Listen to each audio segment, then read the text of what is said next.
Listen, gamers. I'm not saying that Scarlet Spider is the worst Marvel Snap card to release in some time. But Hulkling is right there, so that's definitely not true.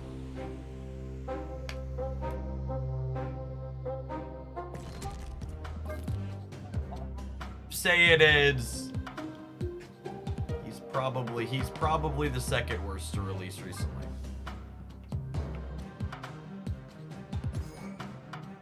Yeah, we'll gold Scarlet Spider eventually, but not in the short term. I'm gonna slowly wait to pick up. So the way it works is I've got boosters on everything now, except Kang and Scarlet Spider. So the new cards will be in my bonus boosters 3 times a day. So we'll play them some, and then I'll slowly upgrade them to gold through here. But I'm not gonna pay the premium to buy boosters on them.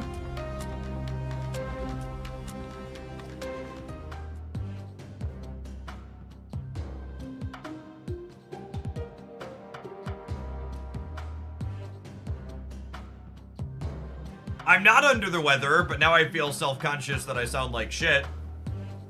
Good morning to you too, Ben.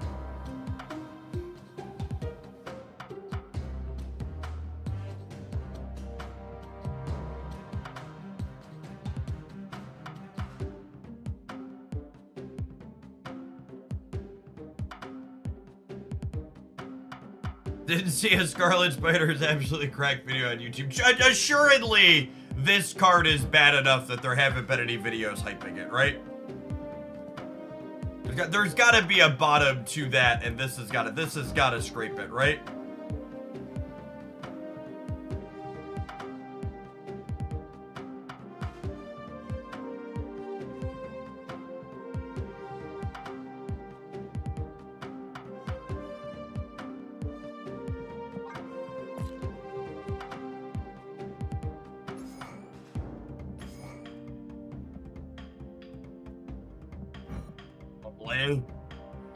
Why did they take her from us, chat?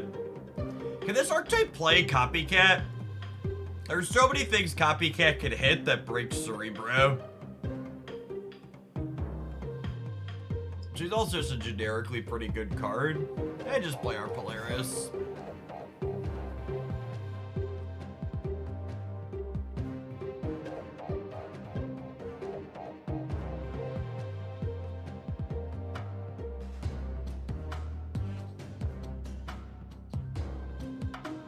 I watched the Infinite Run you post yesterday, happy cracking up. Yeah, the last round was something else for sure. Wave for early doom. Maybe. That seems so narrow when it's my only one. Honestly, Viper as a 3/5 kinda sounds okay. You can donate Monster Island, just in case. I'll do that actually. I think Viper doesn't get enough play as a 3/5. That's anti-clog.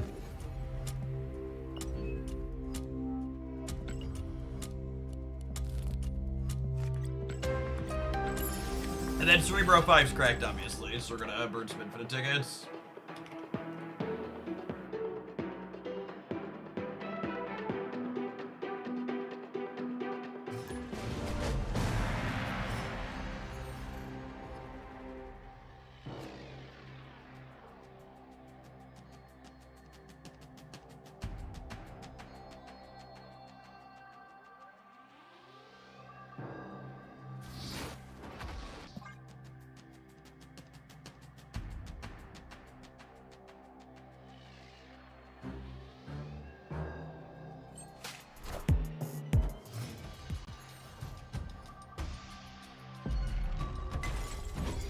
Give Miss Marvel a point back.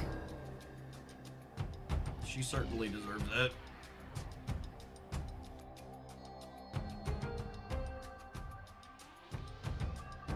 I was like not gonna have another window to play this card. I don't know, play it out or whatever happens.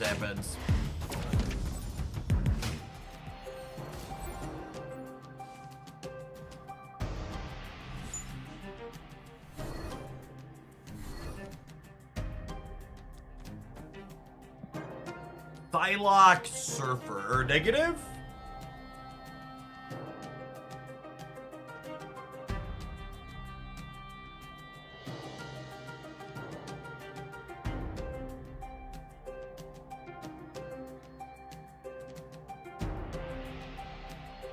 Imagine 3-5 Viper is not long for this world. Yeah, I can see her losing a point. Blog's definitely got good metrics. I also think she's just like, I think making Viper a 3-4 is like one of those changes that's completely free, so they should make it. Like, I think absolutely every deck that's currently playing Viper continues to play her if she goes from 3-4 to 3-5. This present company excluded. Obviously, I just put her into the Cerebro 5 deck, but in general, I think it's a free roll change too.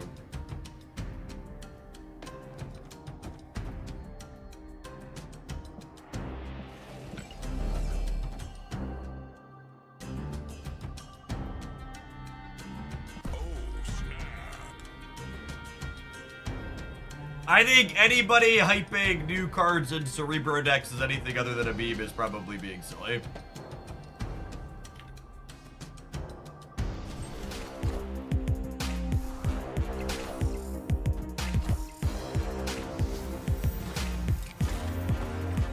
Alright, your finest Enchantress, please, deck.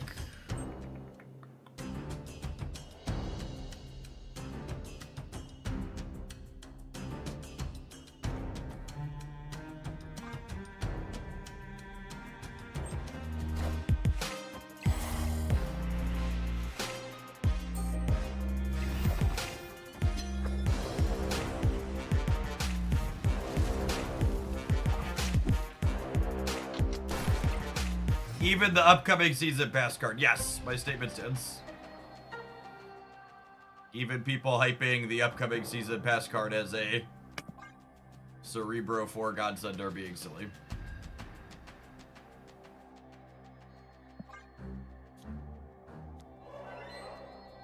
This probably means I keep priority, and I could do a 3 plus Enchantress next turn, says local man about to draw useless Scarlet Spider. Honestly, hopefully we draw Luke Cage, and then we get to Enchantress plus put Silk back on the map. Oh, Doombot in the middle is too big. LOL. That's funny. Luke! Fucking hell. That's fire, and I know it has been anyways. Yeah, boy, calm down. Escape. Getting to be a Luke Cage deck against their Hazmat deck should be good for us, though. We're also Enchantress into their Wong.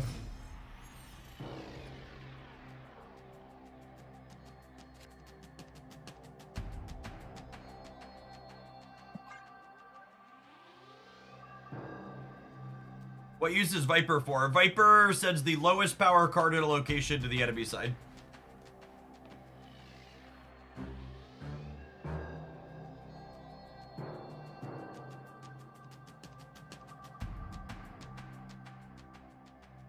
I do not think Cerebro not having 4 power is the core of the issues that Cerebro 4 has.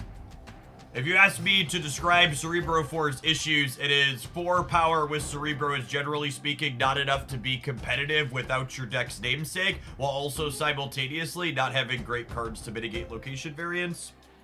I guess they have Nocturne now, but I think you generally speaking just don't have enough tools to win games when your Cerebro doesn't show up. Like, take Cerebro 2 for example. Cerebro 2 is a deck that found success in no small part due to the fact that, the fact that it is a, oh, words, my brain is bad at words. It is a little control deck.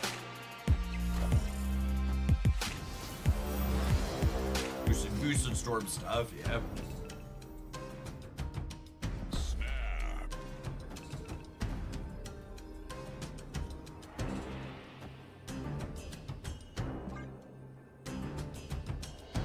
I get rid of Wog rather than Cage, but this might be wrong.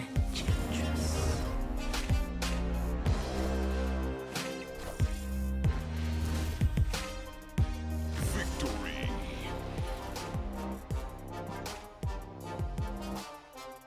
Does Viper send a 5 power card to the enemy side? I mean, I want everybody who's confused by Viper to sit down, because I'm about to communicate knowledge to you that's gonna change the way you play Marvel Snap. You get to choose where and when you play your Marvel Snap cards. I'm gonna repeat that, so for people who missed it. You get to choose where you play your Marvel Snap cards. So if Viper's gonna be bad for you at a particular location, I would recommend not playing her there. Netasen, thank you for the 16 months. I appreciate it. Welcome back. Yikes. I'm gonna take a mulligan. 2 real bad locations for us. Escaped.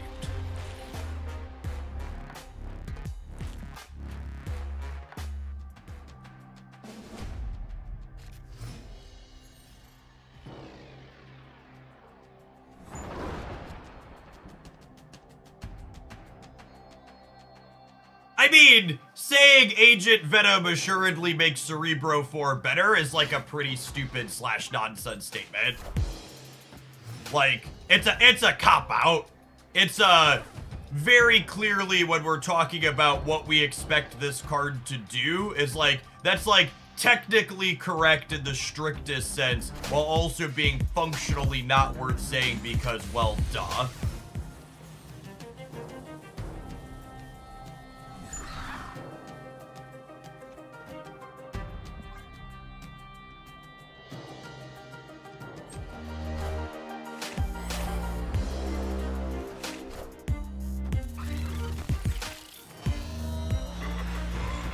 If we draw Luke, I think we can probably win this game. Lucas! Thanks, buddy. Thanks, buddy. Buddy, old pal.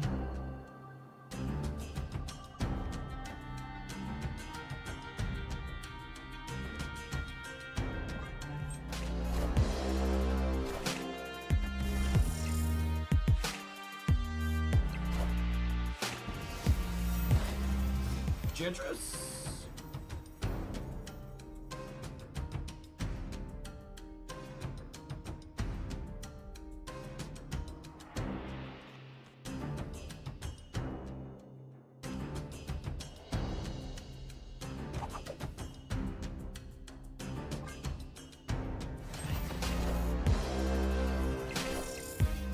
Oh, you know, should I put Luke here to play around Rogue?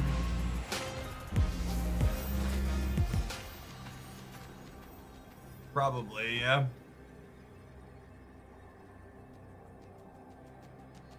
Opponent snapped. Yeah, I should have. The opponent's archetype have space for Rogue? I think so, usually. Yeah, that's fine. Now, it's our first round. If we at least do a Rogue, we'll take a mulligan. I know that I made a mistake. Duels all.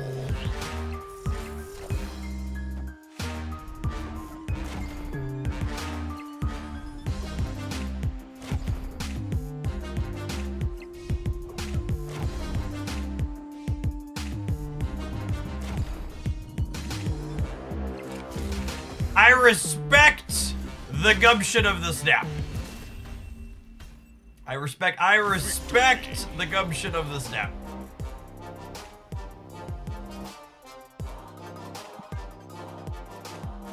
We lose that if they don't snap. That's true, you know. That's true. If they don't boomer snap us, we lose because Bob doesn't move. To be fair, for what it's worth, I was considering snapping to move Bob myself, and then they did it.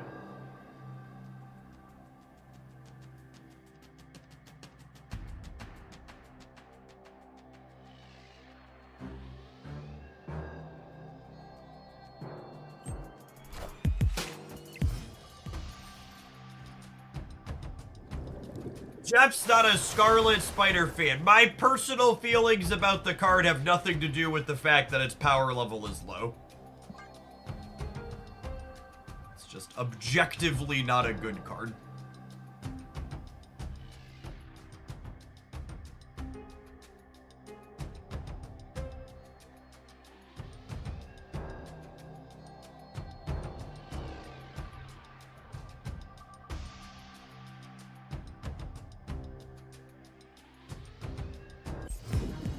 Yes, White Widow is the reason to pull this week for sure.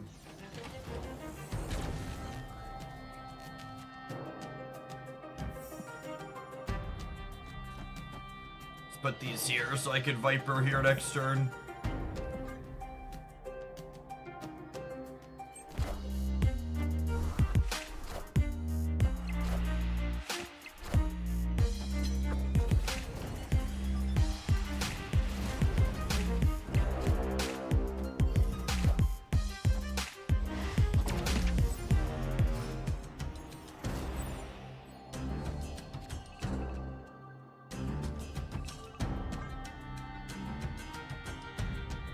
Not going to be relevant in terms of her ability here. It's just getting her down to 3-5.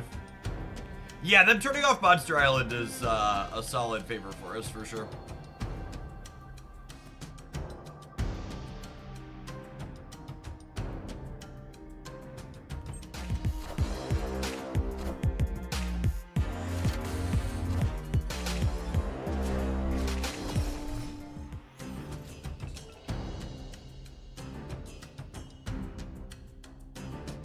They're an Odin deck for reference. Opponent snapped. I drew Lucas. So we're staying, for sure.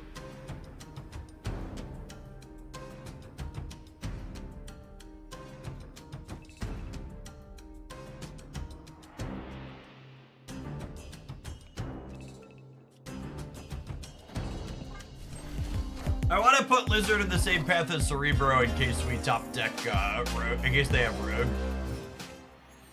I want to keep all my ongoings together, basically.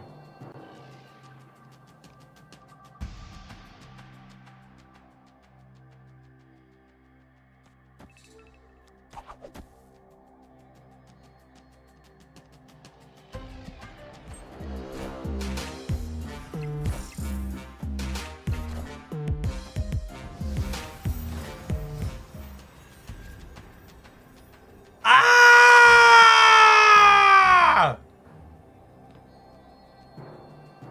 Okay.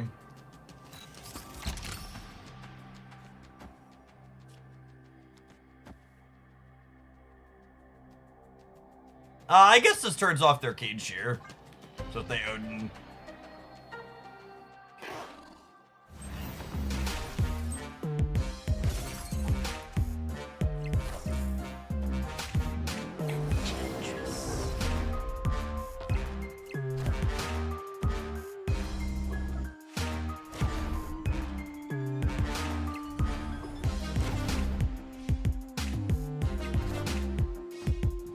God, clench! Oh, they don't have a hand. Oh well. Victory.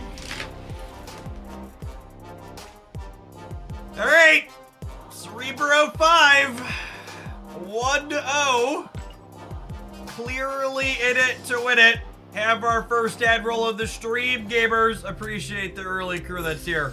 We're gonna see how far this deck can go in Infinite Conquest when we return. Thanks for hanging out. Don't go anywhere.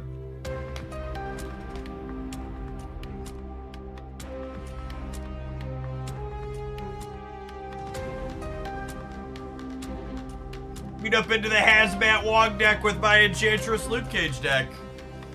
Easiest game I've ever played.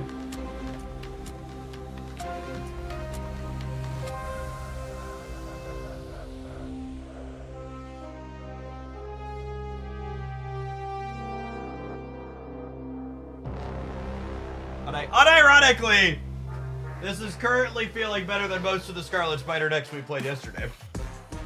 It's a low bar. We're currently clearing it. I'm excited for Scarlet Spider to get an emergency buff to a 6-point of power tomorrow. And for this deck to no longer be playable.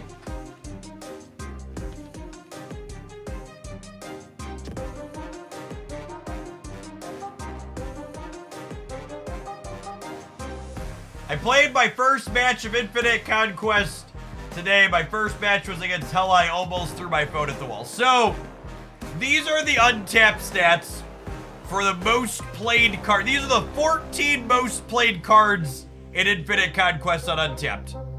It is Shang-Chi, Magic, and then a 12-card Hella deck.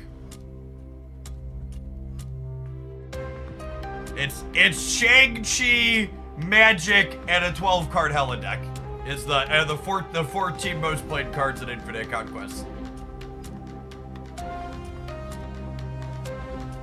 And then Infinite is number 1 because he's played in every Hella deck and then also sees play with War Machine. Yeah, and then same thing with Death. Death is in every Hella deck and then she's also in Destroy. So basically what I'm telling you is I saw some leaked OTA notes that confirm Beast is going to a 4-6 tomorrow.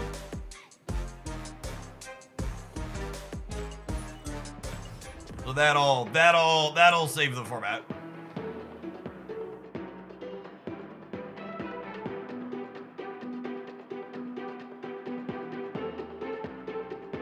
Four six is wishful thinking. Your Beast is gonna be a 5-4 and you'll like it, Hogland.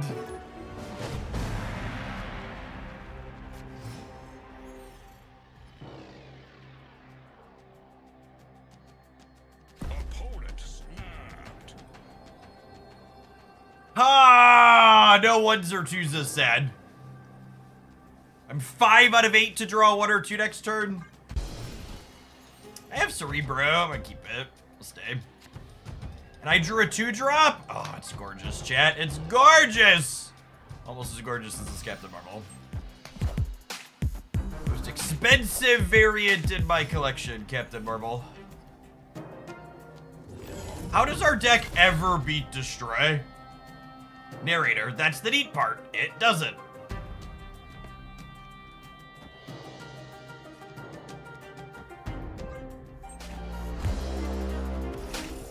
We throw Priority and we Enchantress Null on the right.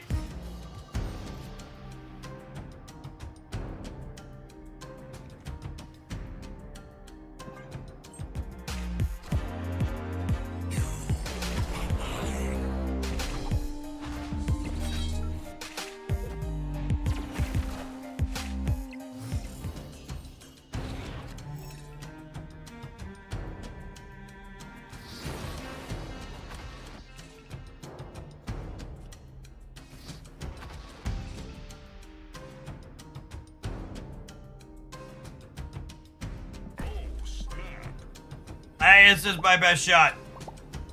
And just like my country, I'm young, scrappy, and hungry. And I'm not throwing away this shot.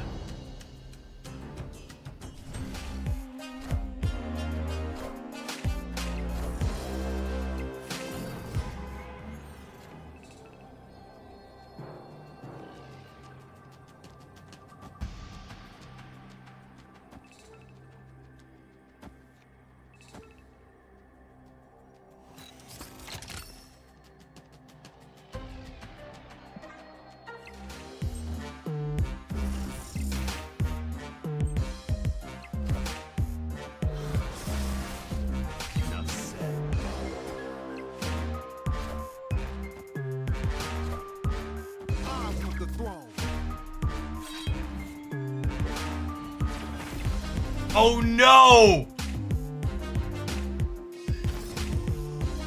Oh no! I need Scarlet Spider to go middle. I need Scarlet Spider to go middle. Wait, do we lose regardless? I think we lose regardless, yeah? I think we're 1 short. Oh my gosh. Because Nico rolled demon mode. We lose. That's so disappointing. Or if this, no, they were good. They were good either way on that flip rate. And this would have been a little short. So Captain Marvel knows she boosts everything here. I was 1 point off here. I'm only +1 here. Big rip, big rip.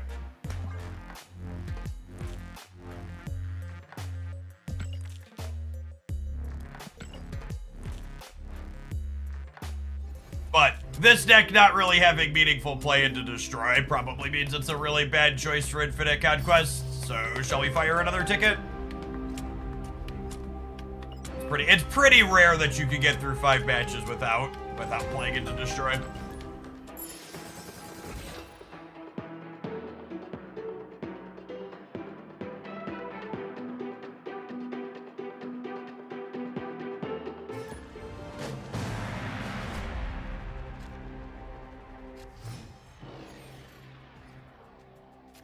I was very, very close, yeah.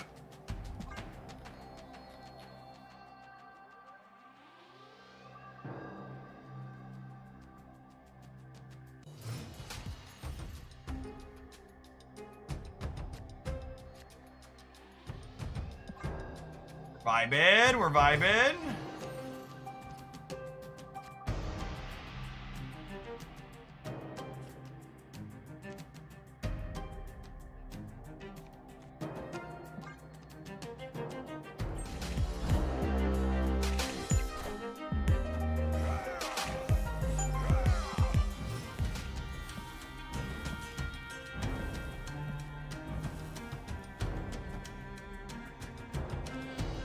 Am I gonna need an extra Scarlet Spider?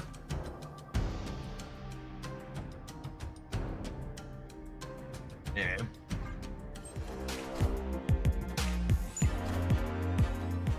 Go middle! Go middle! Unlucky.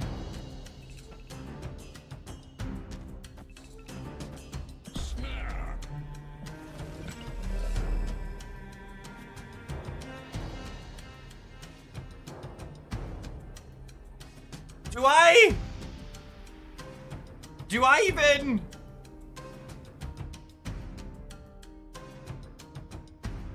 I'm probably supposed to try and grab priority, so that way, I'm probably supposed to try and grab priority so I can have,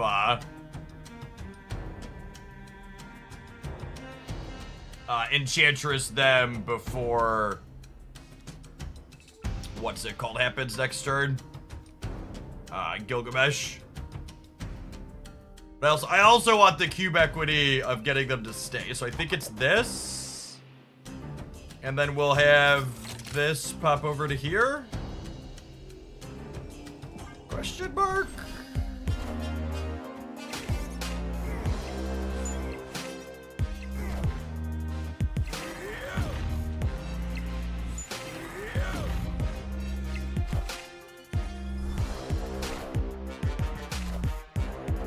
Oh shit, I snapped and Bob is moving. Fuck.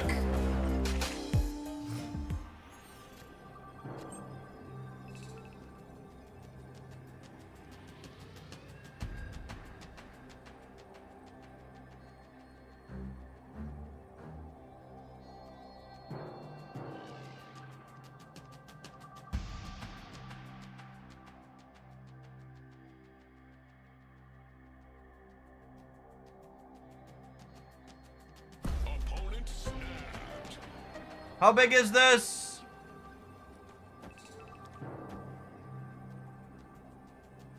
This gives them -3, -4, -5. 3 minus 4, sorry, that puts them to 30. This is only getting me to, I'm only getting to 28, right? So I'm dead.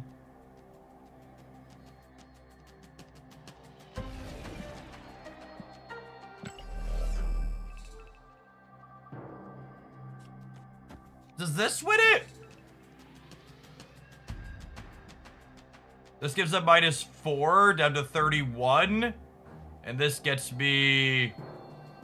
Nah, only 27 here, yeah? But it gets me 936 here. It ties here. I don't care, let's burn it.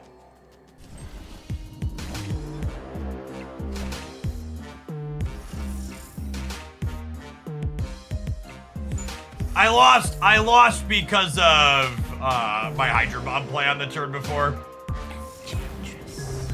Is what happened. If I hadn't played Hydra Bob,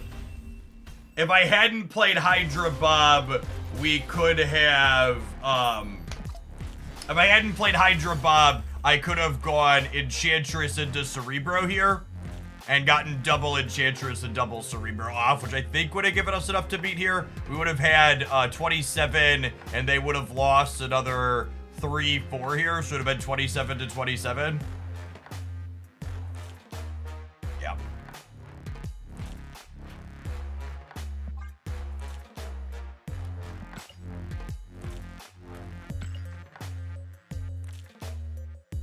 The people who are acting like I didn't see the Luke Cage getting turned off in the middle, if we were playing the Enchantress into the center, we were simply punting the right because they had like 40 points of power there.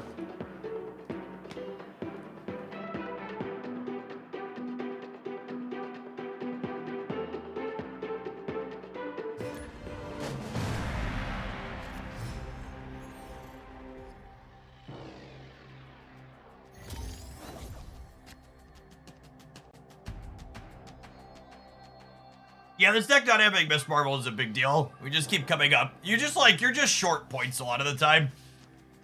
We're basically depending on Luke Cage and or Enchantress to hard carry games.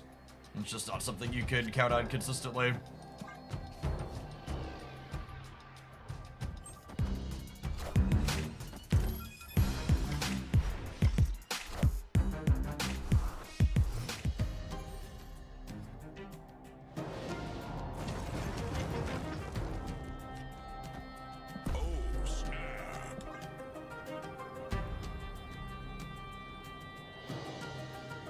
I don't think the Miles change was really relevant to this deck. Nocturne hurt. Miss Marvel hurt. Miles change was whatever. Miles was a good buff.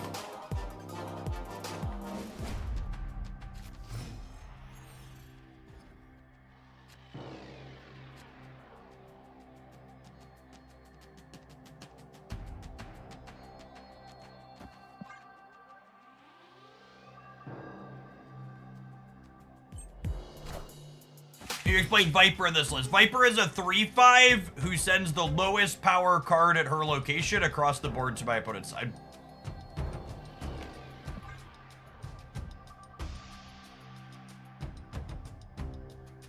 I think it's interesting to observe the minds of gamers where Clog is both a deck that they vehemently hate playing against, and they can't conceptualize playing Viper as a tech card. Escaped.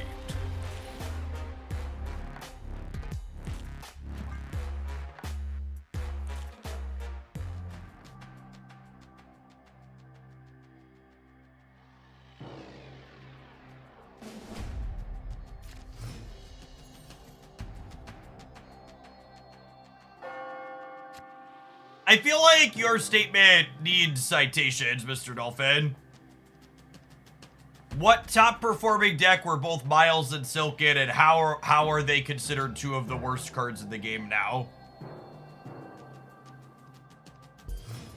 Did you have any reference material for that? I spent a lot of time, man. I'm actually just gonna type you out. I don't want to hear from you. That sounds. Or it's gonna hold the YouTube side to the same standards as the Twitch side. I had typed you out on Twitch.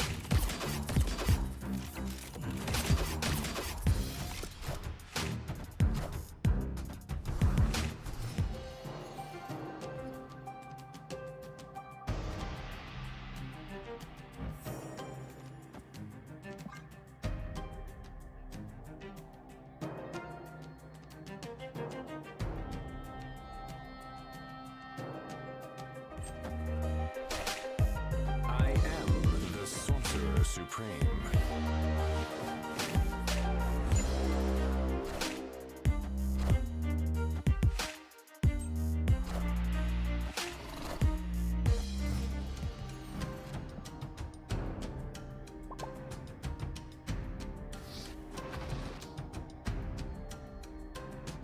Harder in the middle so she can't jump and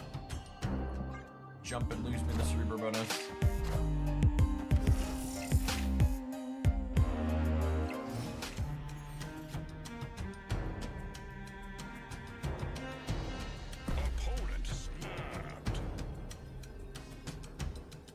I draw Luke Cage or Dr. Doom here, yeah? Every time?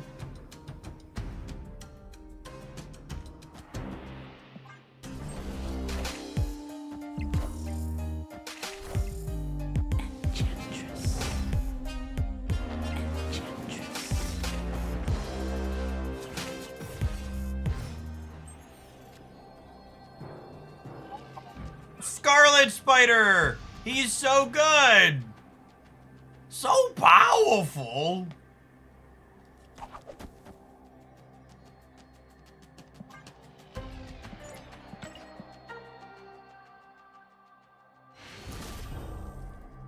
Victory.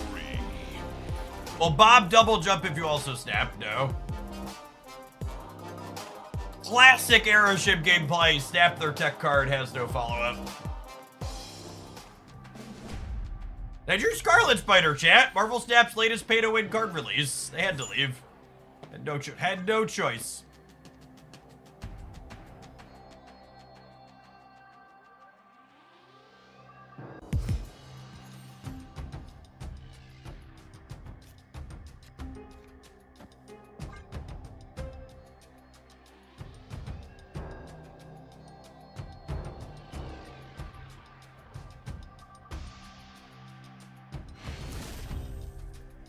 Victory.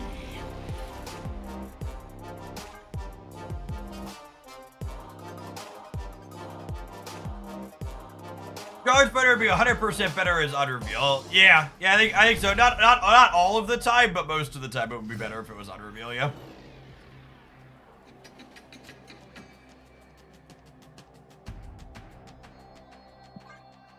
If Scarlet Spider was like a 3-3 or a 3-4, it would at least have a place in Surfer. But as is, it doesn't really have a great purpose.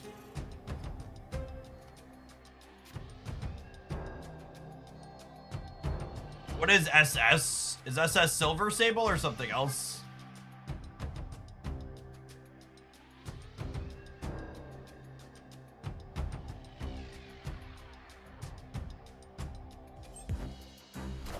Oh, Scarlet Spider? Card sucks shit, gamer.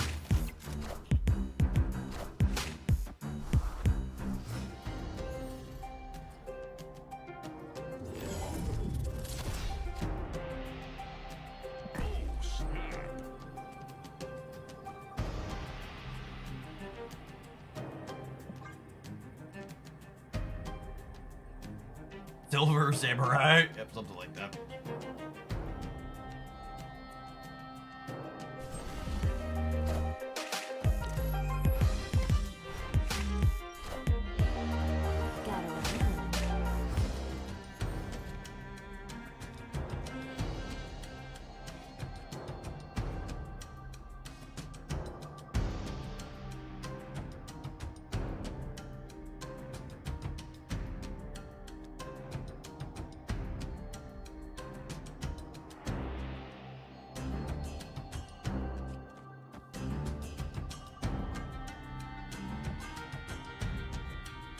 Think like this into 3+2 into 4+2. I guess this could mess me up.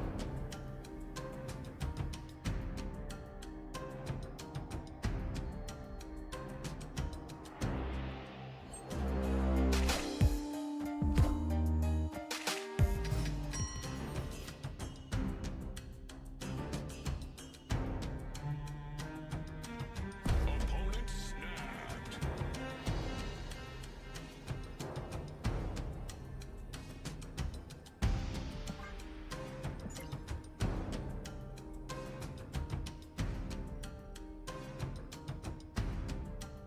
Losing this 1 and 3 and pulling Enchantress here would be real bad.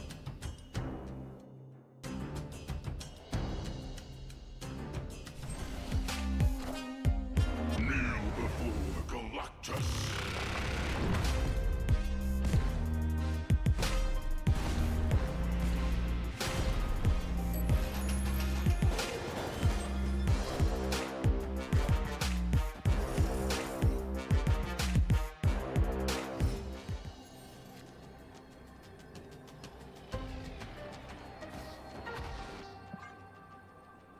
I have priority, so I can't get Goliath.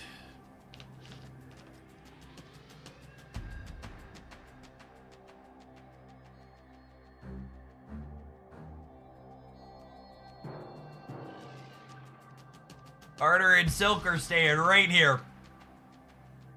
Arter jumps off the map to lose us the game. Nope.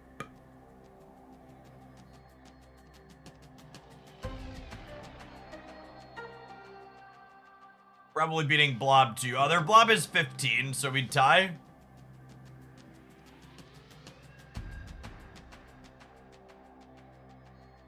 And get 3 5s out of the deck. They Loki'd me, chat. Victory.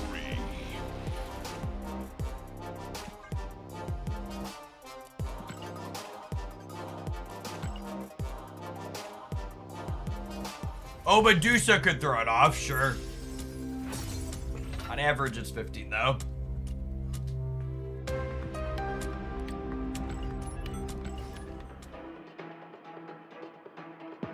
Saving keys for Scream and Toxin. I don't know that I expect Scream to be very good, but he'll be a neat build around at least. Toxin should hopefully be solid.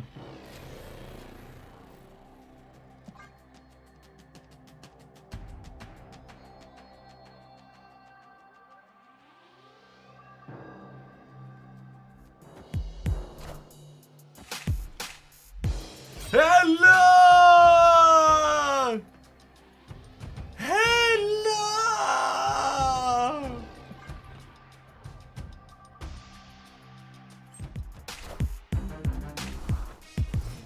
If you pulled White Widow in 1, she's definitely the card you were pulling for. 0 out of 10 would not pull again. Alright, this hits Cerebro every time.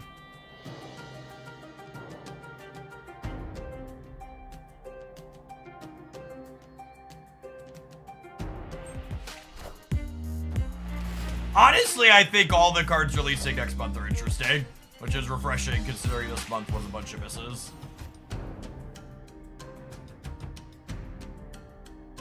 It's fine, I don't need Luke Cage in this matchup anyways.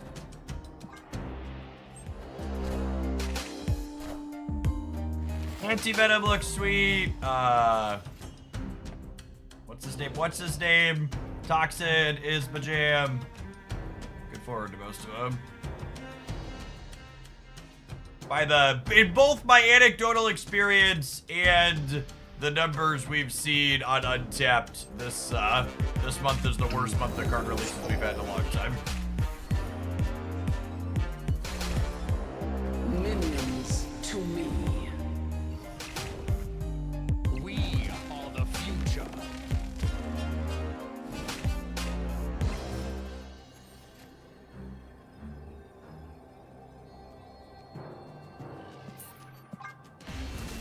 Lieber Livewire, thank you for the 21 months. Welcome back.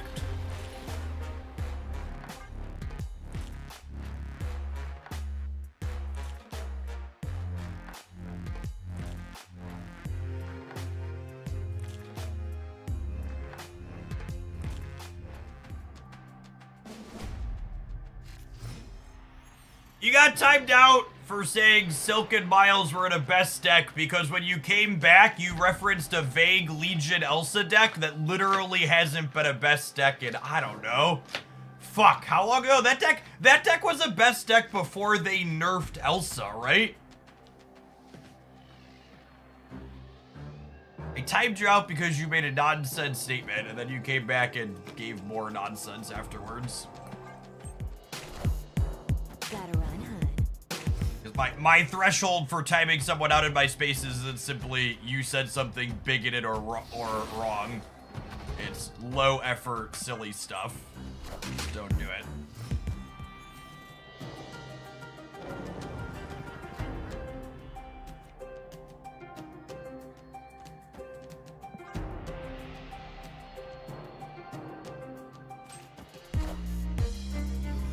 Thank you for the 63 months, L dude. Welcome back.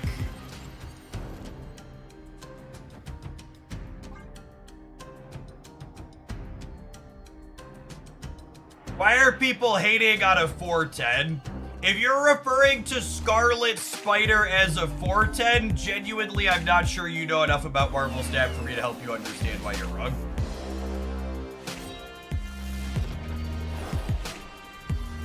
Also, there's like lots of fucking 410s in Marvel Snap at this point that are like pretty medium.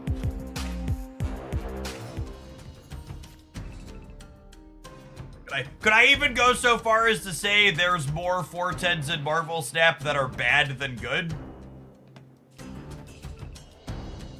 Or that are mediocre than good?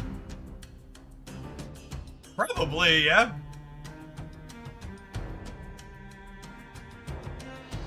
Yeah, Cole, Crossbones, Mary, and Cole, Crossbones, and Mary are all 410s you can play on the actual last turn of the game, right? Whereas, like, Scarlet Spider is not a 410 on turn 6. Resoundingly. Not a 410 on the turn it matters most.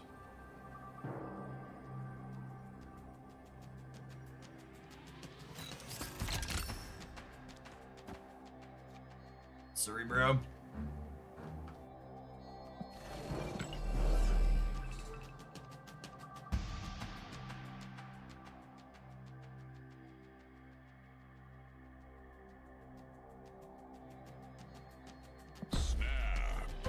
Okay. Get her ready, come and get it. This is gonna be our last match with this deck. It's real bad.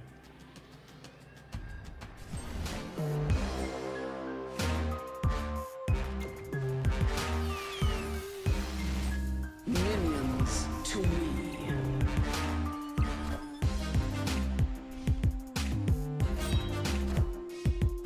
Duels all.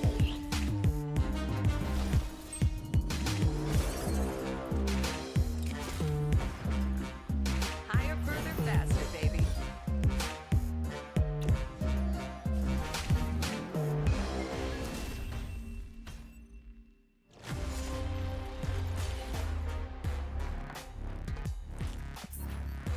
Going on, Drax!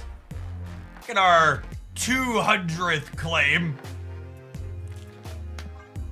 Of Chokelandia's Shillionaire with our Trickle-Down Economy in action. Socio, thank you for the 74 months. I appreciate that. Welcome back. Alright, time to run some ads. I don't know if we're gonna play another Scarlet Skip deck or not. He's pretty medium. We'll see you in 120 seconds. I'll try and come to a decision in that time. Let's get our Trickle-Down Economy in action. Next Shillionaire will only be 999,799 shillings. So affordable.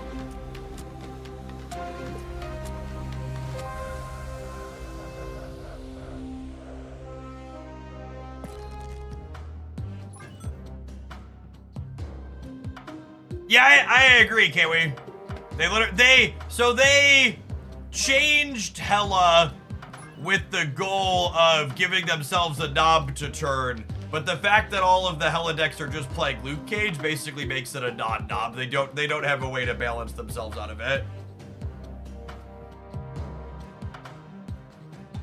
So what do we do when claiming Shillionaire gets to 0? I assume that by the time Shillionaire gets to 0, I'm gonna retire.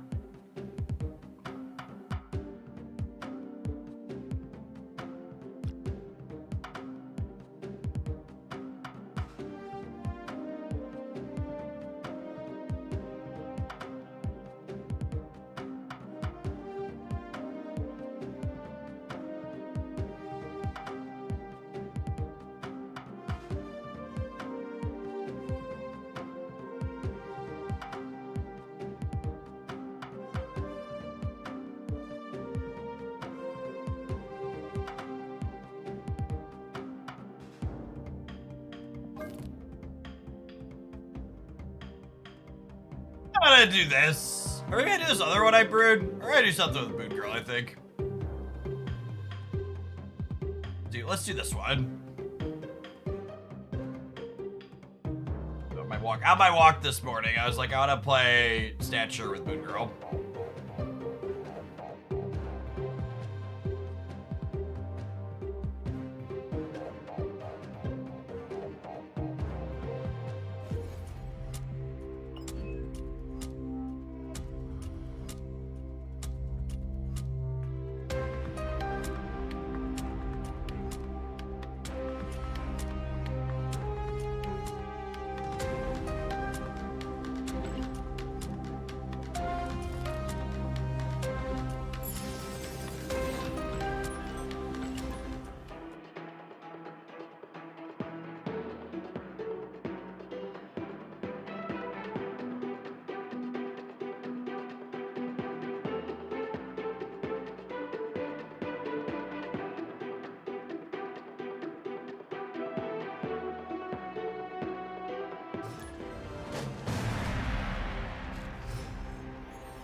That's my absolute favorite thing to have happen when I'm playing a Moon Girl deck is a location that adds cards to my hand. It always feels good.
Yeah, I hope for the best here.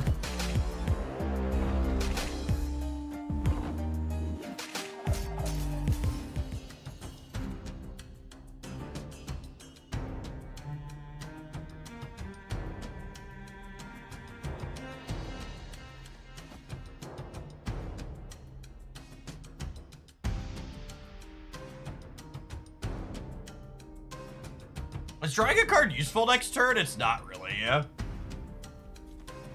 Moon Girl plus Spider Ham. I'll have 2 statures, 2 blades, and a silk.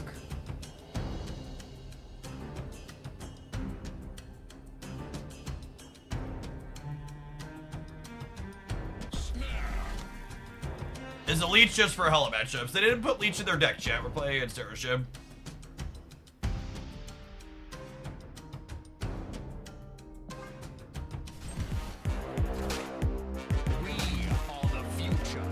Don't you screw me, Nocturne. Oh my god. Oh, I got the extra stature at least, I suppose.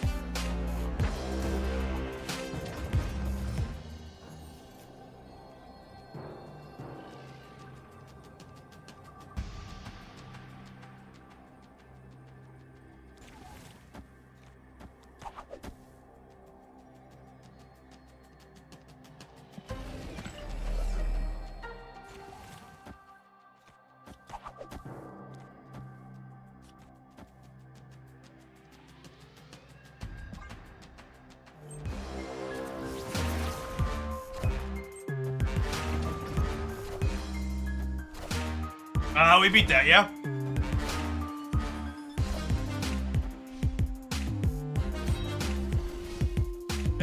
Just like we drew it up, video gamers.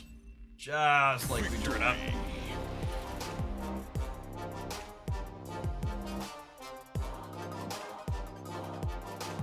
It's so difficult for me to tell you not to spend 1 key on a guaranteed Series 5 card like Scarlet Spider. But just like, wholly, genuinely, Scarlet Spider is kind of teetering on the edge of, yeah, this might actually not be worth. This might actually not be worth spending a singular key on.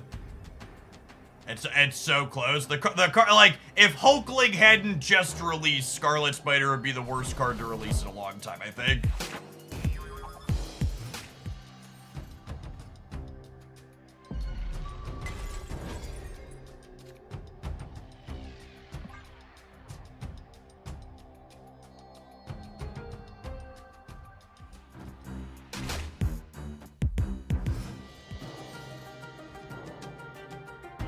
They have Cosmo in their actual deck is good to know.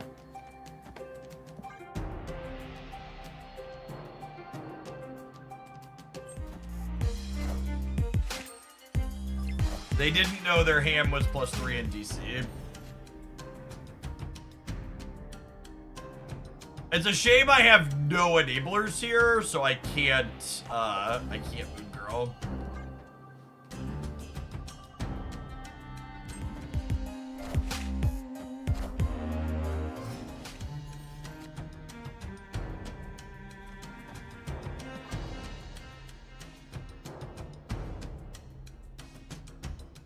Bastion Texas is a deck that explicitly tries to shine through lockout elements, and lockout elements are explicitly useless against Tele.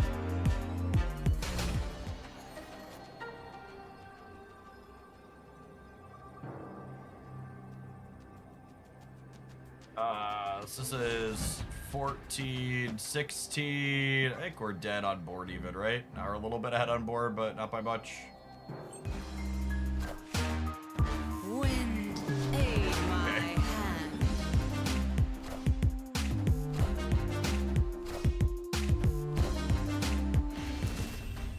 Alright, I gotta do that 4 more times.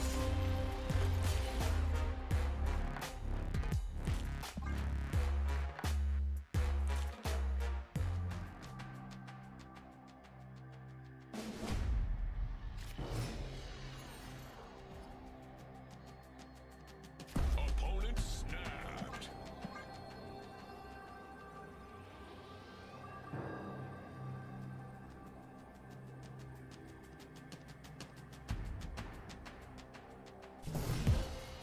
Hey, Drax, you should have access to Beverly Shills in the Discord server now.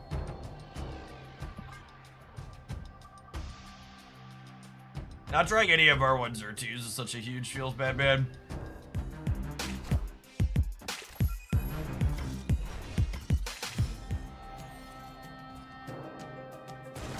The Valentino Luke Cage package something you'd return to? Probably not.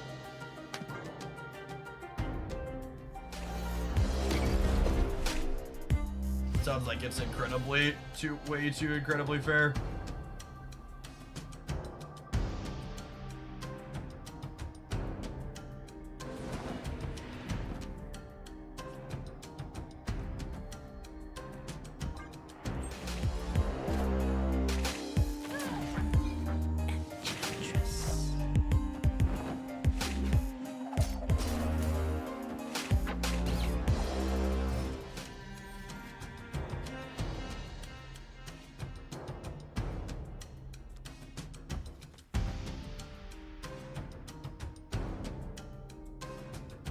Blade deck's turn, we might have a shot.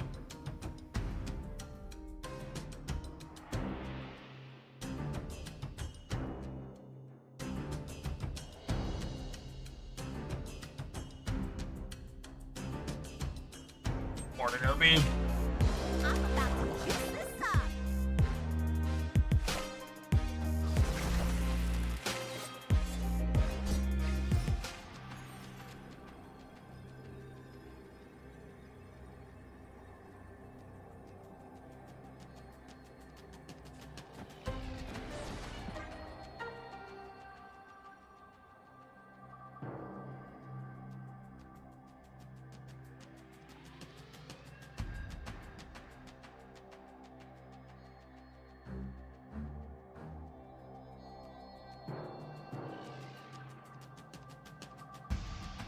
I think the least exciting card in October is probably more interesting than the most exciting card this month.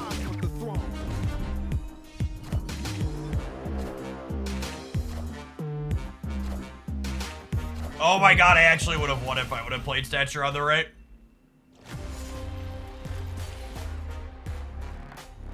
Right? I would have been 12 and I would have been up 4 and they would have been up 3.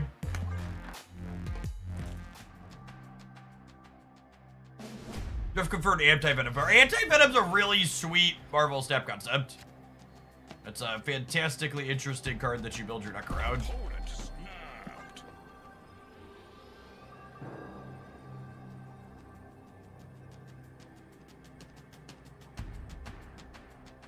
I mean, I don't know that you play Kingpin.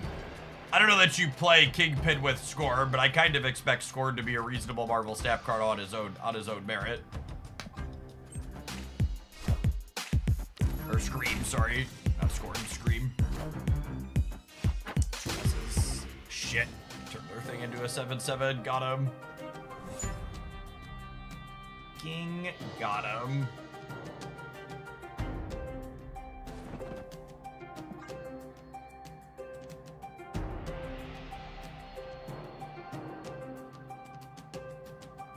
Shoot their hand up a little bit here. Would love to draw Moon Girl the next turn or two. Next turn would be ideal. Tag their Mockingbird. Nice. Nice.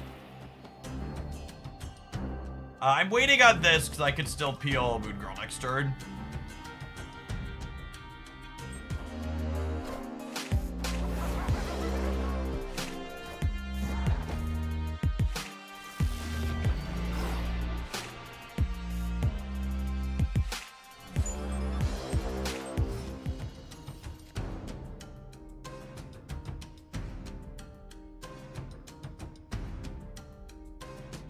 So this is a copy of Blade. Which means so long as I play these out, we'll be able to get Proxima down.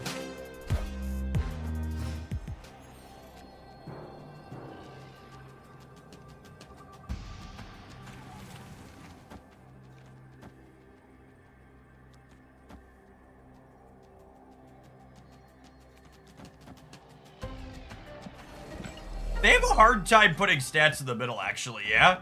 So do I do this?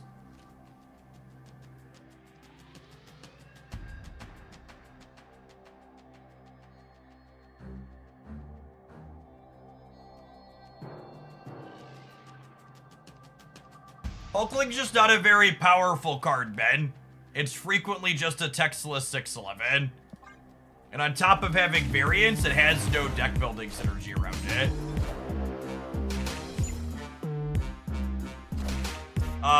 Proxima's still going left, yeah? I hope this +3 from the Rock wins the game. Oh, come on. Seriously? We are the future. Whoa. Yeah, Hulkling has no synergy or deck building considerations. At least when I like Circe's an RNG card the same way Hulkling's an RNG card, but Circe at least has interesting decisions to make. I make conscious decisions with her, how I sequence my cards over the course of the game, and I have important decisions to make during the deck building portion.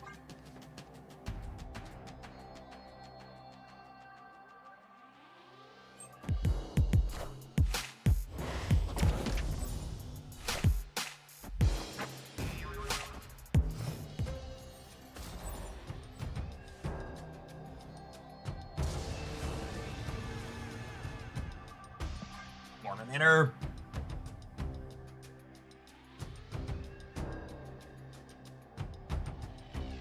We draw Moon Knight next turn. This could be a double Proxima Midnight game potentially. Hulkling would have been a fun direct-to-series program. I don't even think that's true. I think it's just a bad card that's not interesting.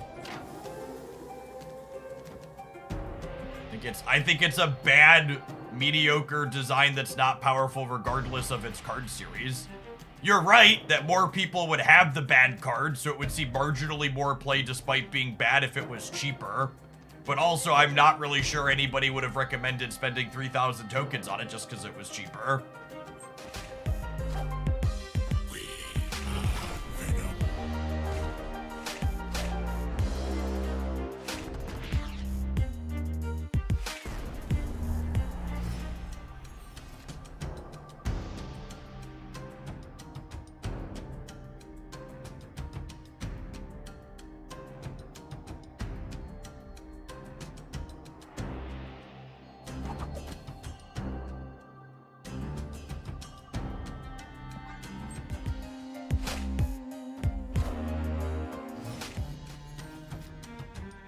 I mean, no reasonable person is gonna have a discussion with you about whether or not a card is fun.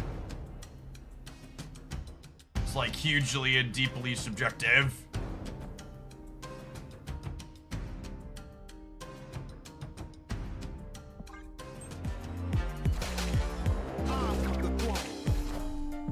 I'm about to juice this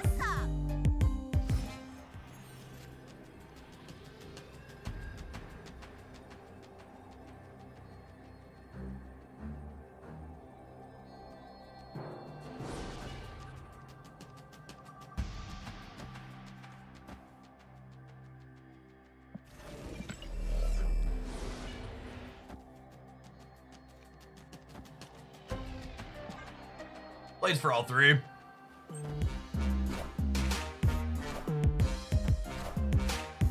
Winner! Winner!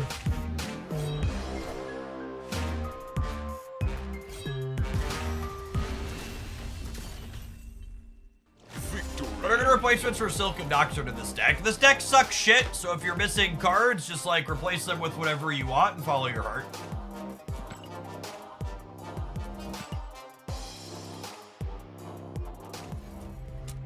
There's like 3 playable decks, chat.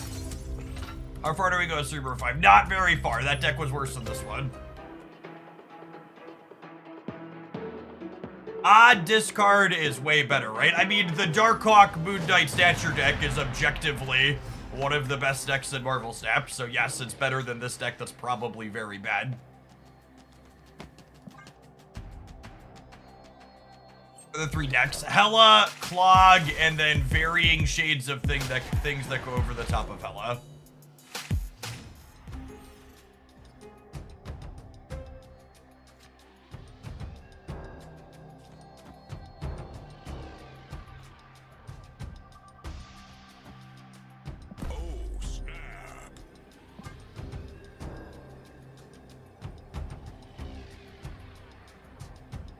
Did you get paid to play C5 at least? No, I didn't want to take viewer decks today. I wanted to play things I felt like playing. Could Darkhawk exist in this meta? Did you not just hear me answer the previous question with Darkhawk as one of the best decks right now?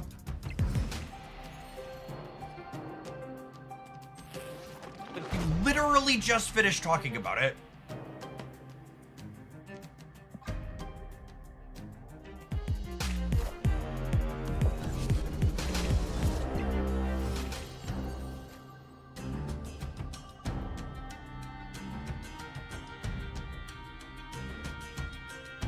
YouTube acting up. Doesn't say so currently, but sometimes it takes a minute if YouTube hiccups.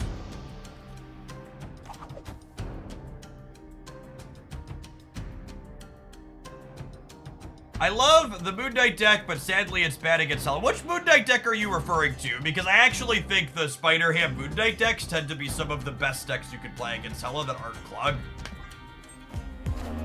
When you say Moon Knight deck, specifically, which one are you referring to?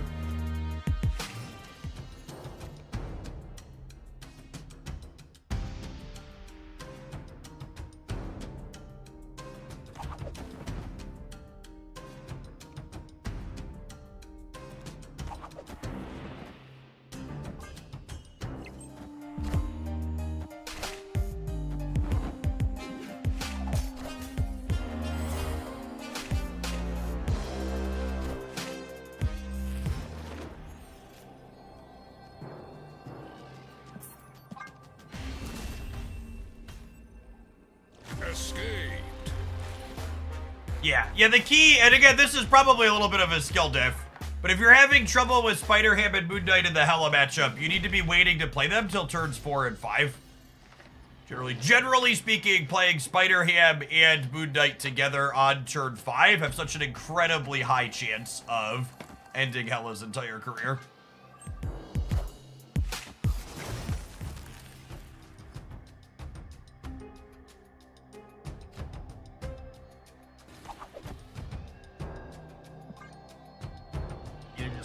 Not play your cards on curve.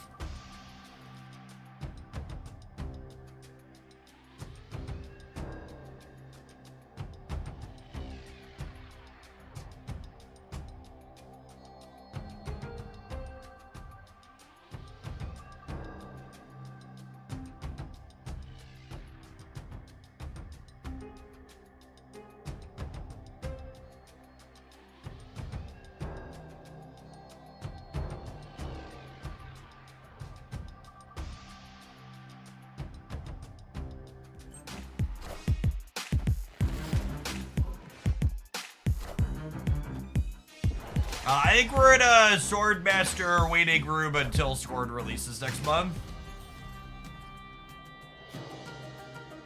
At least that's my personal plan. Snap before we Cosmo this hood.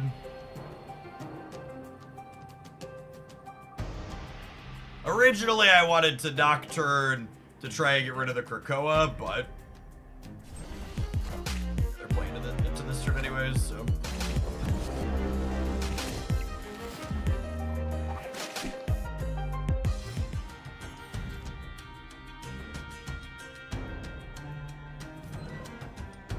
It's a great pickup.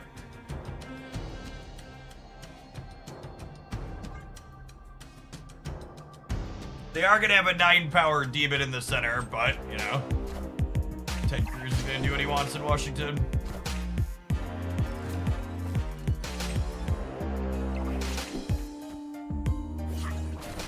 But it would have locked me here if they would have sequenced correctly.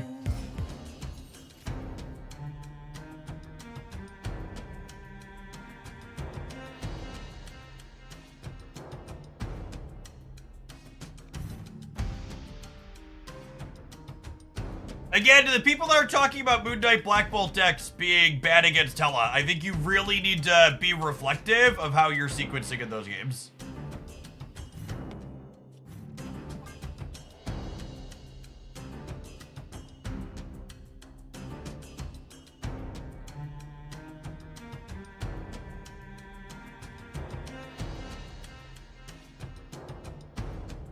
My dearest video gamer, I promise I love Hood and Viper more than you, so if I'm not playing them in a deck, it's probably because I don't think they're gonna add value.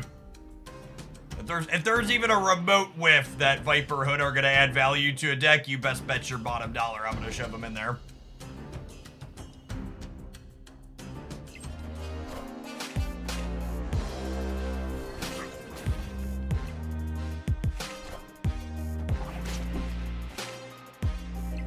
Oh, that's actually really bad for me, yeah?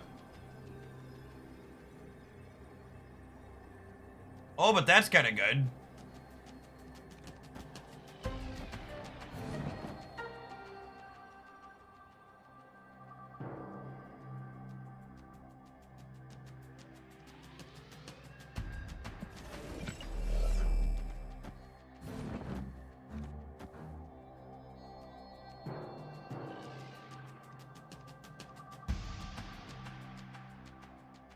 This works how I want, yeah?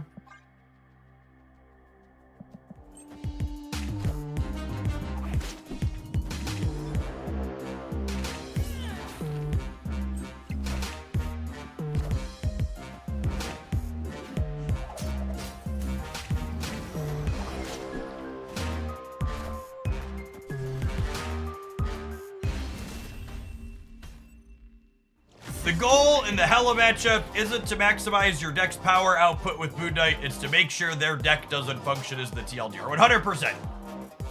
Moon Knight Black Bolt decks are never beating Hela in terms of raw stats. You need to beat them based on their deck not functioning. If you're missing movement cards in this deck, Silk and Nocturne, the primary function of those cards is to enable Miles Morales. So if your goal is to sub them out, I would recommend subbing them for other cards that can serve that same purpose, enabling Miles Morales.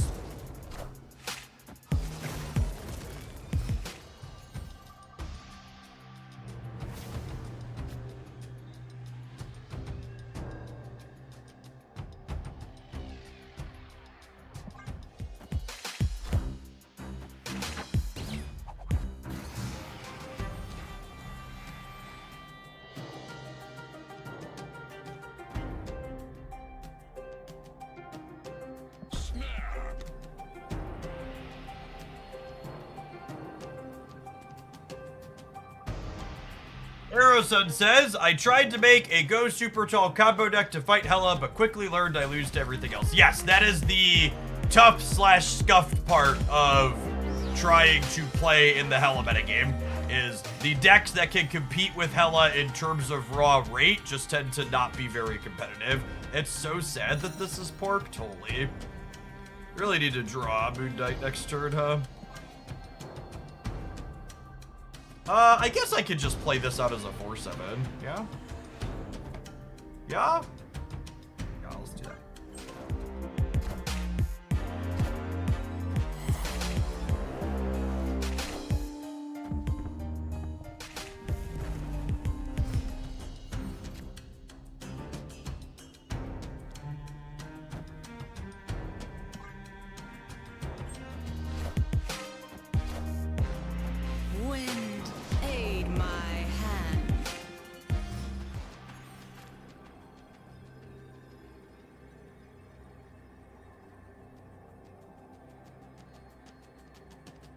Fuck, are they a Doctor Doom deck?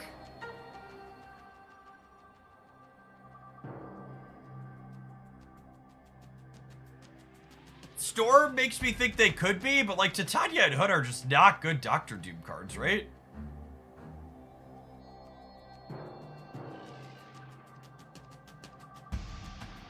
Yeah, they're definitely cooking.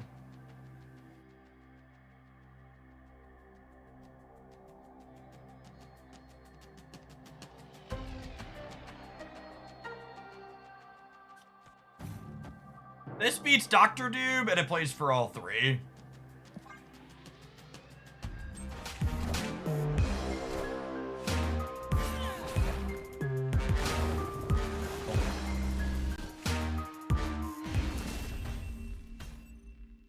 Victory.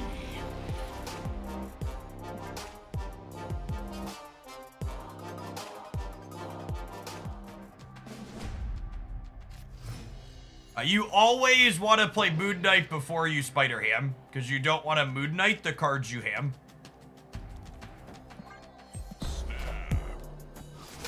Always Moon then Ham. Always.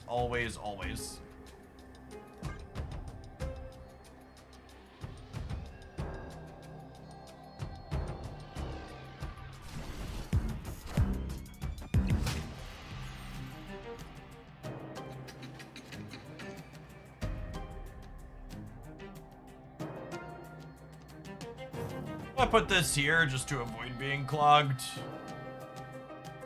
And then I can Moon Girl, copy Stature, and then Moon Knight on 5.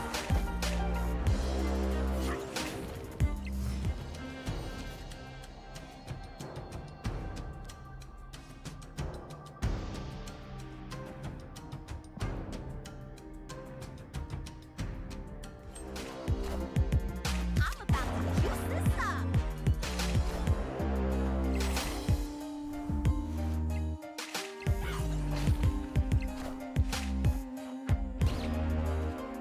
Joke's on you, I brought it back up.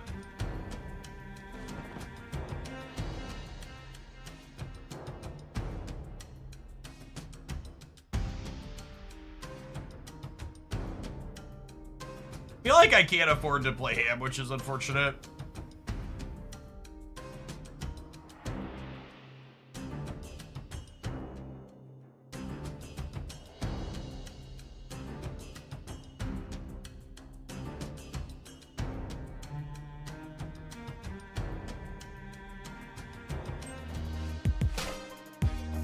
Wind, aid my hand.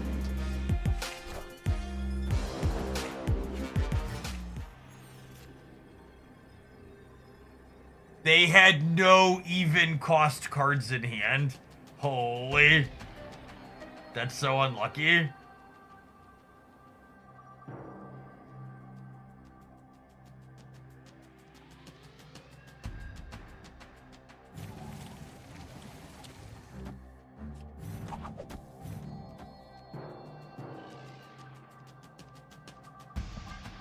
Play for all three again.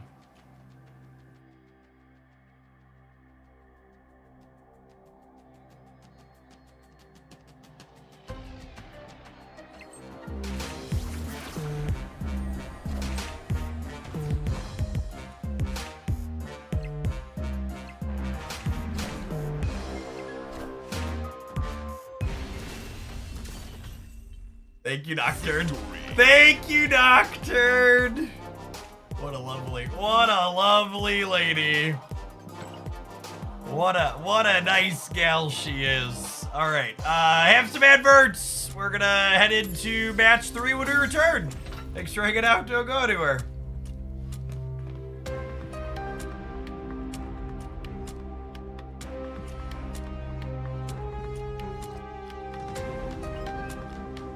Our deck's actually relatively budget friendly, isn't it?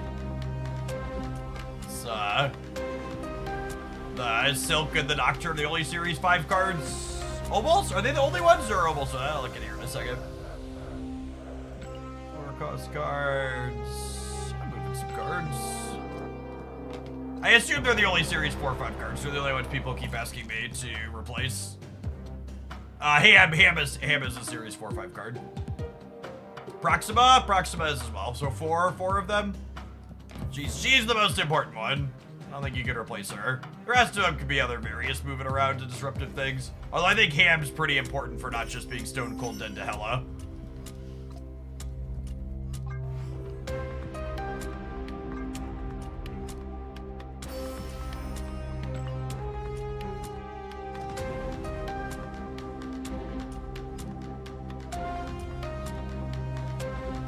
That's true. It's not replaceable subbing them for gold. That's accurate. If you're missing the gold backgrounds, there's no easy replacement for that.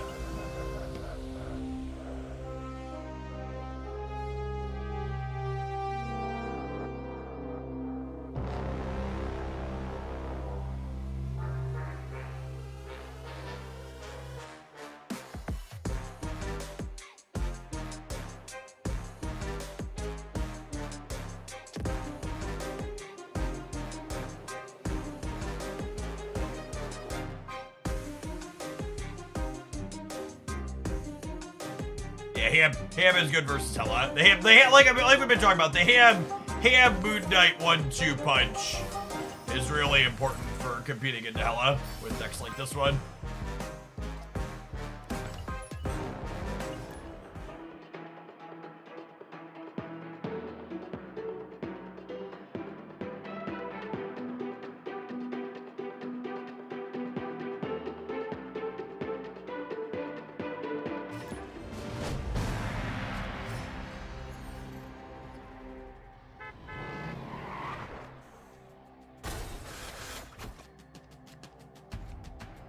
Gimme Pachanga.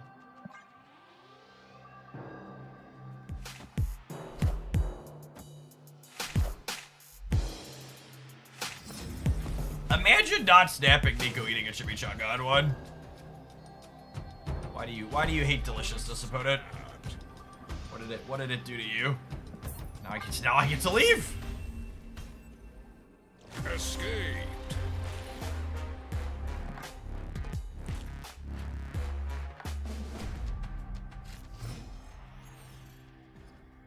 I think the risk that Moon Knight has into Hela is often overstated.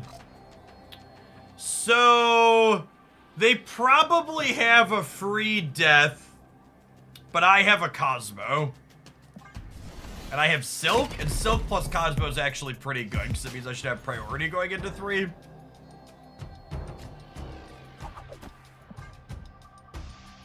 I'm putting them on Destroy. That's true. Black Bolt has a chance to take death away. Oh. Okay, not Destroy. Spicy.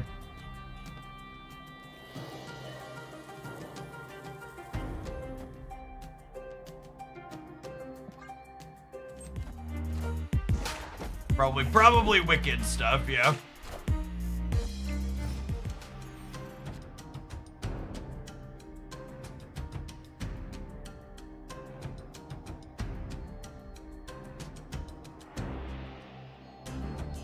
The Marvel Snap Infinite Conquest Experience. Alright, so my out here is like Nocturne makes Hala, I think.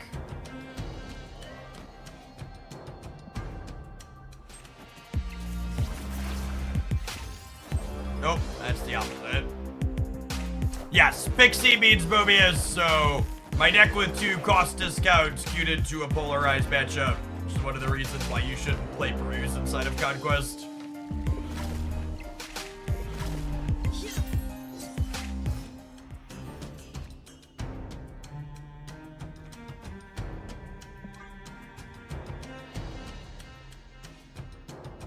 Play the established good decks, because even if you can metagame the established good decks like this one with Moon Knight and Spider-Ham and Hela, you're gonna run into people that hit your polarized tech card eventually, and there's no sideboards or multi-deck in this game mode to help you out.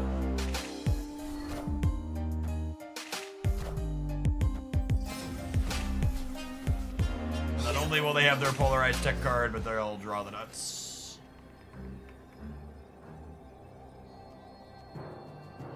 Correct. Mobius is not played in any of the meta decks, but there's always enough off meta decks that you're gonna hit one of your off meta non-polarized things at some point.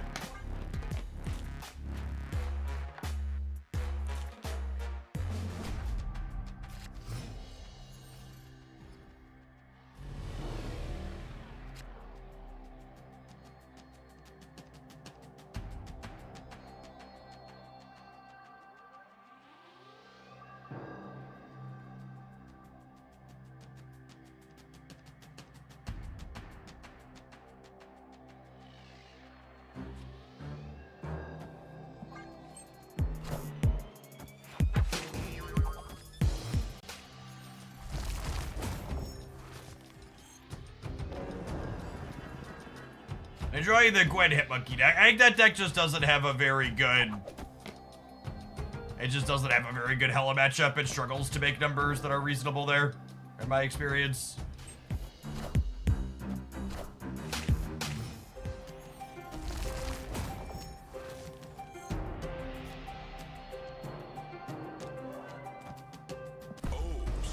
On a snap, says local man about to be Mobius.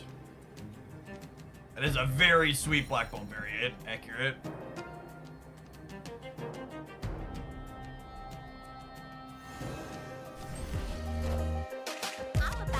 Oh, I guess with Theta, they're less likely to Mobius me, yeah?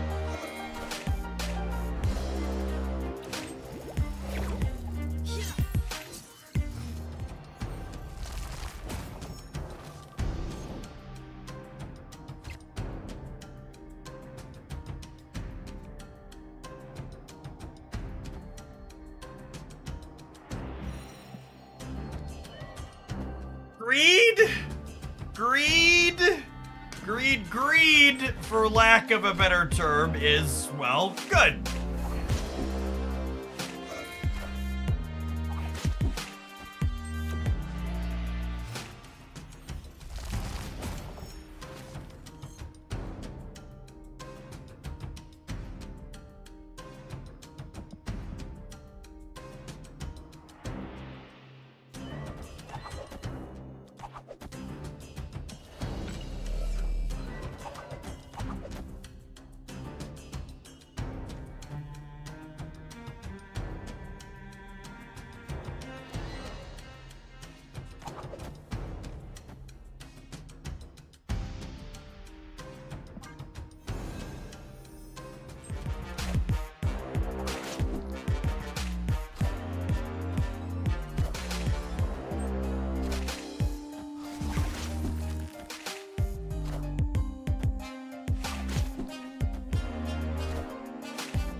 I think turning off Baxter building is good for us, question mark? Victory.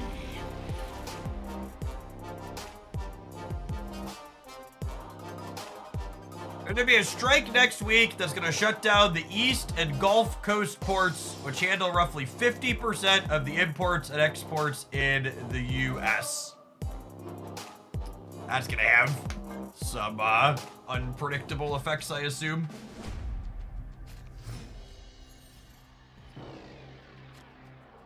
Is there an OTA tomorrow? There's supposed to be. Opponent snapped. Ian's pretty good. I'm gonna stay. Hopefully the spider ham fucks him up.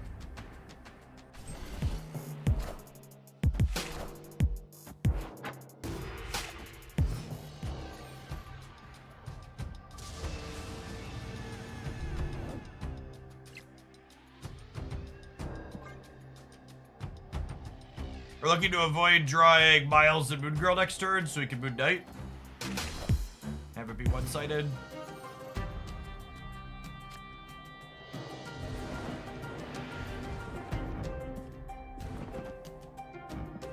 I gotta potentially give her up.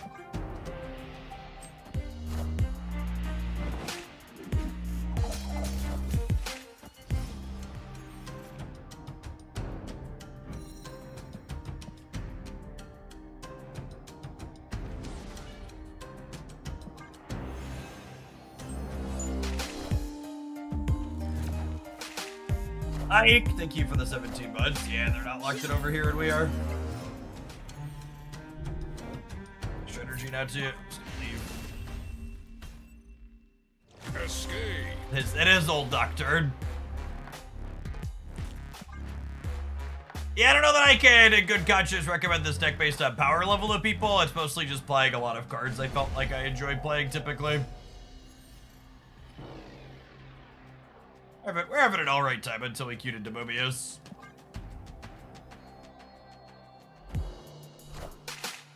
So the 17 months like.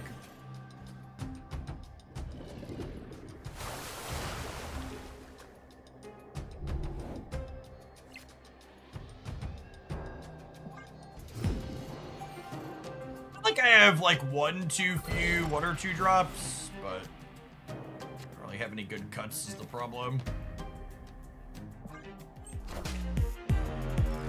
Shoving our hand full of crap doesn't help at all.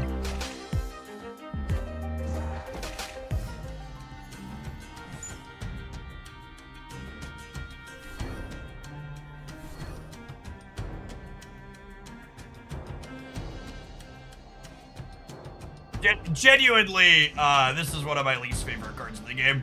I'm glad it is not more popular.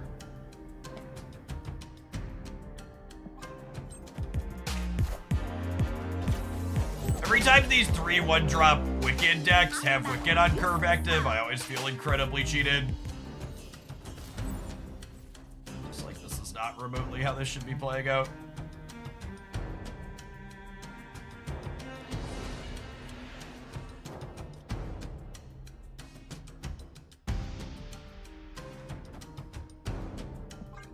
Are you moving to New Zealand for the earlier release of Pokemon Pocket? That depends on how good or bad the OTA is tomorrow. Taking aim.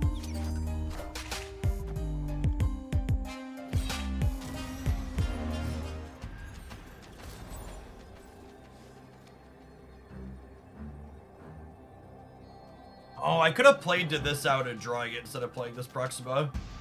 What is Pocket release? There's a soft release tomorrow. That's geo-restricted in location. And it has full release at the end of October. I think I'm ready to move on to playing the next deck, so I think I'm gonna ship this here, even though we're dead.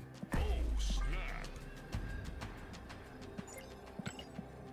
Eat them before we boomer snap and concede. We'll either get lucky and win, or we'll move on to the next deck that's hopefully a little bit less bad.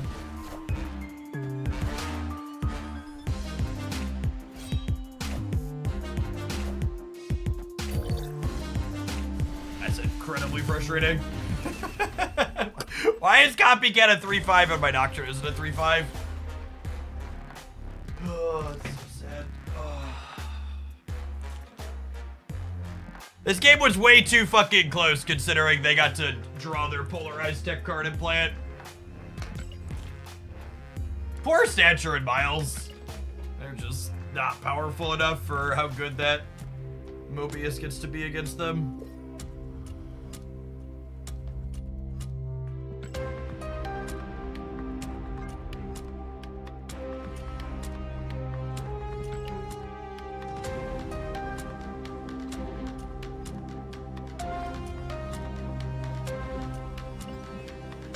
The Nocturne nerf made perfect sense. The card was everywhere.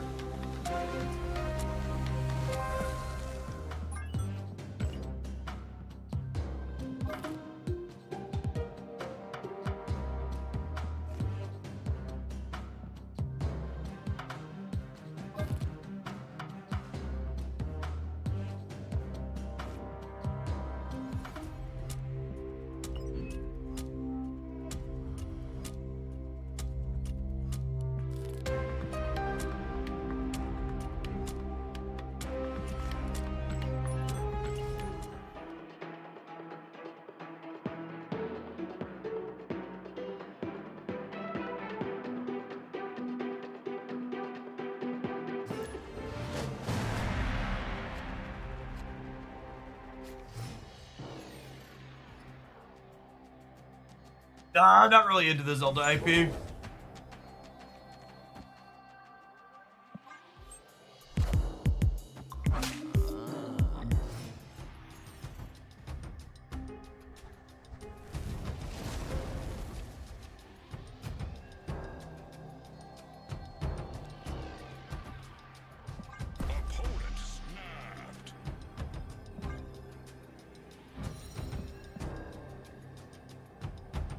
Crossbow with Madam Web, I think, means I stay. It's the average deck staffing in the Limbo. It's usually a pretty good combo. Lecter.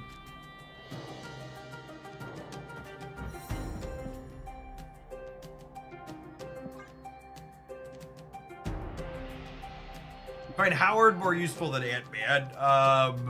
No, I think Ant-Man is significantly better than Howard. That's why I'm playing Howard instead.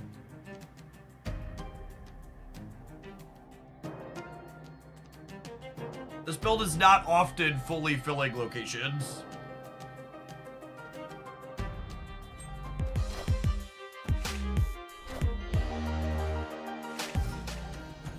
Scarred, got it.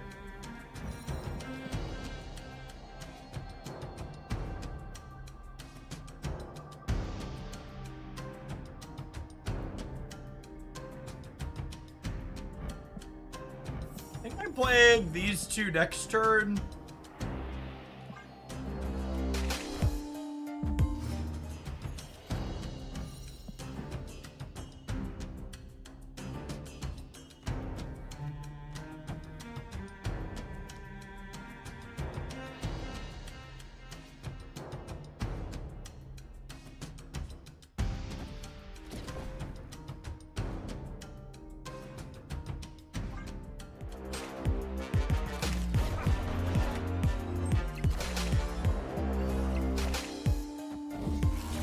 Cosmo 50-50.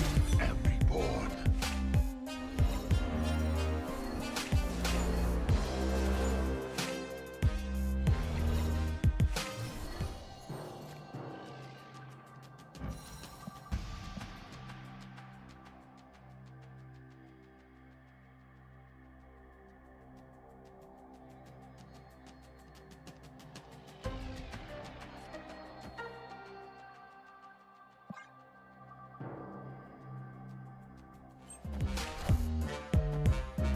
Knowledge is power.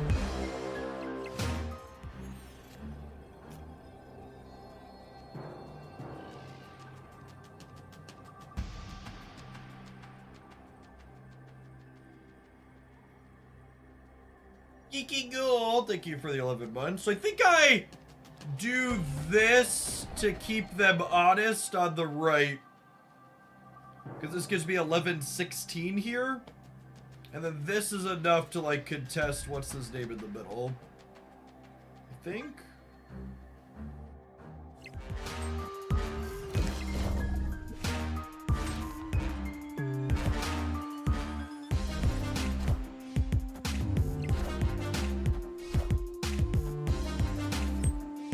Yeah, they just didn't realize I could put more points to the left with Miss Marvel. I thought they were good there with the Morbius. Victory.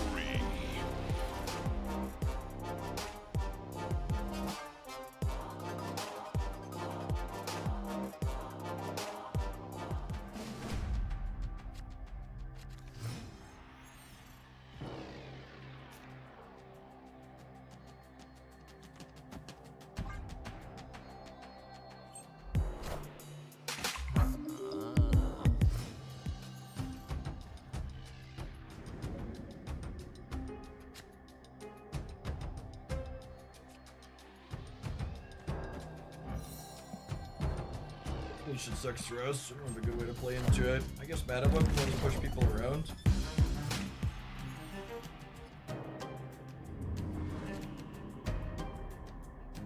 Go to Ebony Middle. I don't know about that.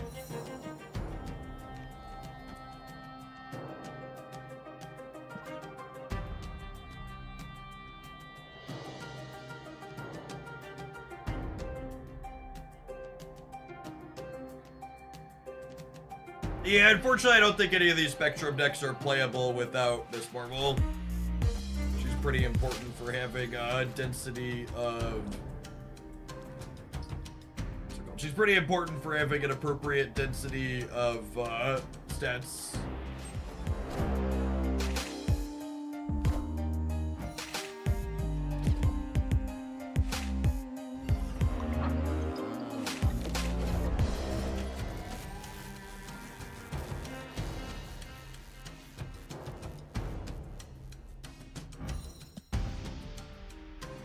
So armor means I can go War Machine into speed Ebony Maw armor on the last turn.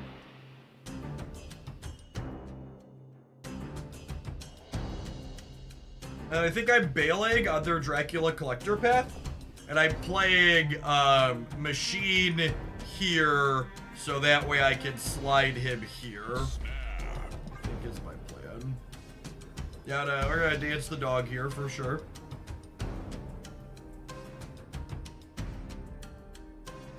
And the Thunderbolt's tower doesn't matter to us because we have Luke Cage.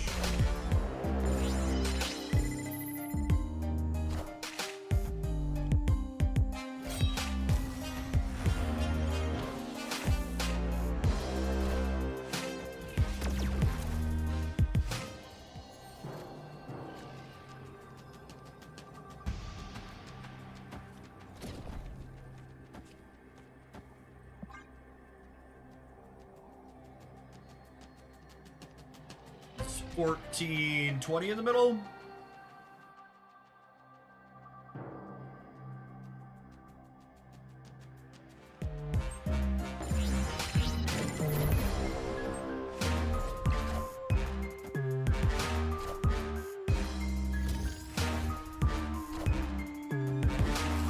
The web's so sweet.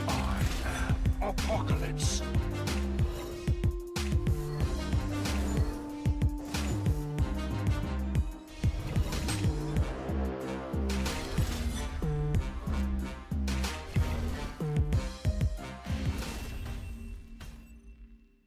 Victory.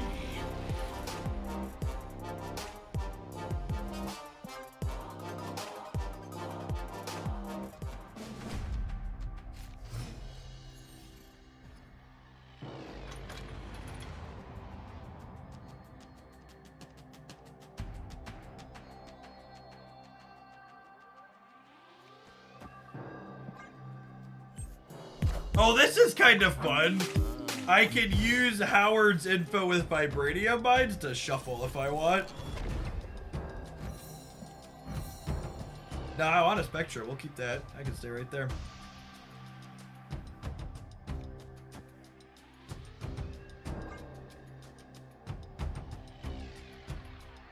Snap. Someone asked about if you're missing War Machine in this deck. If you're missing War Machine, the deck gets retooled a little bit. You need to cut Ebony Maw if you're missing War Machine, and then once you cut Ebony Maw, I'm not sure if you still want to play Madam Web. What did we play previously? Ant-Man, Wasp, and Man-Thing, I think, if I recall correctly. This location is significantly better for them than us. Not want to drop any bomb. I'm gonna put some things in my deck.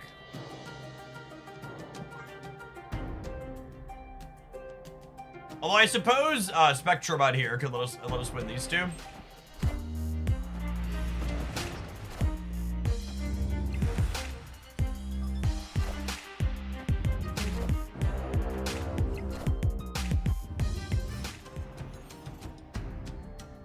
So, much like the US, we've lost the right.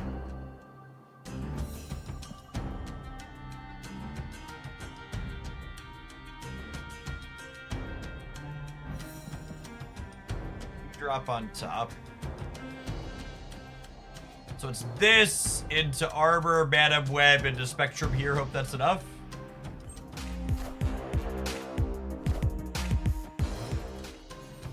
And then with them putting Dracula in the middle, I'm gonna do this actually, yeah? So we have more points here.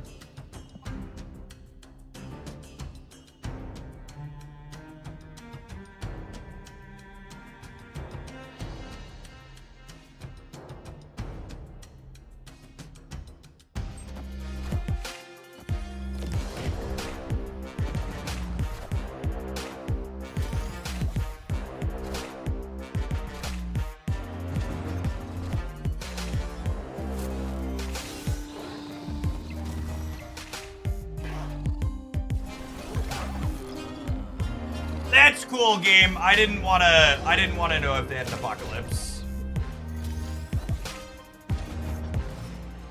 Not a big deal. They did hit helicarrier, yeah. I'm only adding 12 on the left. Yeah, maybe I should have put the armor left, because I'm adding 18 middle.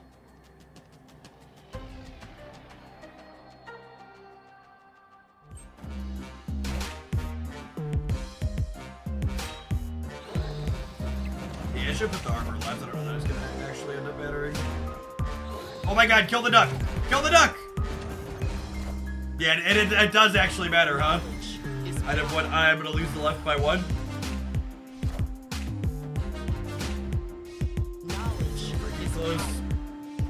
Knowledge is power. Ah, it's so sad.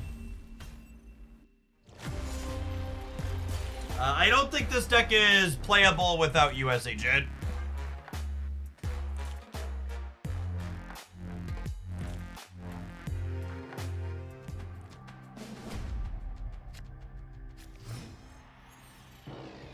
I think US Agent is very responsible for a lot of your power output in a lot of the games that you win. He is regularly a 2-11.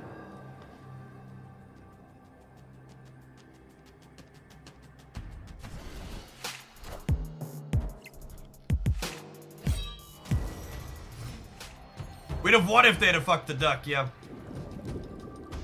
Unlucky. Oh good, we're not unlucky anymore. It's exciting.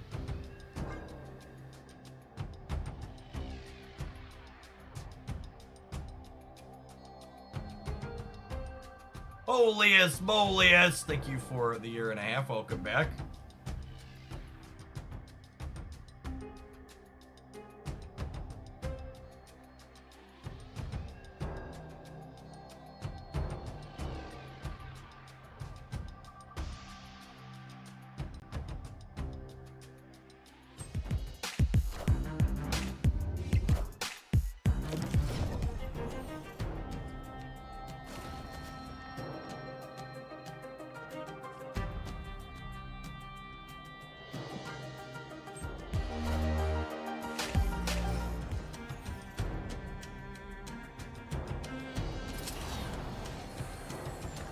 Great draw.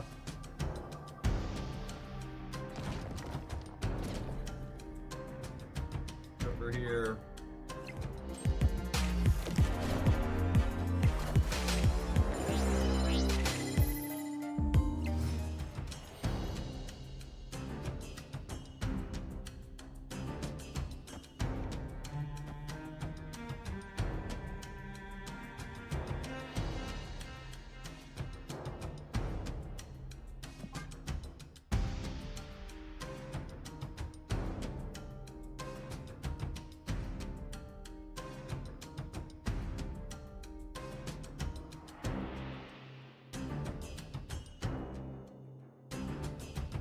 I think Scream's a really sweet design. It's probably a card that's not very good, especially not if the metagame stays hella, as much hella as it does, as it currently is. But generically speaking, Scream is a card that, what's the word I'm struggling to make? Scream is a, like, good on rate card that has deck building synergy.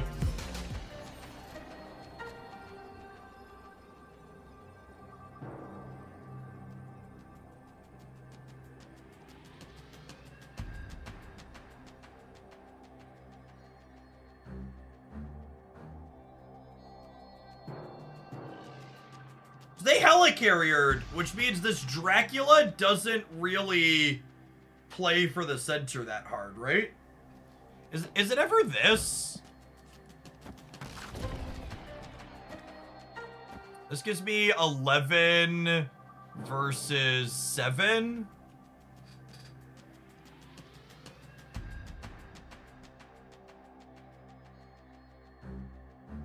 Be wrong.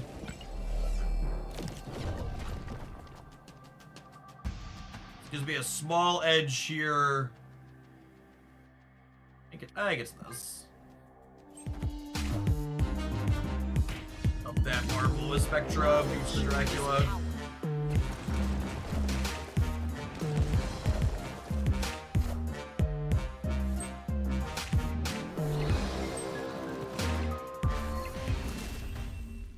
For fuck's sake.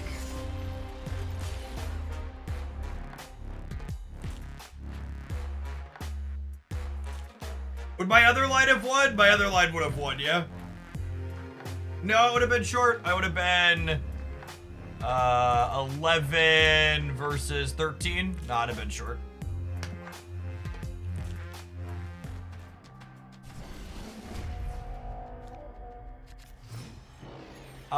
Airship and High Evo are both similar power level cards. So if you're torn between them, I'd recommend looking up deck lists and figuring out which card goes in the decks that you think you'd enjoy more.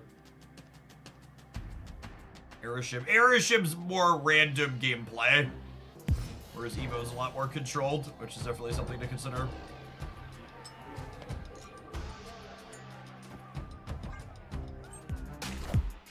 Eskimo Brody, thank you for the 2/3 of a year. Welcome back.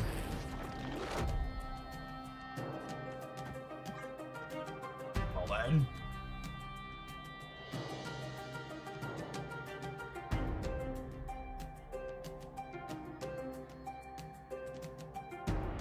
Of all the locations in Marvel Snap, these are 3 of them. I mean, I think these are favorable for us, yeah?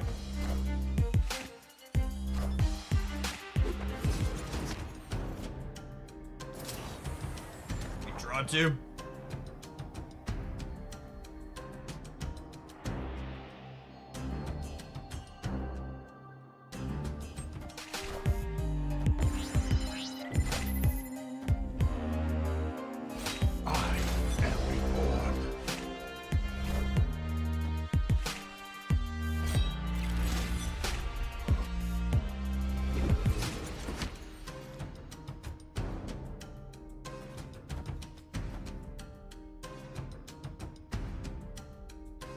Am I fine with only having 19 on the left? Yeah, I think so.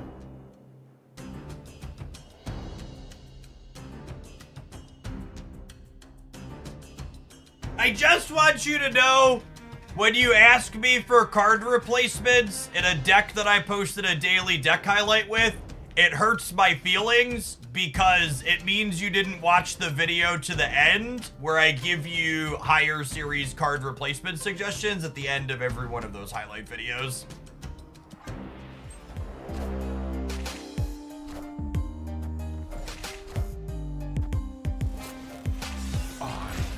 Apocalypse. You can Marvel mid and still win the lane. Ooh, that's actually a fun call. I wasn't thinking about that. Yeah, I totally could have. Yeah, I probably should have not played speed and done this plus this. I just had in my brain I couldn't play here, but you're totally right. It's fine. We should be good. Spectrum's adding what? 10, 11 on the right. He's adding 6 on the left. They have to win both of them.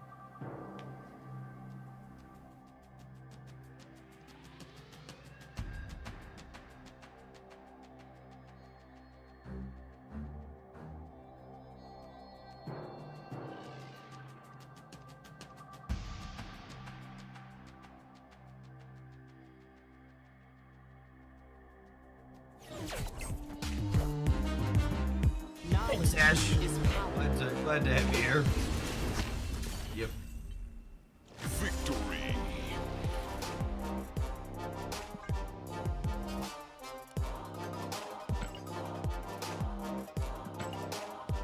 So I know we won that first round, but I don't know if I want to keep playing more with this deck I'm currently playing, because it's like 0% against Tella, I'm pretty sure. I was coming to that realization as we were playing. Pretty sure it actually just never competes with their point output range.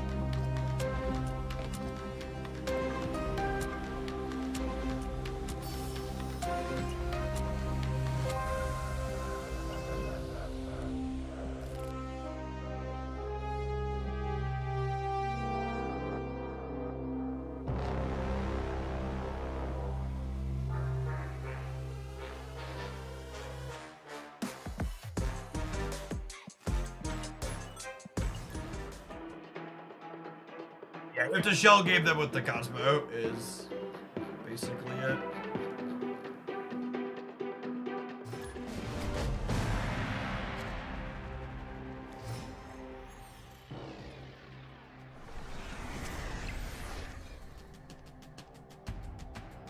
6 1-drops. None in my opener. Yep. Wicked as the next draw. Beast. Yep. Beep, beep, beep.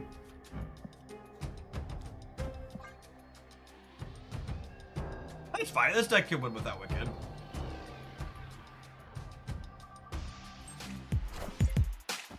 Pommy's milk isn't sus. Sure isn't.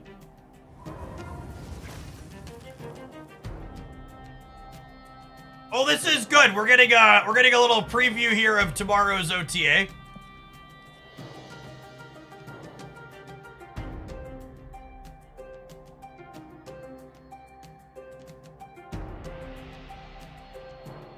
Snap.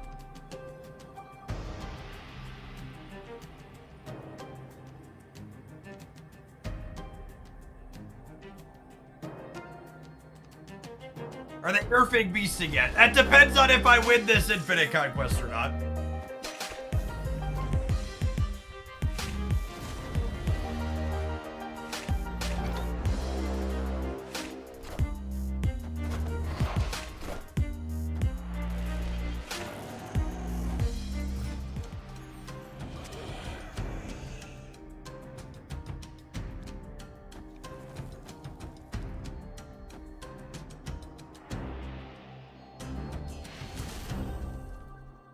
Victory.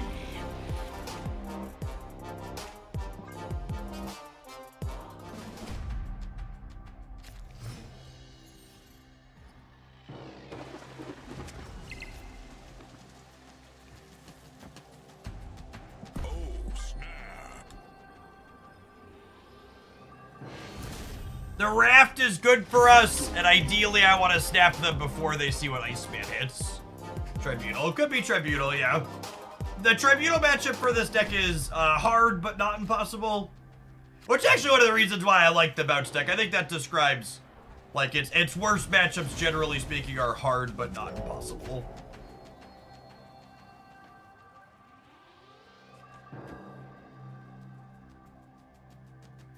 Opponent snapped.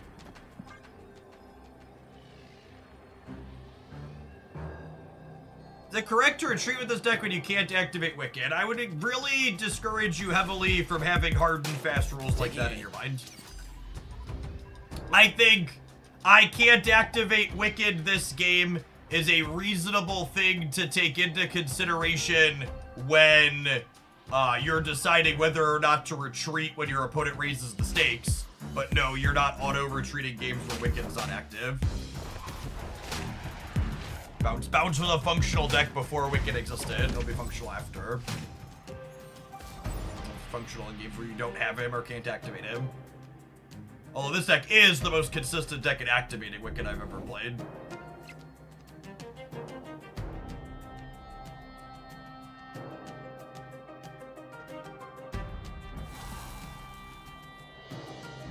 That's really unfortunate, but they're also a magic deck, so like getting rid of Limbo here isn't a guarantee that there won't be a 7th turn anyways. Yeah, Tribunal's the most common form of negative, is definitely true.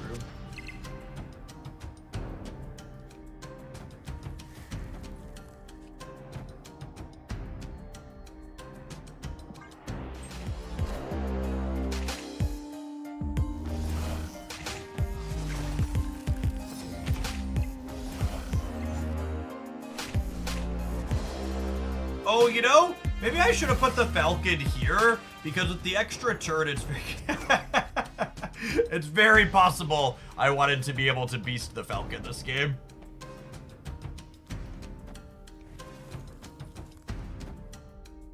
Although I guess not, I guess this is fine.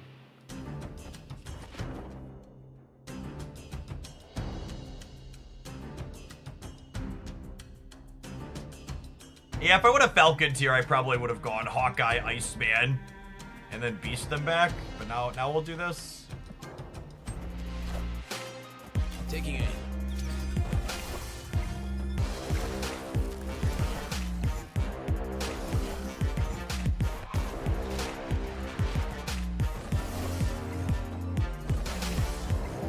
Wakanda forever.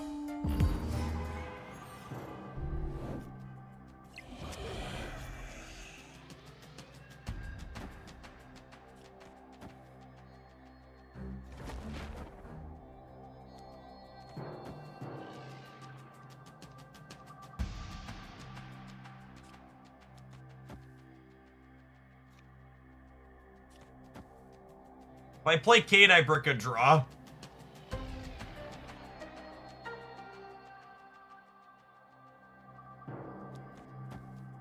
This lets us demon the hood next turn. Yeah, that's true.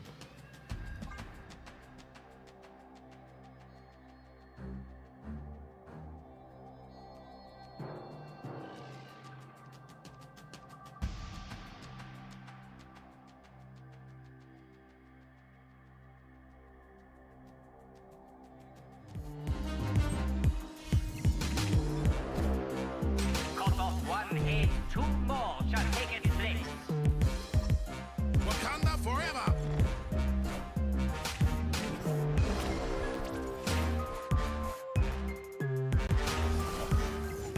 I don't really have another deck in Marvel Snap that I play all the time, so I don't really have plans to... I don't really have plans to, put borders on another.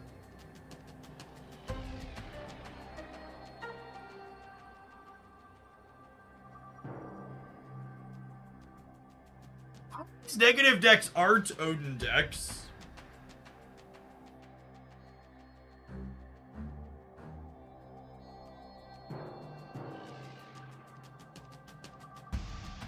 Obviously, they could be.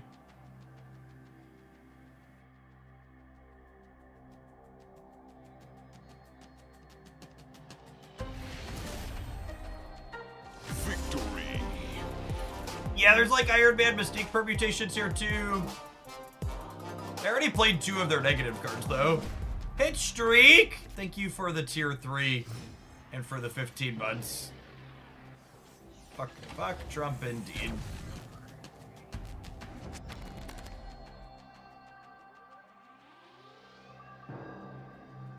Opponent snapped. I give them the respect they deserve and leave on the Escaped.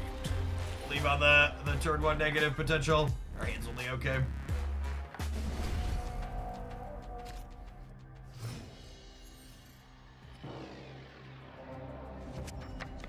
I just want you to know, if you are ever going to come into my chat and suggest that I am wrong without providing a reasonable and logical argument for why you feel I'm incorrect about something, I'm just going to ban you.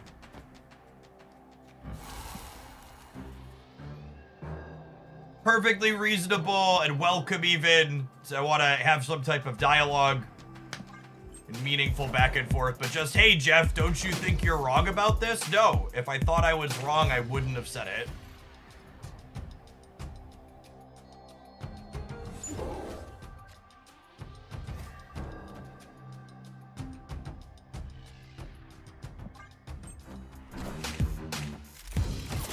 Disable split is perfect. Ah! I've got an okay border effect, I guess. Oh, it does have the black border, doesn't it? Yeah, the black Stardust does look insane with that border cosmetic. It's big true.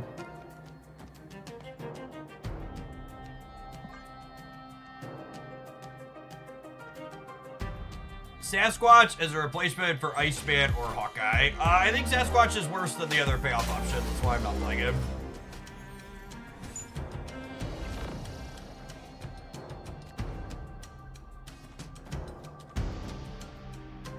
God, I want to snap their turn 3 negative so bad.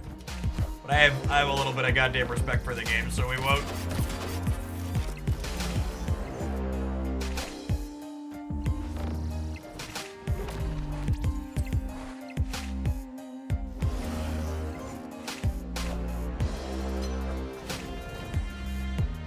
Come on, Nico. Unlucky. Alright. Brain melting. I can actually play every card in my hand, right? Correct? I need a fact check.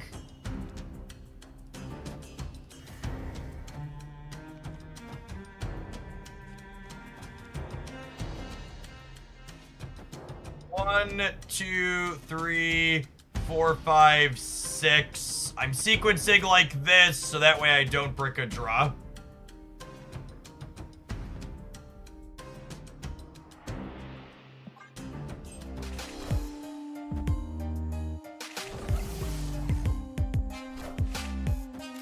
calculated the answer to be yes, but I'm bad at math. Yep. Silver Sable is definitely the best card to release this month, and it's not particularly close.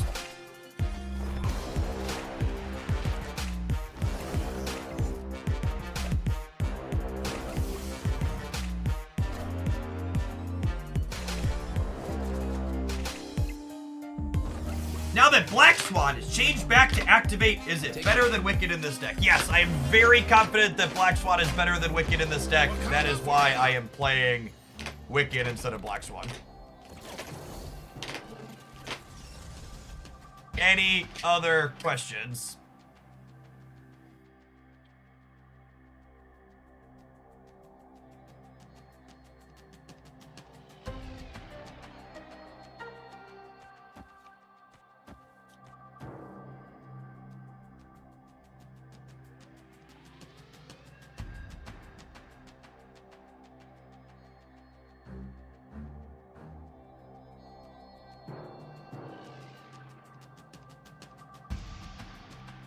Unironically, am I supposed to eat Kitty instead of Wiccan? So that way I guaranteed draw the Hitmonkey. Next turn, I'm gonna have 1, 2, 3, 4, 5 slots.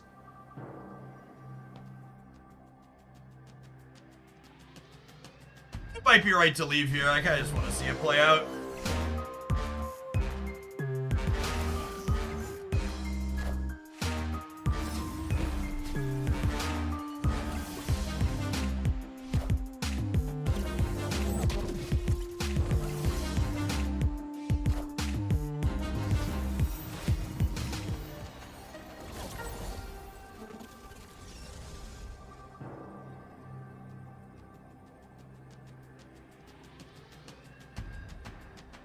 So if they Zola the right, and they hit in the correct order, the Panther goes to 24, and then I die. If they hit in the wrong order, I'm good to go. That's a good old fashion tried and true Marvel Snap coin flip.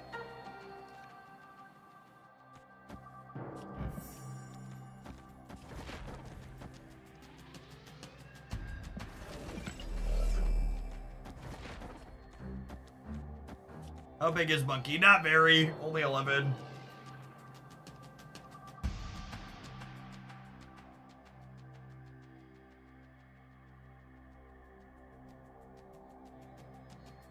Yeah, there's other Mr. Negative things that are possible here too, it's true.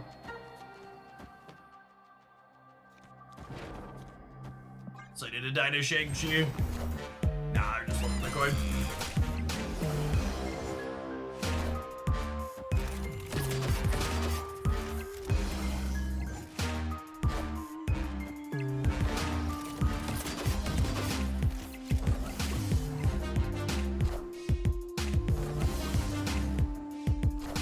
Gosh, we're actually super. If I hadn't left the Hawkeye middle, we would have beaten the Black Panther middle if they won the 50-50. Unlucky. If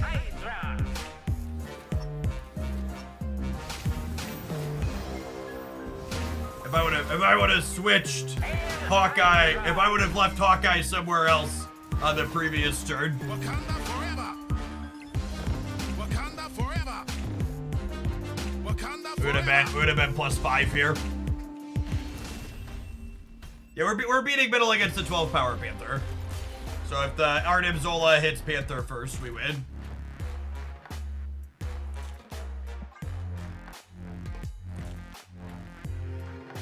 Yeah, monster was annoying. If the monster wasn't there, we would have won.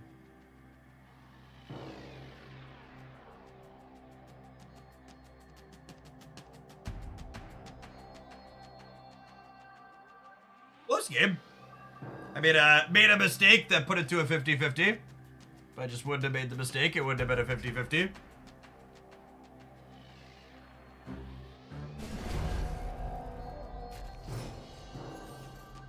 Oh, snap. I don't want to be 2 to 5s. Let's snap. Our hand's fine. Man, my hand has to be really bad to not snap in this position. anything remotely serviceable. Iceman's also insane in this matchup. If it tags Psylocke or Mr. Negative, their best draws get turned off, which is wonderful.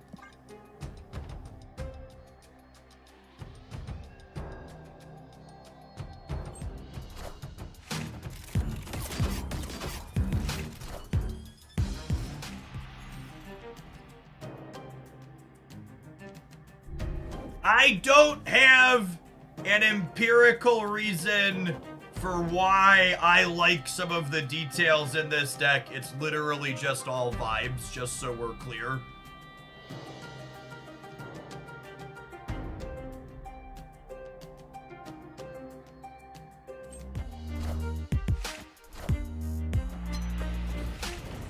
Could have gotten rid of Dream Dimension and chose not to. What a fucking monster.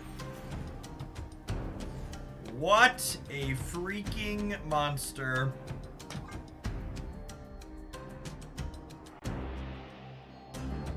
I expect Toxin will fit in here. I'm gonna start by cutting Bishop, and we'll go from there.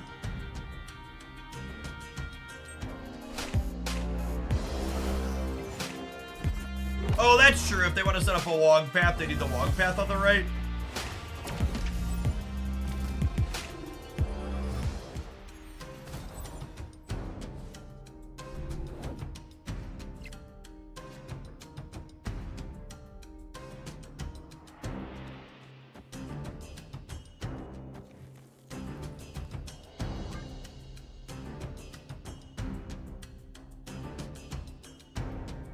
To draw one Falcon, please, deck. This Wicked showed up on time this set. Nope. They played turn 3 negative in like 3 of these 6 games, and we played Wicked 0 times. We played Wicked on 4 0 times. We played Wicked on 5 in one of, we played Wicked on 6 in one of the games.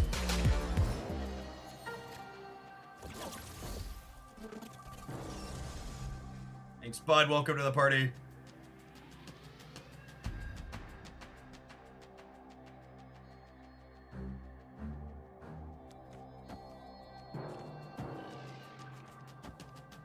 Unironically, this.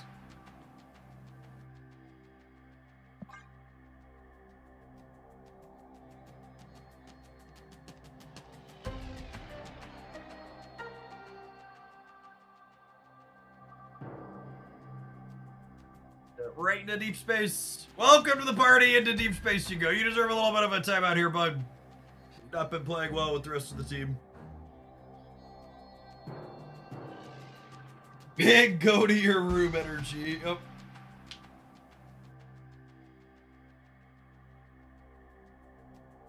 You watch the Agatha show? I have not.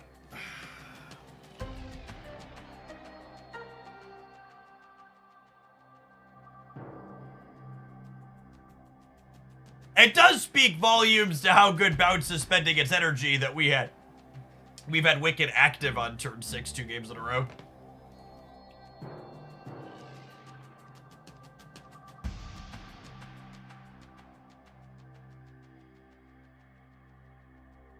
Could Sage win the left for them? Yeah, maybe. But then hopefully they can't win the other 2.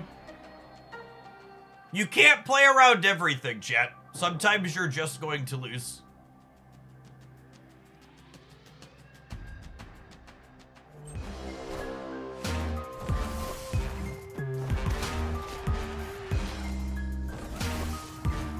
Taking aim.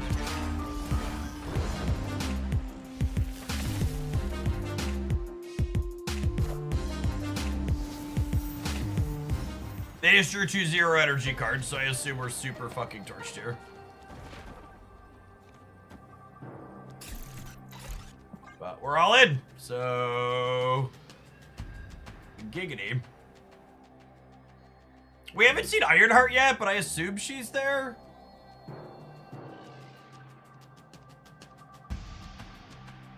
Ironheart Iron Man crushes us every time.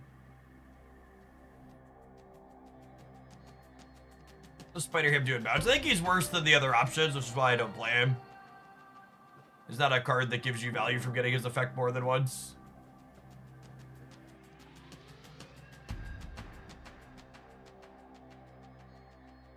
Ganesh! Thank you for the 6 months in advance. I plan to be here. Thanks for keeping me around. Maybe we have a shot. They ran the timer down. Says local man about to be crushed mercilessly.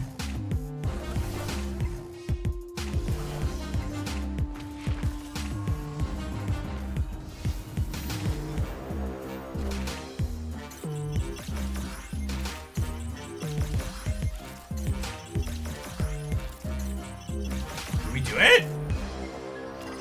Thank you, Deep Space. Victory. Thank you, Deep Space. This one goes out to you, bud.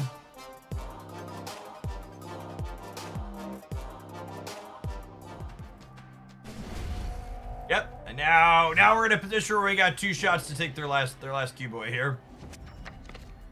Just like my country, I'm young, scrappy, and hungry, chat. And we're not throwing away this shot. It's round 3. I think it's round 2. I don't remember. We have so many infinite tickets, I'm not really paying attention. I'll call out when we make it to match 5, but otherwise we're just kind of playing as normal, only with infinite tickets. I think if we played nothing but Infinite Conquest between now and when it rolls out, I probably still won't spend all the tickets organically.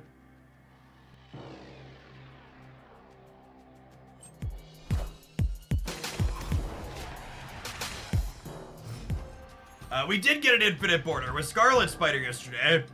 Marvel Snap's latest pay-to-win card.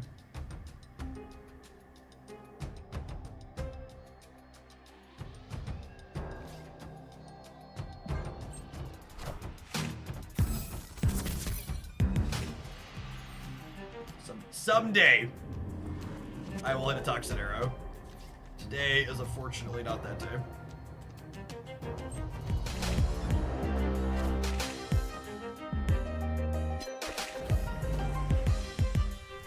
How is it, Peter? When you're gonna have a tough time on this channel, if that sarcasm wasn't apparent to you.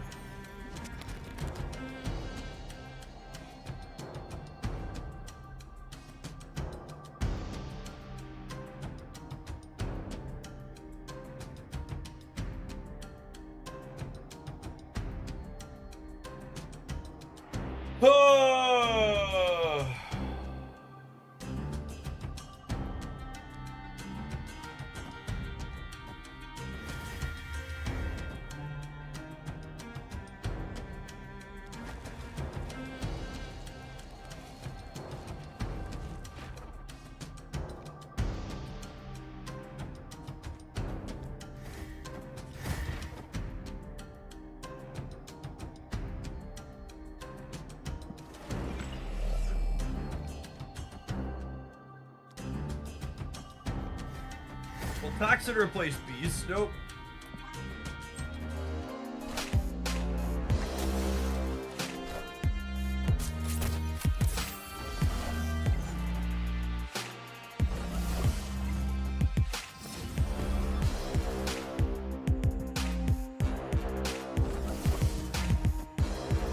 Clear for takeoff.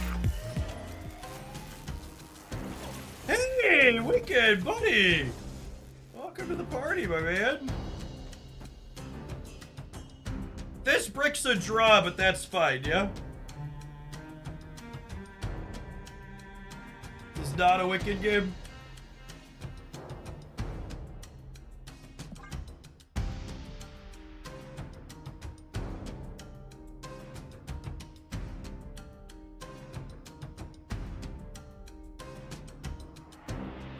I thought the Thunderbolts trailer looked fun.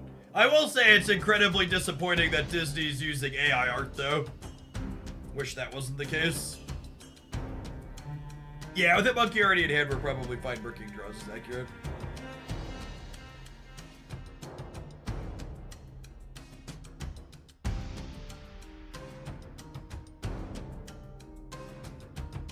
It's unlucky that we've played 7 rounds in this set, and Nico getting rid of Limbo has actually never lined up.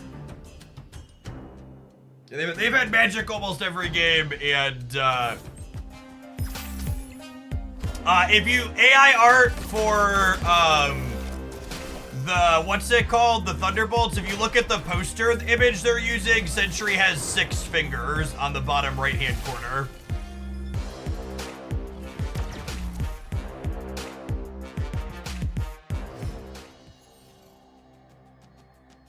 people who aren't familiar, that's like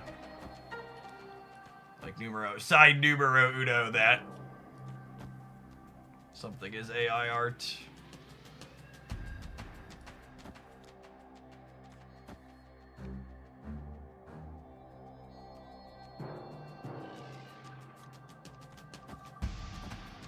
This puts 1, 2, 3, 4, 5, 6 cards back into my hand. Hand's full.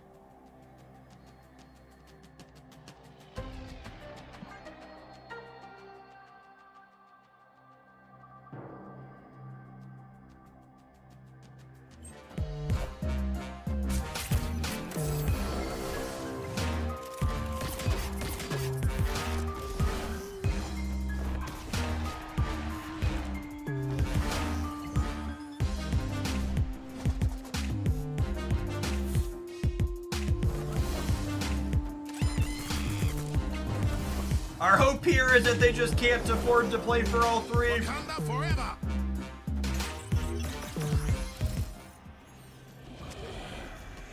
Holy forking shirt balls. That was the good roll here too.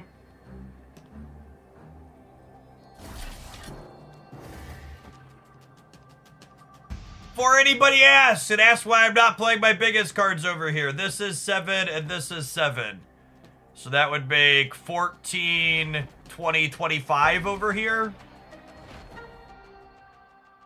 I think I'm supposed to play for all of them.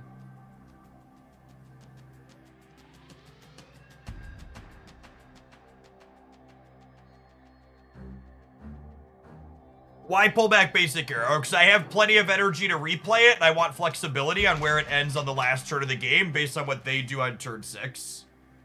Nico is literally the only thing we're putting on the board smaller than 6. That's true, actually. This is 7, 7, 6, 6, 6. Oh, they were right, chat! The demons are coming for us! Oh, no, we should have listened! Oh, no! We didn't heed their warning, and now we're here.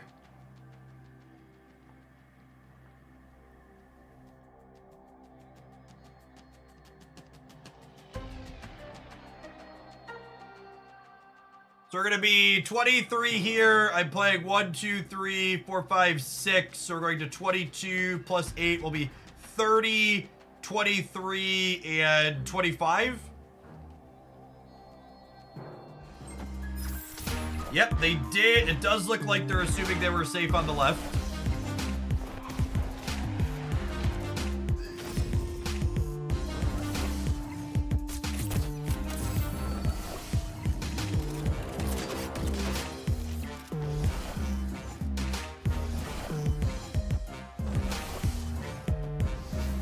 Check out this video for decks that have little or no series 5 and 6 cards in them. Cut off one head, 2 more shall take its place.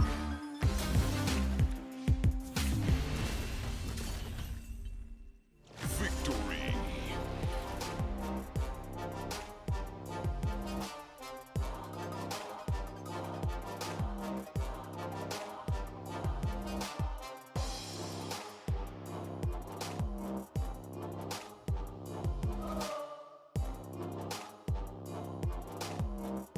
The person telling me this isn't AI, well, did the human put extra fingers in here? 1, 2, 3, 4, 5. There's very clearly 1, 2, 3. Oh, is it kind of cropped up?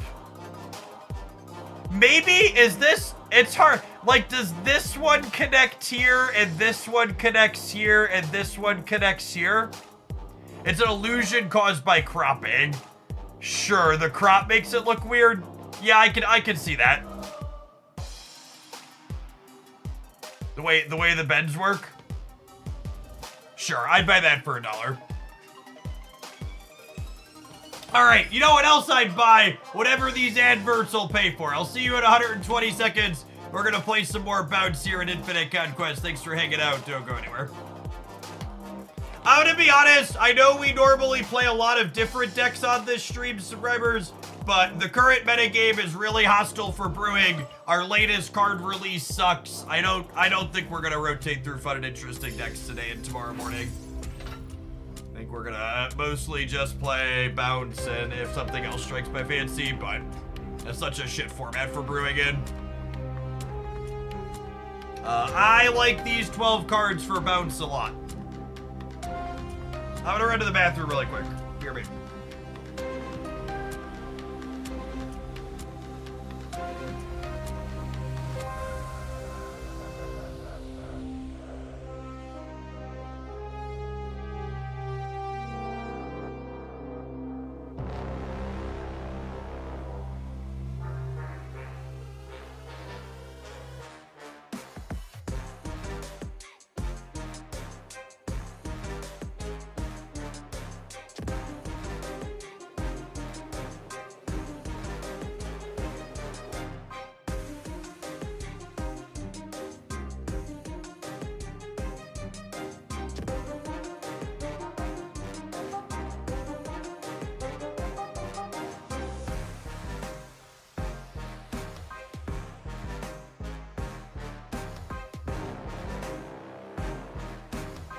Hey, Paul Greta, every single deck I have played Scarlet Spider in, he was like the worst card in the deck by a good margin.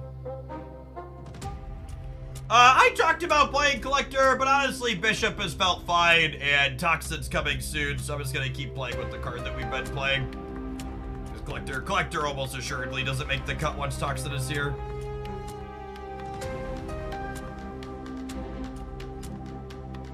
Crazy how quickly things can change with a few card changes and new releases. I mean, it's not really that crazy. They intentionally buffed an archetype that creates a very polarizing, hard to brew in metagame. And then that archetype became 20% of the format, and predictably the format is polarized and hard to brew in.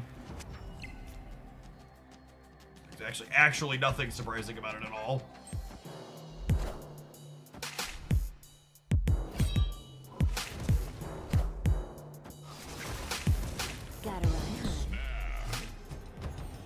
What a fun and interesting game of Marvel Snap.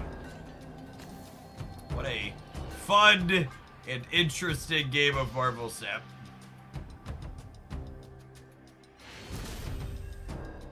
Victory. I almost snapped them on 1-2. I should have. I got another cube out of them. Our hand was good.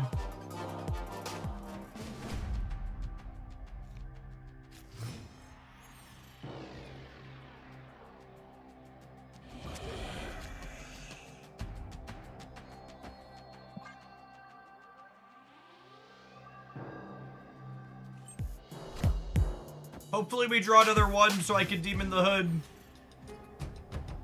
50% to draw 1 drop here.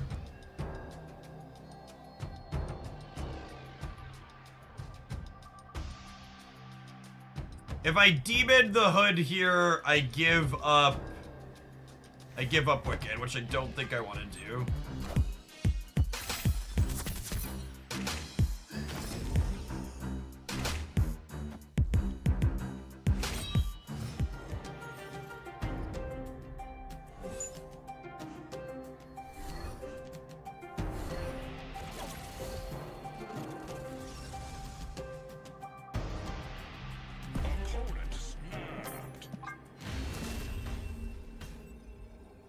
Escaped.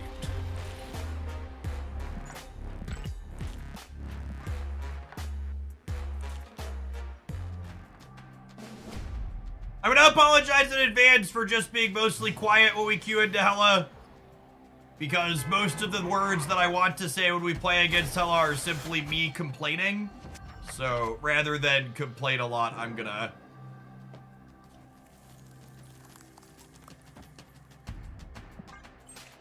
Yeah, it's actually really unfortunate that our opponent seems to understand how to snap and retreat. It's gonna make the matchup significantly harder.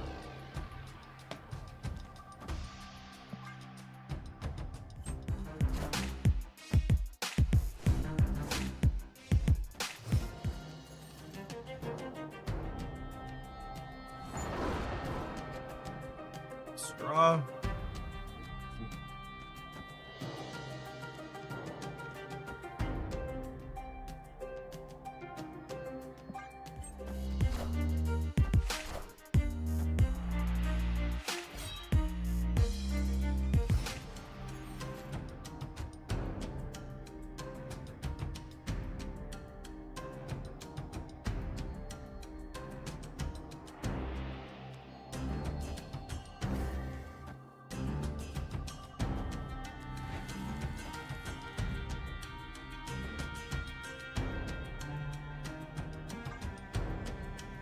I should have put the bishop here, so that way I could set up this path as a bounce path. Escaped. I think the metagames with Hela and Aeroship at the top are the ones that I personally enjoyed the least. They tend to... I think like lockout metagames aren't particularly great, but like lockout metagames tend to at least have decks that I personally find fun. Like Cerebro. Cerebro 2 is like one of the quiet champions of the lockout metagames. So I was always able to find some amount of joy in those matchups.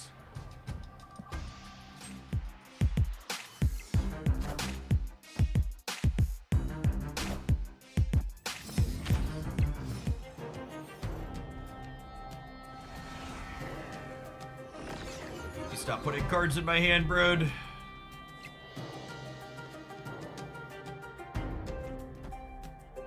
Oh, snap. Recommend getting Aeroship as early pull 3 player. I think it depends on how much you like random bullshit. I think if you're someone that likes having agency over your games, I'd probably recommend High Evo over Aeroship, but they're both fine. Victory. Oh man, it's gonna be a tough set because they don't understand how to snap and retreat. They're playing Hela because they just like pushing buttons. Queuing into a Hela opponent that like actually understands how Marvel Snap is supposed to function is brutal. Speaking of brutal, now I have to draw exactly Falcon or Cape Bishop in order for this hand to not break Wicked. If I draw either of those, this hand is very good.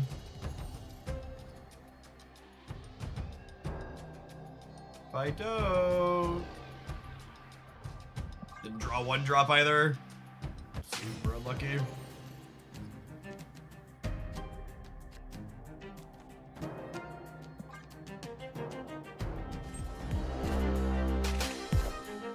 They buffed Hellcow and made it activate Duty Drum. So there's basically zero chance you ever discard Hela by accident if you're playing correctly. Wind, aid my hand. Escaped.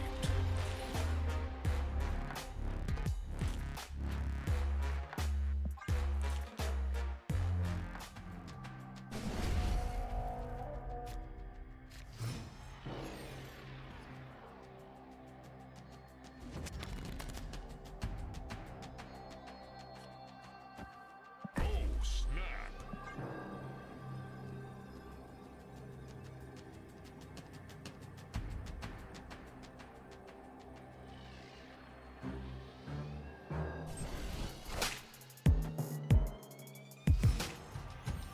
Yeah, I think Tardax downgrades Wicked stats on average. Okay, you know what? You know what? Fine, fuck it, fair. Fair. Fair. We'll take it. We take those.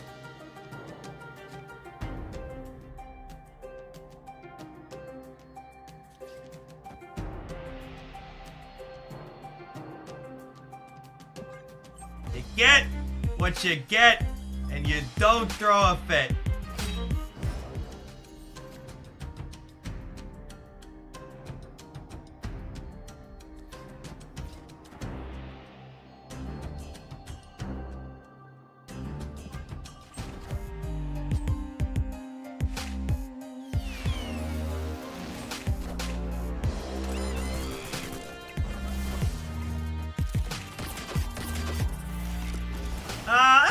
want to try and cheese the arrow. I think we're in a spot where I can just play a pretty honest game here.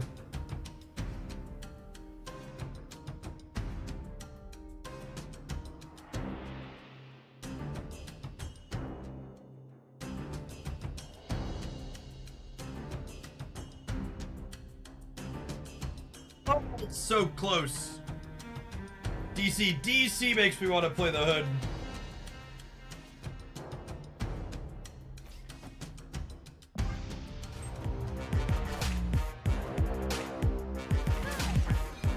We are the future.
Yeah, Falco would have been nice for the middle.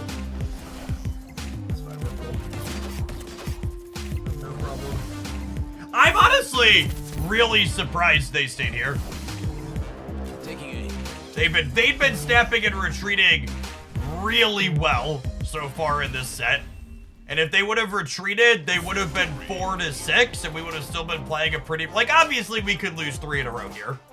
Like, we're not guaranteed to win from here. But if they were 4-6, the game is still incredibly close. And now we're a strong favorite.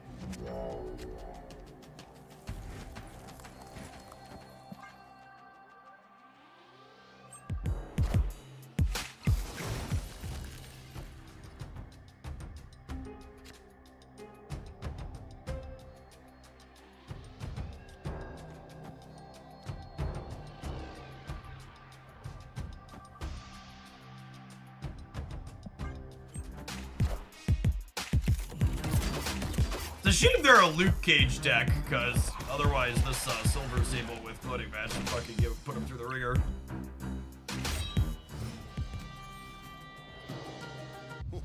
This land is Stop putting cards in my hand, Brode! Please!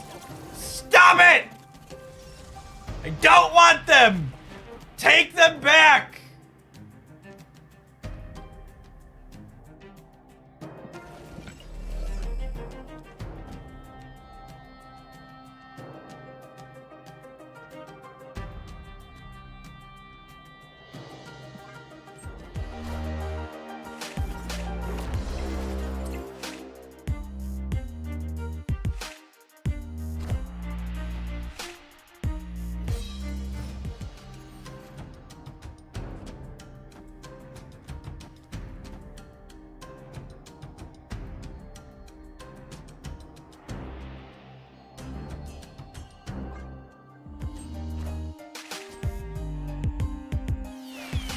It's a shame we didn't get Hela or Luke Cage.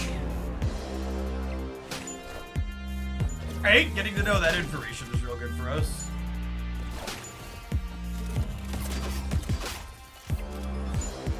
"10 minutes ago, I'm just gonna play quietly while dealing with this matchup now. Brood!"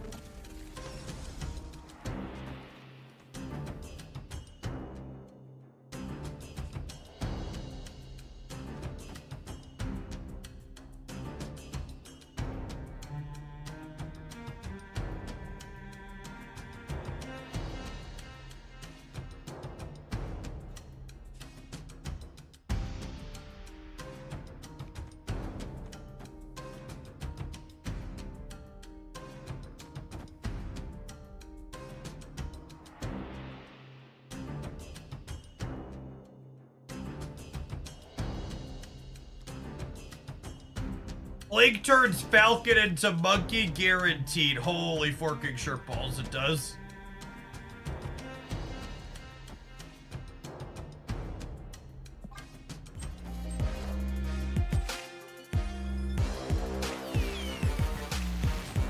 We are the future.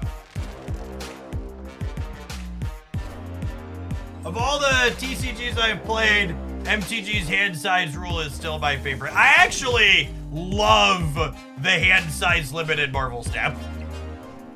I actually think making it so the number of cards in your hand is a resource you have to manage is really interesting and good. I wish there were fewer locations that added random shit to my hand, making it less skill testing where the answer is just, I'm fucked and there's nothing I can do about it.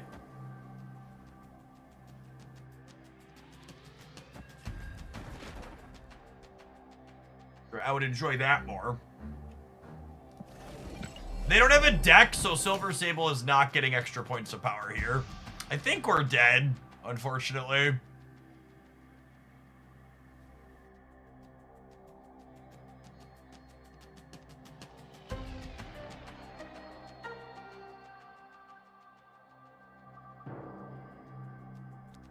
So 7, 8 is 15, 19.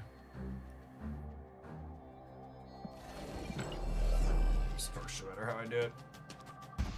I think I do this and hope that they don't play here, right?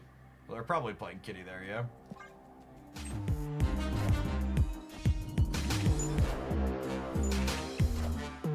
I should play for the right.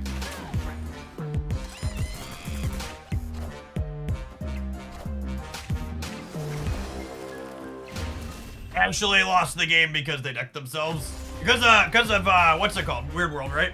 Weird World plus 2 Jubilees got us.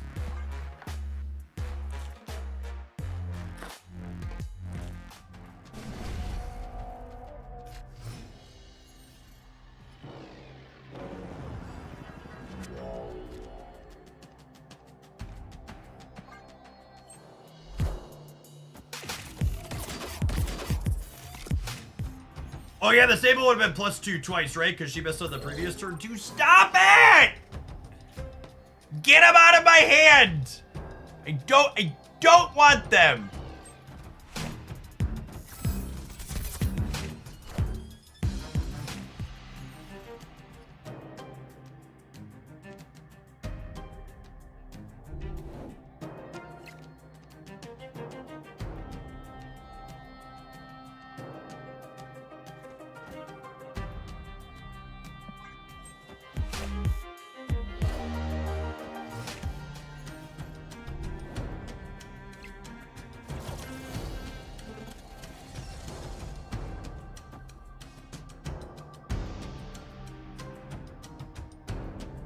I don't even actually know that it's right to play him here.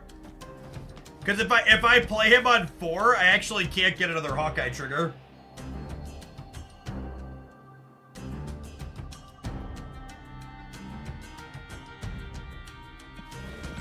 Freaking a draw, though. I think I have to play him.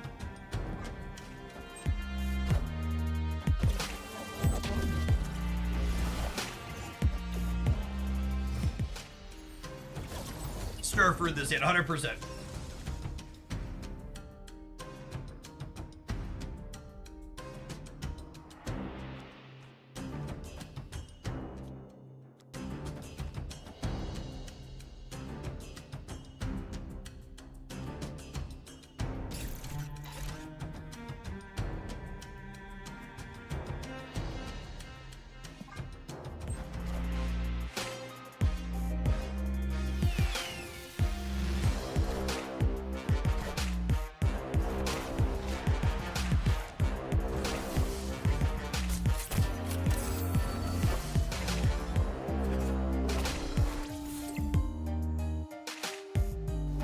I have Rhino. We might very well be Rhinoing the next one. Like, here you go. Taking aim.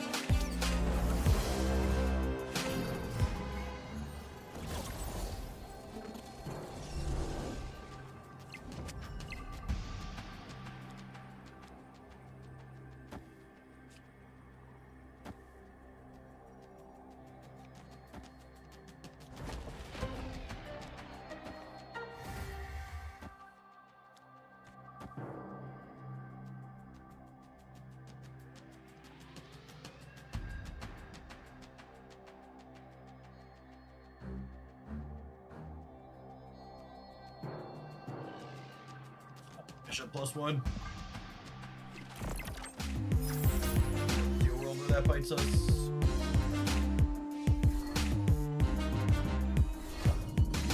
Minions to me.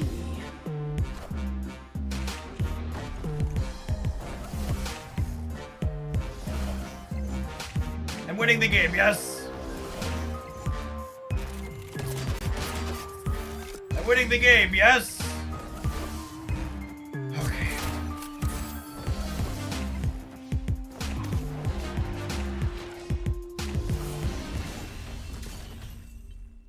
Victory.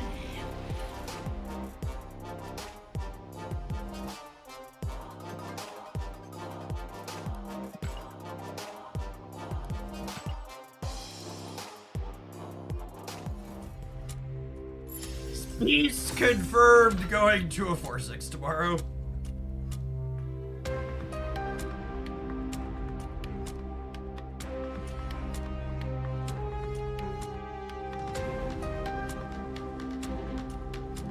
I need to grab some lunch because I'm very hungry and I need to heat it up myself really quick. So I'm going to take a slightly longer than normal ad break. We'll be back in 3 minutes with round 4 of this Infinite Conquest. Thanks for hanging out. Don't go anywhere.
Took my glasses off in the kitchen. I totally forgot to bring them down. Plug our wonderful sponsor really quick who's feeding me. One of my lovely factor meals here. Tortellini with some sauce and vegetables on top and a side of green beans. Lovely, lovely, lovely. Thoroughly heated and ready to eat it. If you're someone who enjoys my stuff and you live in the US, or you haven't tried Factor before, it's a great way to support what I do here. If you're someone who pays me money every month, consider paying Factor for a month or for a week or two and checking them out instead as a thank you to anybody who checks out Factor for the first time using my code. I'd be happy to hook you up with a 6-month sub gift to the channel. Sanctum Sanctorum is terrible for us. Okamokos, thank you for the quarter of a year. Welcome back.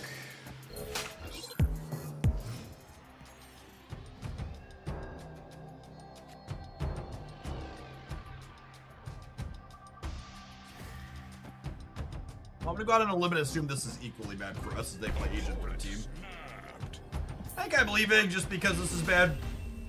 If this was a neutral location, our hand's good, we'd definitely be staying, but if this ends up being bad, I just can't play the game.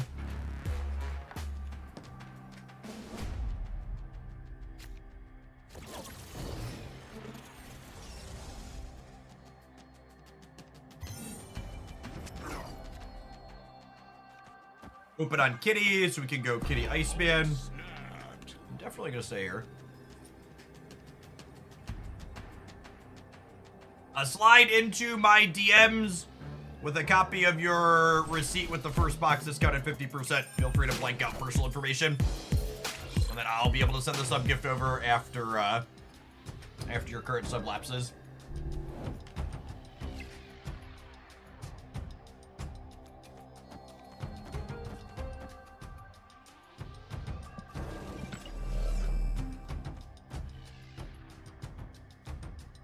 Actually, do I put all of these in the same path so that way if I draw Beast, I can pick the monkey back up too? Yeah, probably.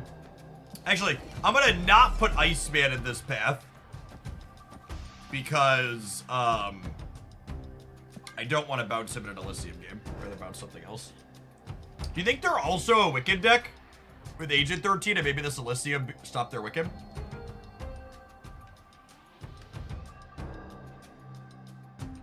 What's the deck you hate the most? Hella. Does not generate good or interesting games of Mortal Step.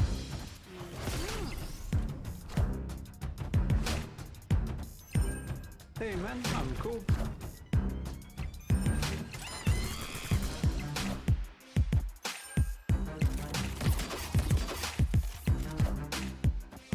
Now, it's a human being just choosing to do something weird.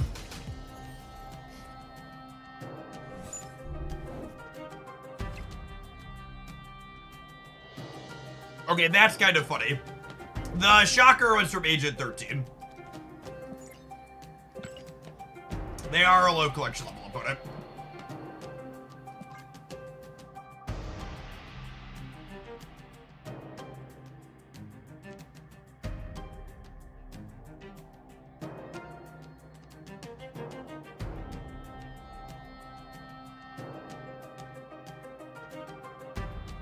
Snap him. Can I? The rest of my hand kind of doesn't do anything.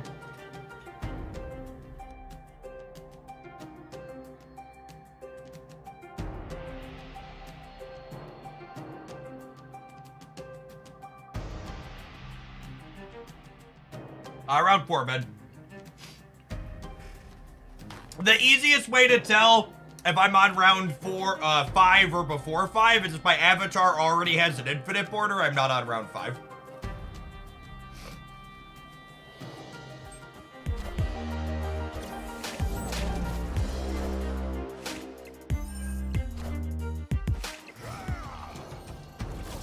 We should assume they can get as big as 16 here.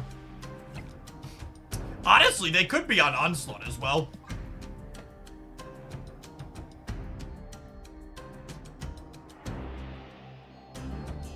Onslaught plus Marvel could mess us up.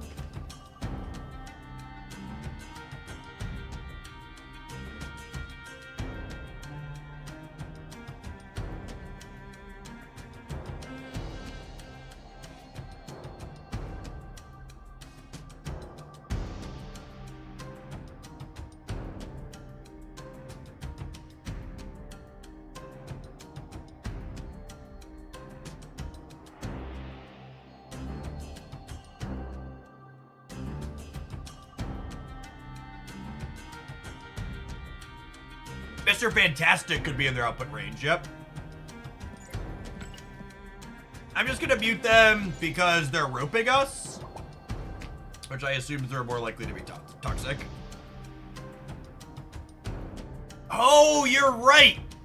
It wasn't luck that they played into here. Uatu let them know this was coming. That's funny. My mighty hand.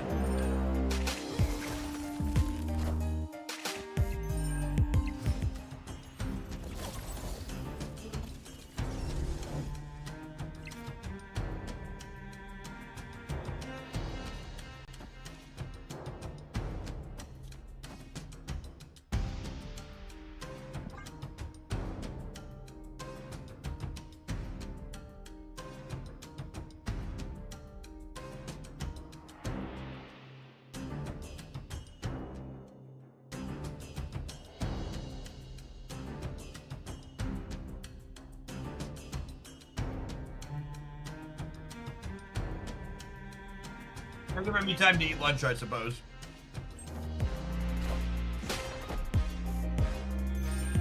Are those matching borders? Every deck I ever play always has matching borders, my dear gamers.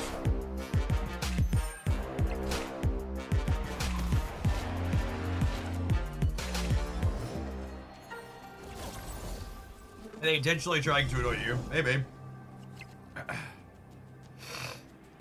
It's pretty common for people to play slow as shit, though. I gotta leave just because Blue Marvel is +8 here. Did not draw any of our bounce cards.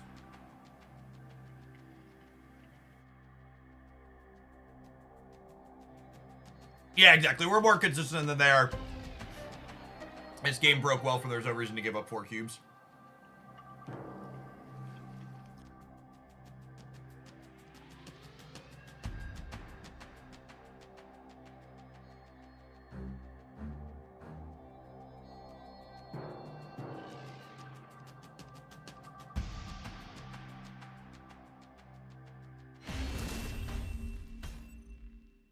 Escaped.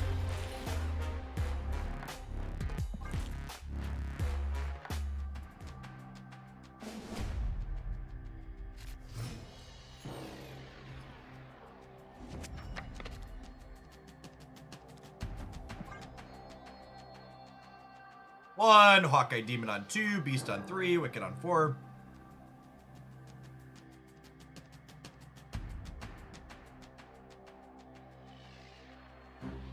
I think Ultron Series 3, yeah?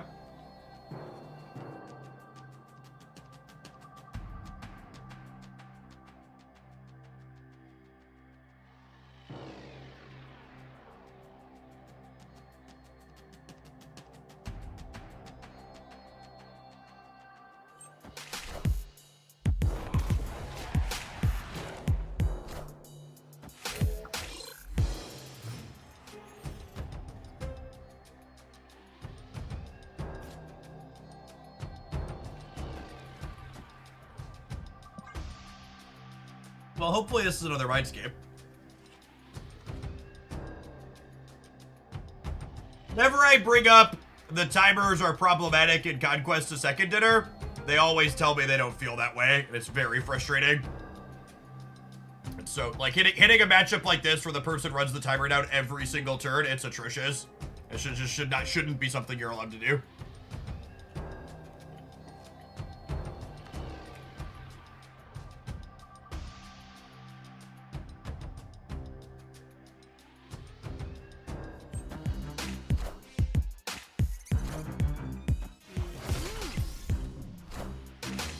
Taking aim.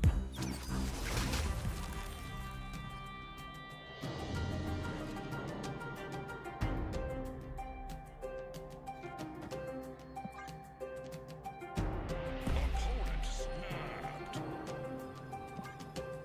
I think I'm staying. But the Mirror Dimension, I think the Mirror Dimension is okay for us either way. I'm gonna stay.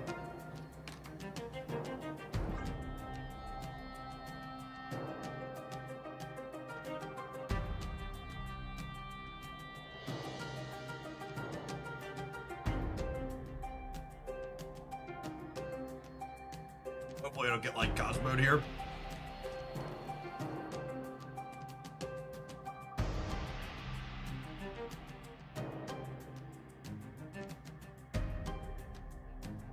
yeah, second Thunderbolt Tower is not great for them, and copy of Mindscape means I keep my hand, which is also good for us, I think.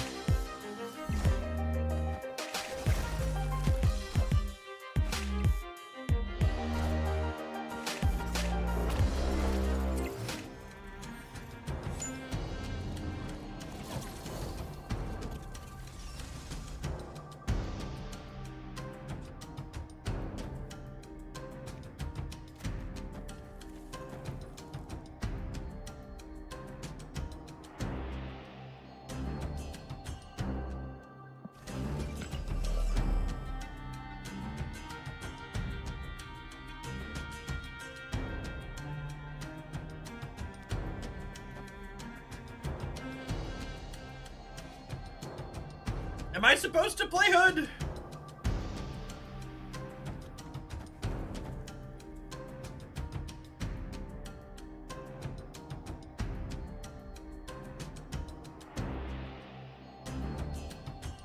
I could punt the left, I suppose.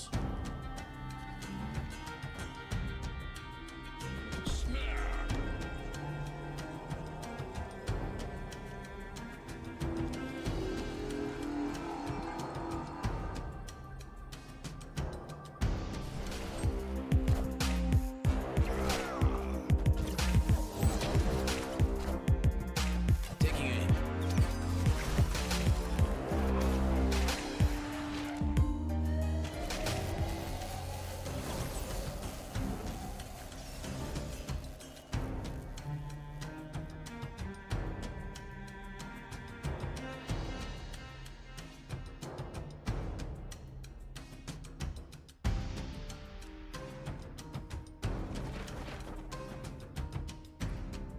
This is 12, this is 19 here at a minimum.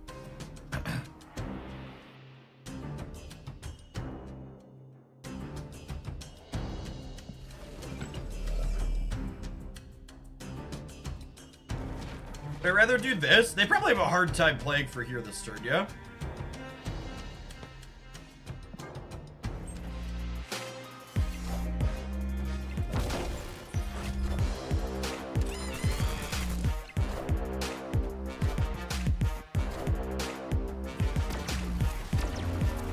They have Cape Bishop plus the top deck.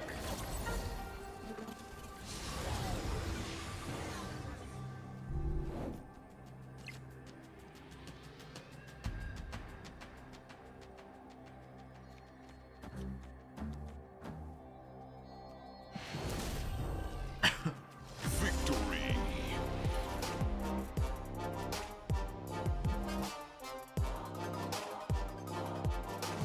I will say, while the roping is annoying, this opponent very clearly understands how to snap and retreat.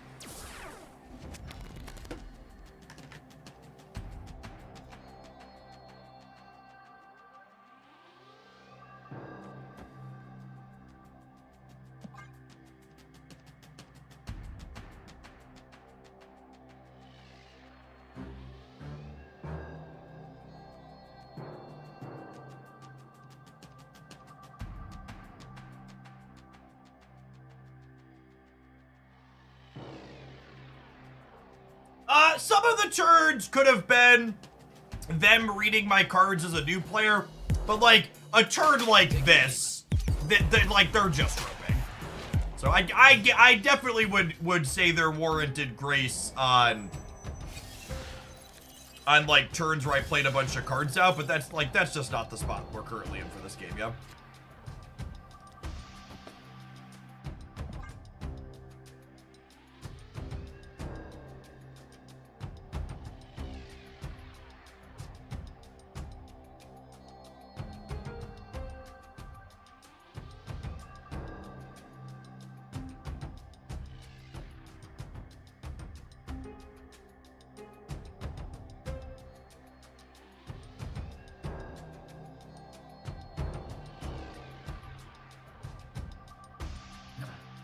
Yeah, I'm actually not sure how hard I want to play for Gamble Lab. It's probably gonna depend on what they do this turn. And we both stack 4. I think they're gonna stack 4 there, and then I'm gonna have to bail. Yeah, I think we're just punting left again. This is like a play bishop on turn 3 angle.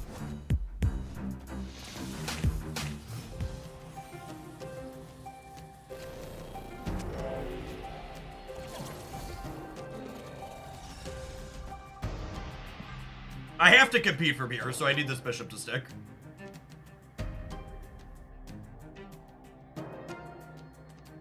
To the left. If I Nico the left, I'm not going to have numbers. I think I'm just supposed to take the 75%er, because I think if bishop sticks here, we probably win the game. Because I'm going to be playing Wicked next turn. So if I don't bishop this turn, I'm not bishoping till 5, and then that's too late. And I don't have any other bounce cards in hand, so if I don't bishop this turn, I'm not gonna have a good way to bring those cards back and replay them back out. So like, it's gonna feel bad when I call this snap and then we lose the 25%er, but this is a statistically correct play.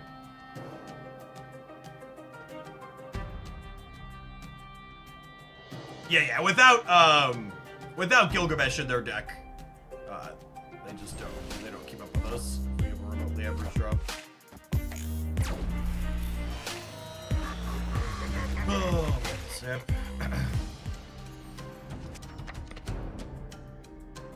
And then the difference between me and some of you at home is some of you at home would lose that 25%er and then not play your next card into the danger room because you'd be tilted, but it was a statistically correct play last turn. It's the statistically correct play again this turn.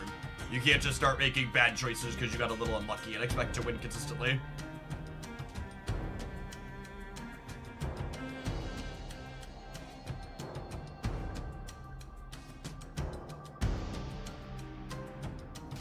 Yeah, just take your licks.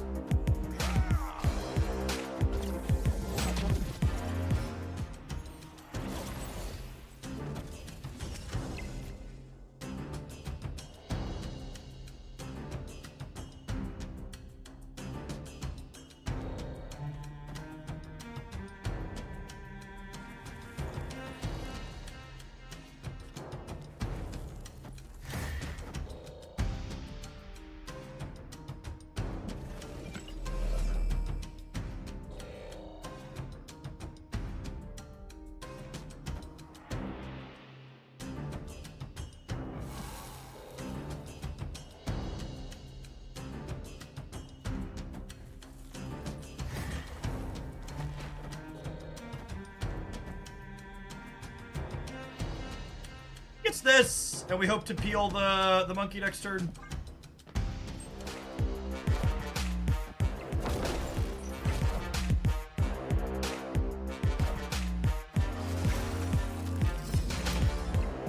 Oh, you know, I probably should have +2 to the demon, huh? Onslaught in the center is 7, 8, 9, 10. They go to 18 with Onslaught in the center. Is that right? Onslaught in the 10. Did I count that right?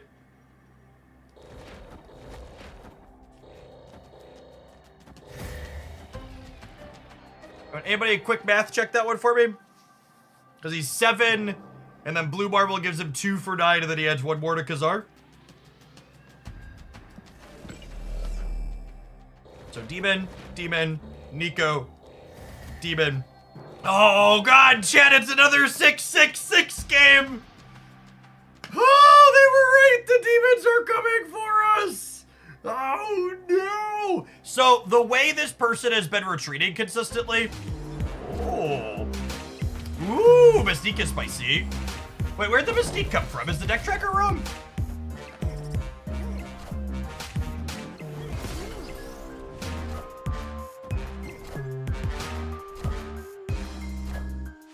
Oh, is it an Agent 13? Holy shit, it is. Taking aim.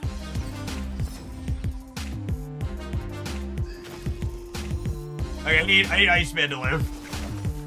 Cool, we're good. Perfect. Victory.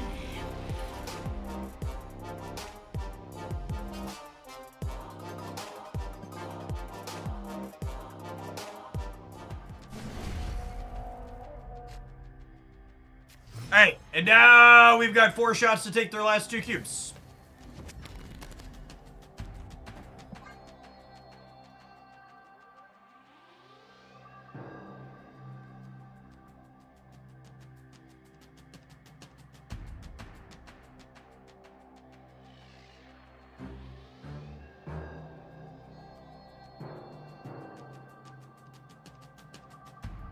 So destroying my phone on turn 3 when Bishop died would have been the wrong play, noted. Yes, noted.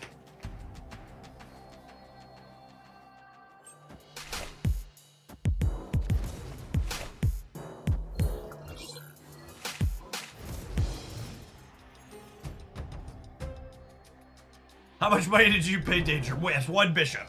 1 bishop's worth of money.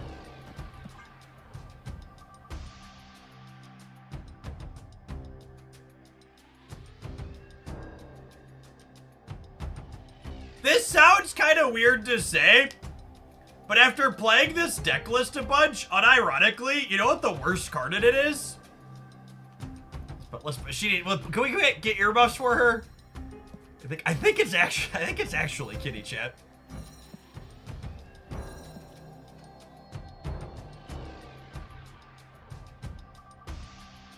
How is bounce against clock? Now, I will say, Kitty Pride is genuinely very good against clock.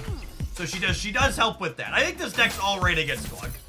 I don't think this deck has any unwinnable matchups. I think is a big part of its appeal. I think every single match you queue into with these 12 cards, if you play them well, you could have a real shot. I don't think there's any 90-10s, your opponent had the tech card and you're just dead type matchups.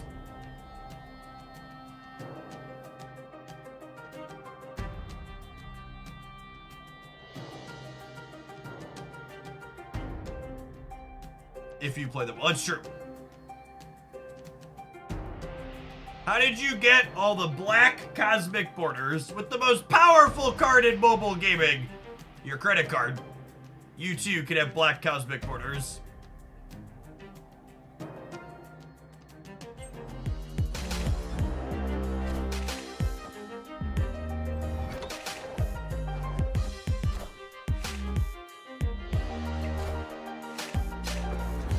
That is a hell of a diff.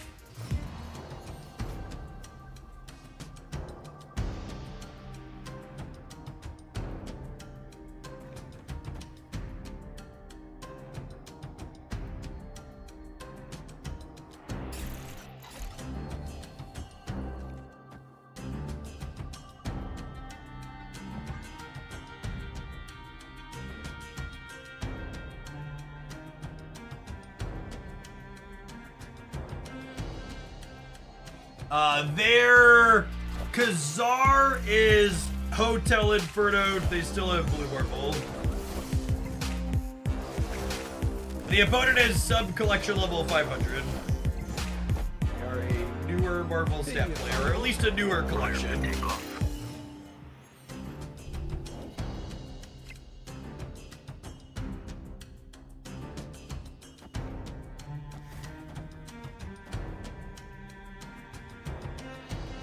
Two, three, Iceman, Arrow, Nico. We brick a draw, but we also get 1 extra draw, so it's a wash.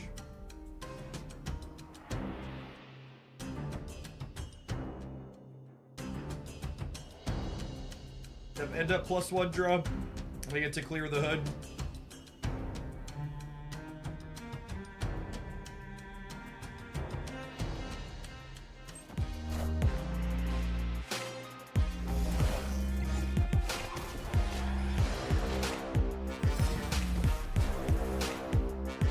You could leave Nico on the board. Nah, I think I'd rather get Nico back than Kitty. No, I guess I kind of wanted to draw Beast this turn, huh?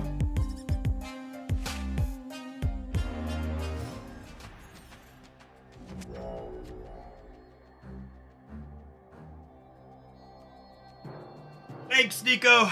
Appreciate you.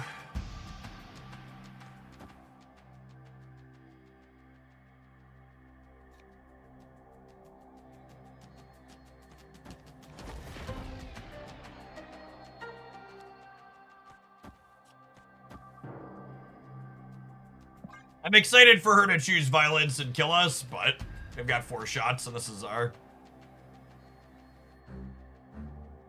Could leave Nico on board, imagine that, yep.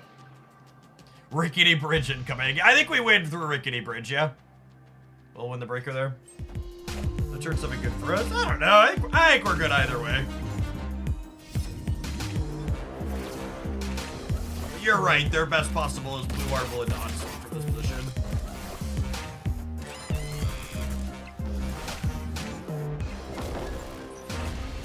I could have simply played around +8 left and center.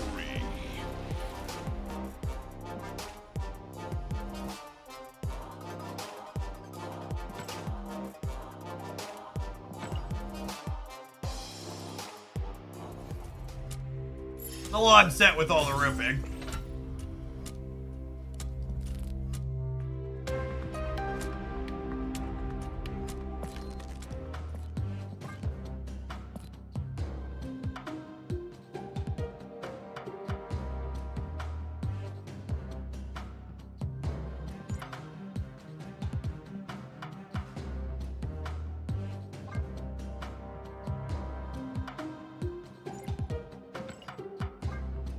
Emma, Koye, and Nikki. I had accidentally forgotten to favorite these when I bought the bundles. They got buried a little bit, but I think I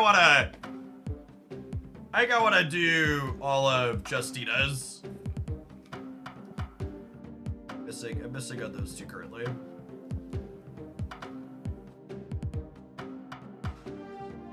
I see Oko, I flinch. Thanks, Magic the Gathering. Yup.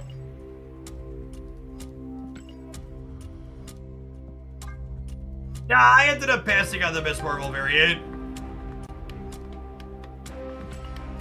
I'm running low on Spotlight keys. I didn't want to burn them for something I was unlikely to use.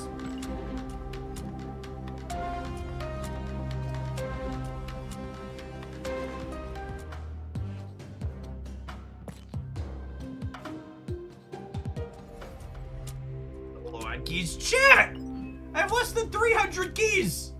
It took me 8 keys to get Scarlet Spider. 8 keys. Unlucky. You know who else is unlucky? All these non-subs who have to watch other advert because our last opponent roped us constantly. So hit that. We're gonna play the last round of this when we return. Thanks for hanging out, Joe Critter. Four client restarts and 8 keys later. Yep. Accurate.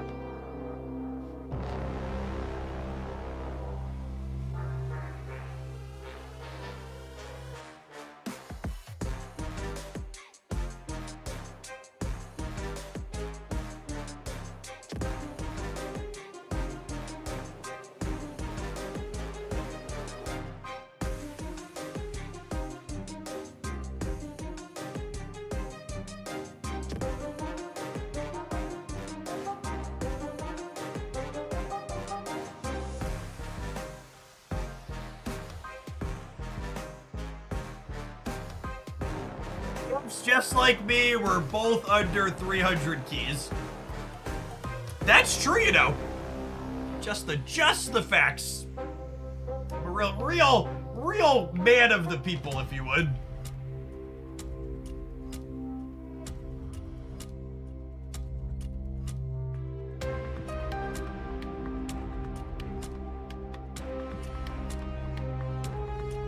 White Widow in 1 is a huge winner. She's definitely the card to pull for this week.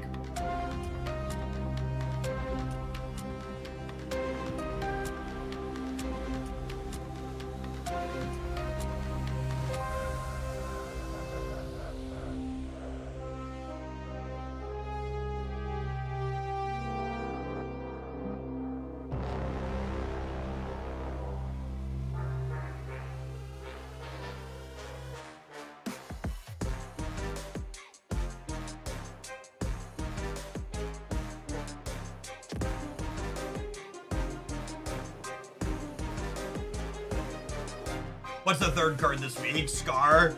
Who's okay.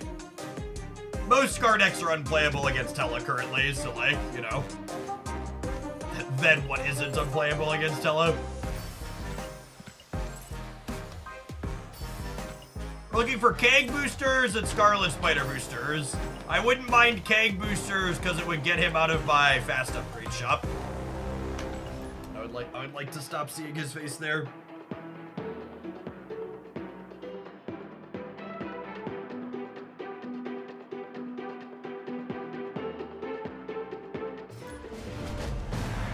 Popped pretty quick. Preemptive mute for the last match.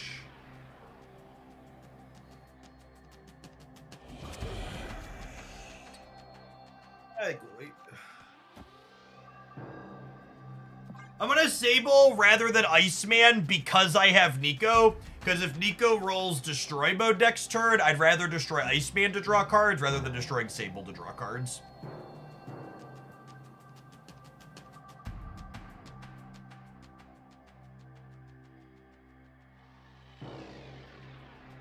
Upgrade him and don't split him so there's nothing to upgrade. That would cost me like 1,000 credits. I'd sooner play some games with Kang and get boosters organically than do that, I think.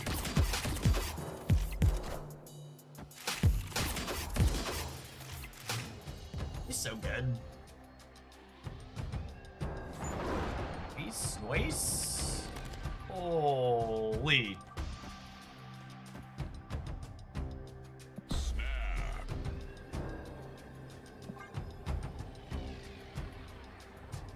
Probably Affliction. It could be a bunch of different things. You're right, Affliction is on the list.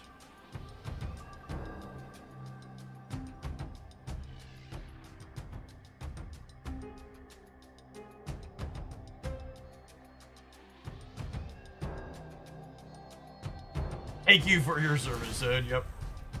Victory. Yep, could be a mirror. Sable goes in a lot of decks. She's a generically good 1 energy card. They could be like a Wiccan Pixie build. Some of them play Sable as well. Really isn't a ton of knowledge here on output range. They could be like a Kitty Athena deck as well. Could be Cerebro 3. Spicy, but could be. Put it in Sable on 1 for a second game in a row. Trained professional. We are not so good.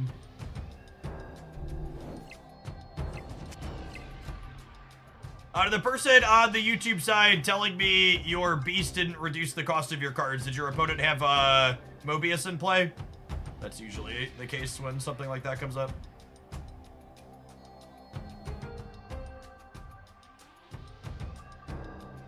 Poor Bishop. Can he go back to a 3-2 yet?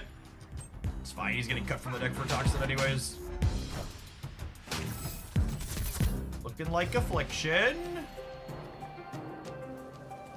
You think Demora or War Machine are better to get with tokens? I think both of those cards are going to be at the same Spotlight Cashier in a second, so I'd wait.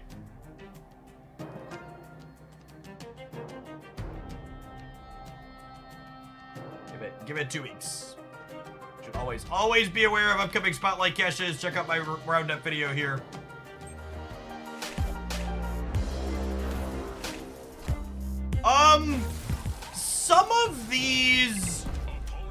Some of these builds don't play Luke, right? I think I have to leave here.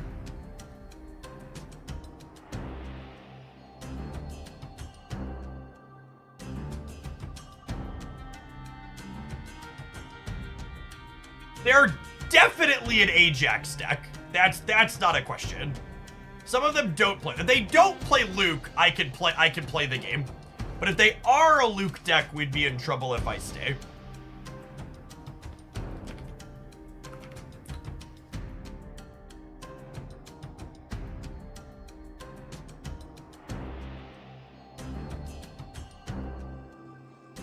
The most popular build of Affliction is not playing it, but they are also playing Red Guardian, and if they Red Guardian my Bishop here, I get fucked. So I'm gonna leave.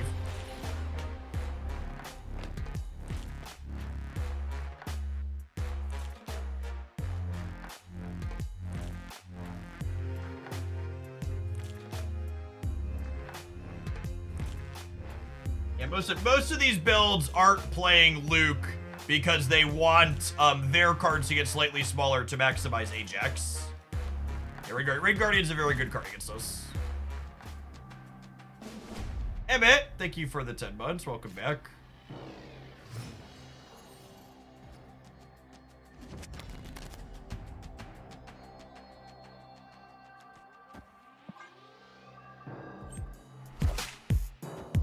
Eating on Kitty so I can go Iceman Kitty on 2.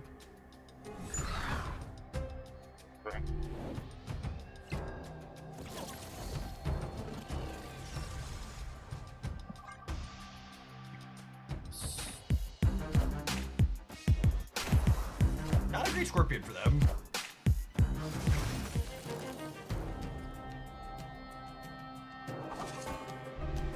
Sick. Opponent snapped.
I need to play for all 3 because I kind of have to assume that I'm losing the Ajax path.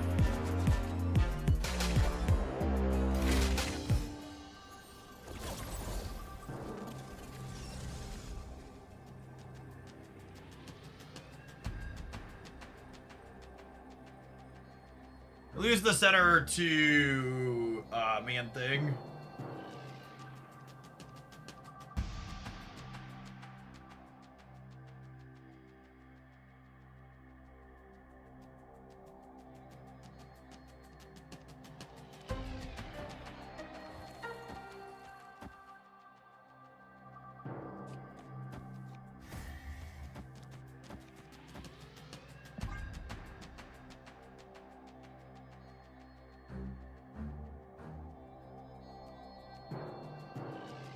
This might be a bad stay. This matchup seems tough. Locations haven't been stellar for us, but definitely feeling a little scuffed here. Red Guardian for our Bishop.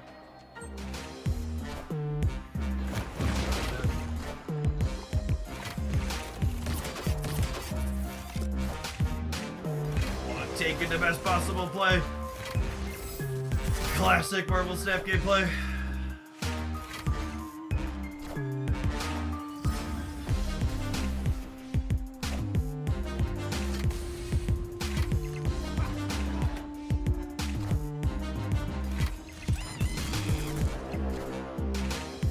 Playing the monkey early. Probably a mistake.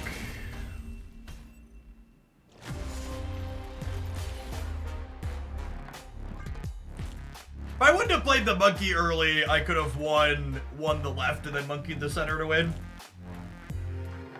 Like, I think that was the mistake, was tucking the monkey on 5. Dream Dimension definitely much better for them than us.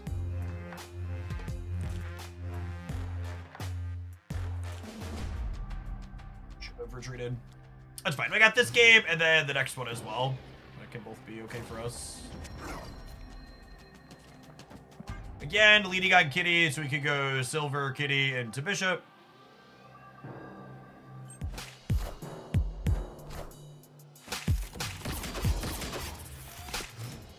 Single on one, 4 games in a row. 3 games in a row, however many.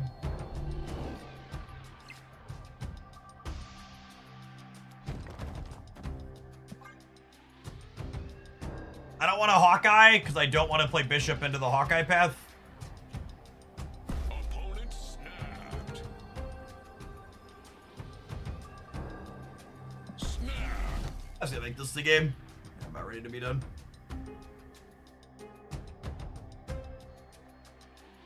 Yeah, I'm actually, so the opponent's archetype actually has really decent performance stats on Untapped, and I'd be really curious to know if it's like beating the Hella decks or if it's just like hoping to dodge them. I haven't played much with it, and I haven't played the Hella matchup from either side, but it feels like it should be actually unwinnable against Hella, yeah?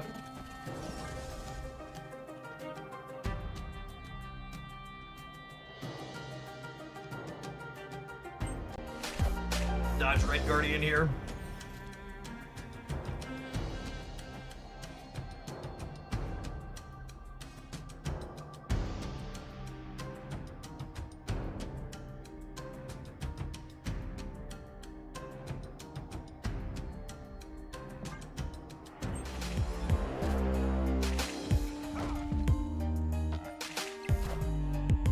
Taking aim.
Dead to Ajax plus ban thing again.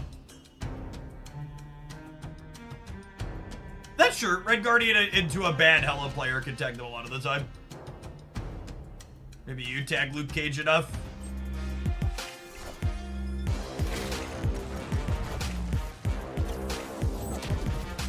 Problem here is I just never beat Man Thing in the middle. Taking aim.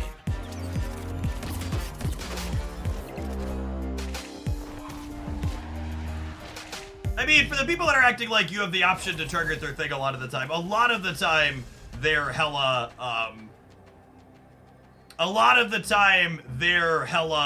has, or their loop comes back from hella. Alright, so I can't beat Man Thing in the middle.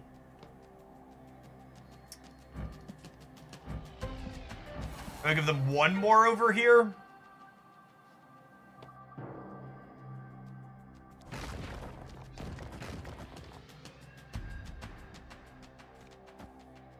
I lose Demand Thing plus US Agent.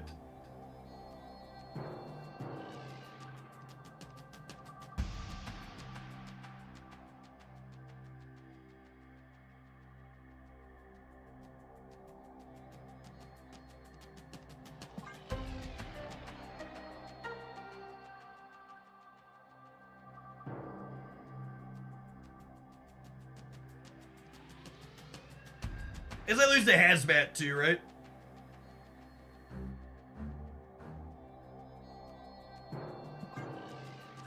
Think I want to put it all on the left? I don't know. Let's just stick to my plan. Here's what it is.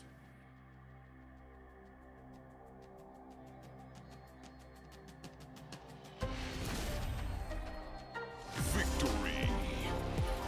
Times lucky rubber ducky.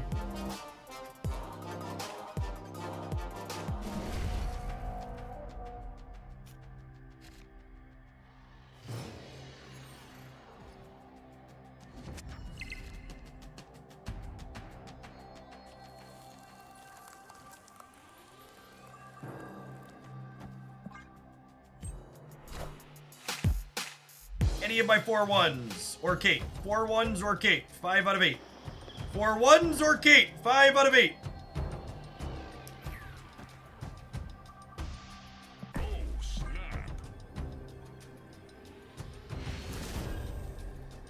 Victory.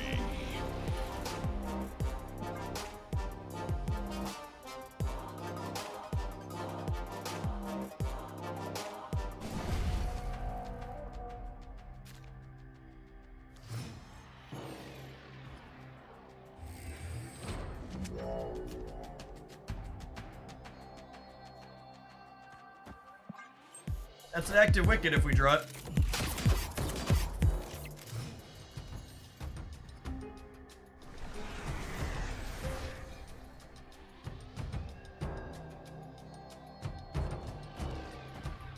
Scarlet Skip, glad I saved my tokens. Huh? Is it these here and then Bishop here? And then I Falcon on 4? Yeah, I think that's the play, yeah. Taking aim.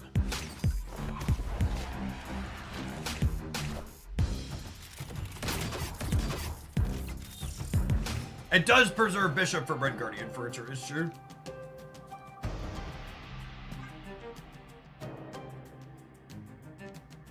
Opponent snapped. I think I'm Stan. We have a chance to win 2 in a row if we lose this. I think my hand's good enough to snip.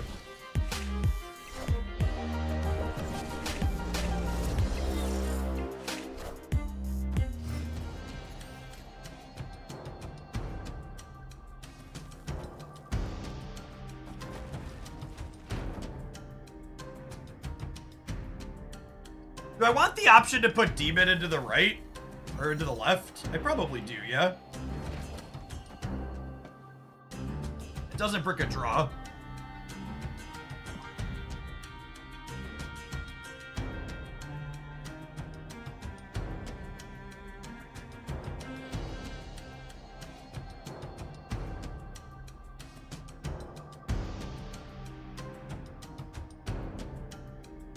Why is Sable 2?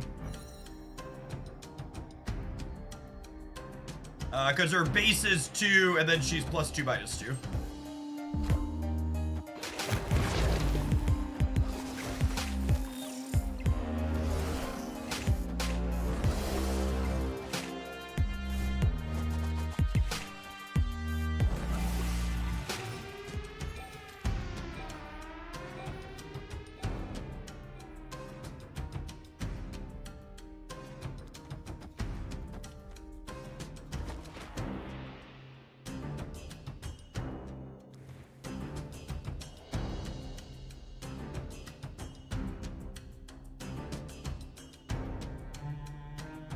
And then next turn I go Demon, Monkey, Nico.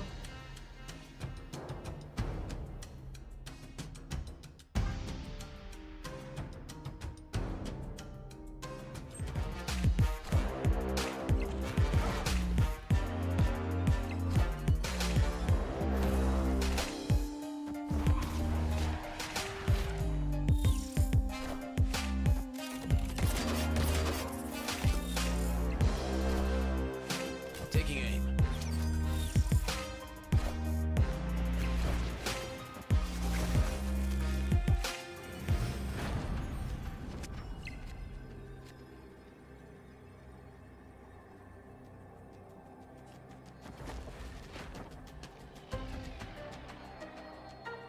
Maybe I'm supposed to put Iceman on the left to make Monkey slightly better on the right.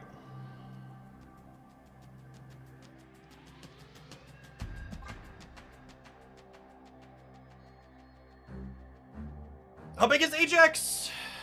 Probably not big enough. If the Ajax center, do they get me? I don't think I can play around that though, right? I'm just flipping a coin. Yeah, I need Monkey in the same lane as Ajax, so it's just a coin flip.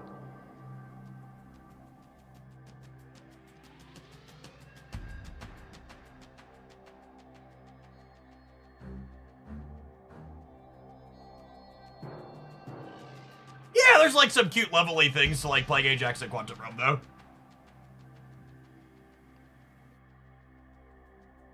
I agree that with the Hawkeye trigger there especially, they should be playing into Cunlud, but it's ultimately a coin flip. Alright, we won the flip. Is it good enough?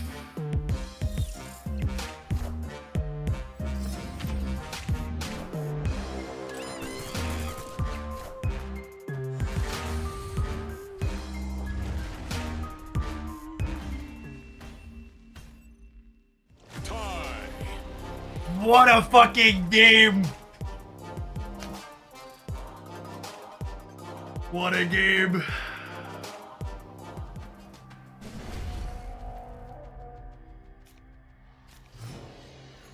Yeah, we knew they were the high Evo list. Cyclops and high Evo are two of their missing cards. What's the other one? Sable, Scorpion, US Agent, Cassandra, Red Guardian, Shang-Chi, and then the others are likely the missing ones here.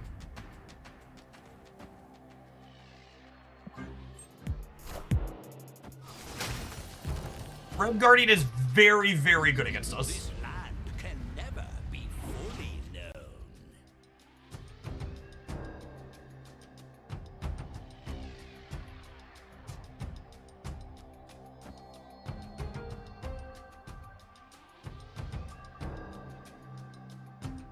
Oh, snap.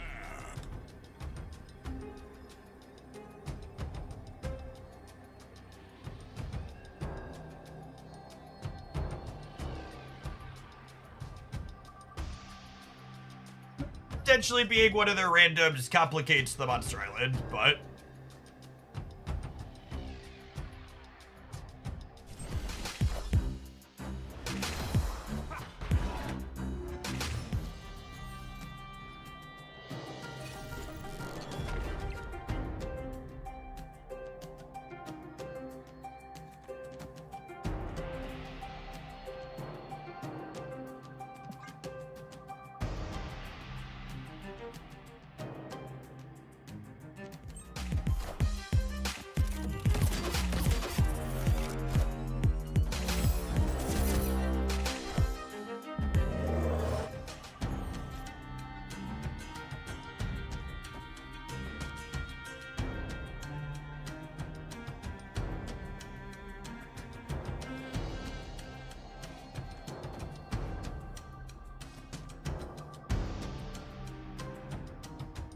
If I do this, it lets me...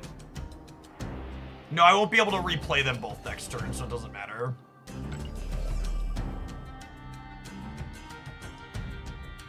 I'm gonna Wicken the Monster Island to contest it in case they Shang. Yeah, maybe. My gut would say go here and then just kind of punt this, but maybe you're right. With Ajax, I probably can't afford to punt it.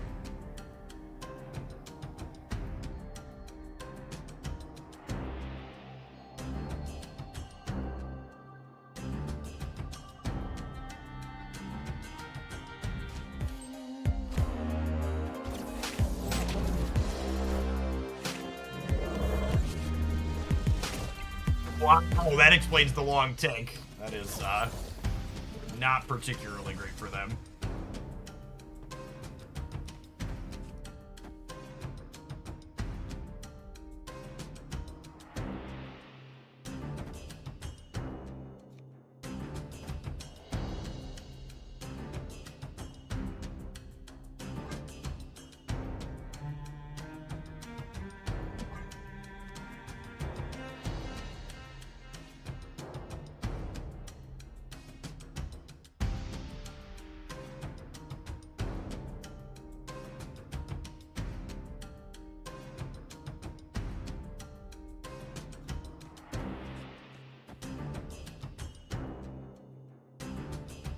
I don't want to brick a draw. I could draw Monkey.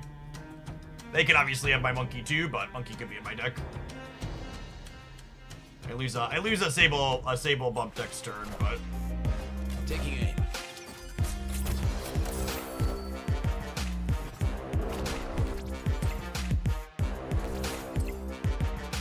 Maybe it's better to pull back the Sable than play for the 1 in 5 here. Okay, so that confirms not Shag next turn.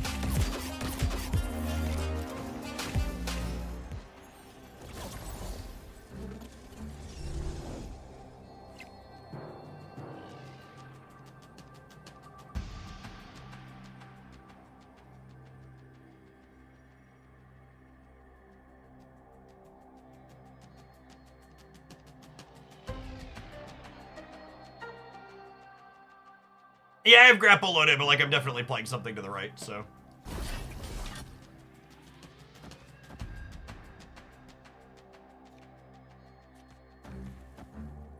It's a 7 here up to 13. If we do 11, they need 3 plus passing with energy. Unstoppable. Thank you for the entire year. I appreciate that. Welcome back.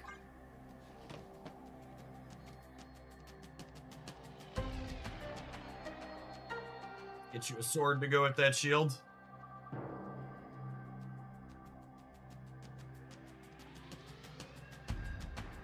A Bob's kind of a Hitmonkey. I mean, it's both smaller than Hitmonkey and gets shrunk by US Agent, so that's not really the case.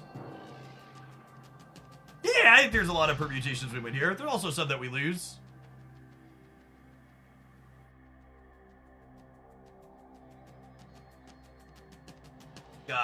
Man thing in the middle plus something on the right gets us.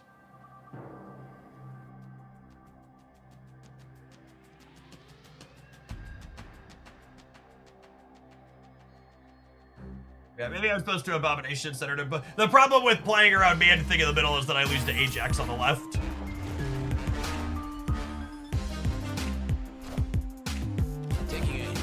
What cards of ours do they draw? They have 2 of Hitmonkey, Bishop, and Hood. I assume Hitmonkey is one of them. Yeah, this is why I had to play for the right. I had to play for the right in case they Ajax the left, so. But that loses to, if they had to have monster plus another thing.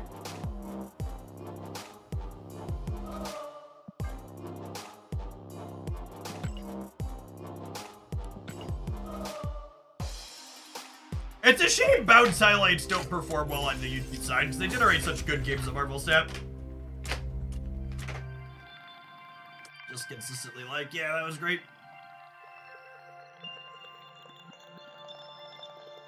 Did that run fade Hela? I don't remember.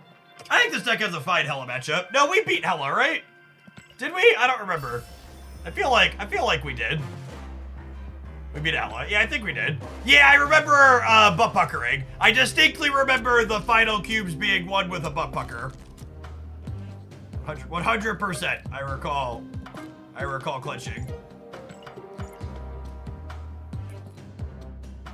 Yeah, I mean, so I like these 12 bounce cards a lot. I think Kitty Pride's probably the weakest link in the bunch, and you could try other ones in her slot. I think Toxin coming up next month, I'm going to test him out in the Bishop slot to start, but I could also see giving up Kate Bishop maybe being correct. I've been pretty happy with 6-1s. We played a bit with Black Swan. I'm very confident that Wicked is better than Black Swan. If anything, I'm somewhat convinced that Black Swan is worse as an activate card than she was as odd reveal even. I don't think you want to play Rocket Raccoon in a deck that is playing Wiccan because you want your 1-drops to play out proactively for Wiccan, and Rocket Raccoon played proactively on like 1, 2, and 3 is often missing.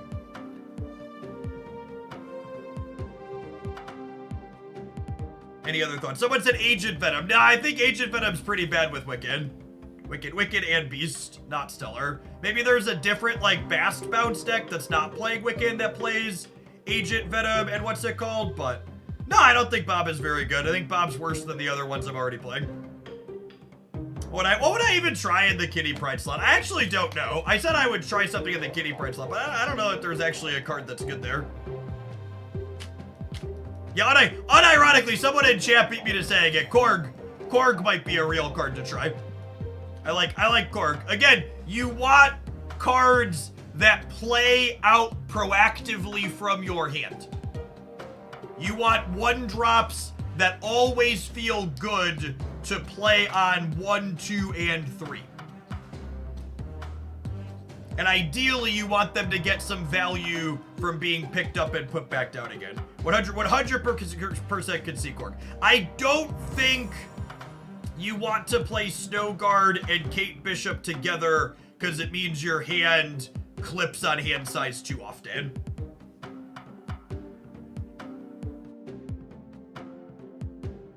Hey, superhero, you played really well. I was fortunate to win the couple of flips that I won. The game where you retreated, where we were in for 4 and I was going in for 5. That was a really close one. I hope you win your next one. That was a good set. You played great.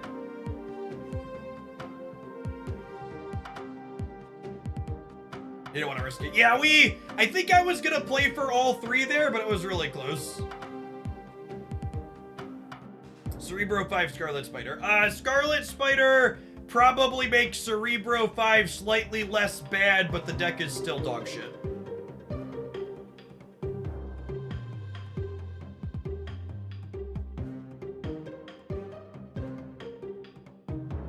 Alright, gamers, I'm probably gonna run long tomorrow.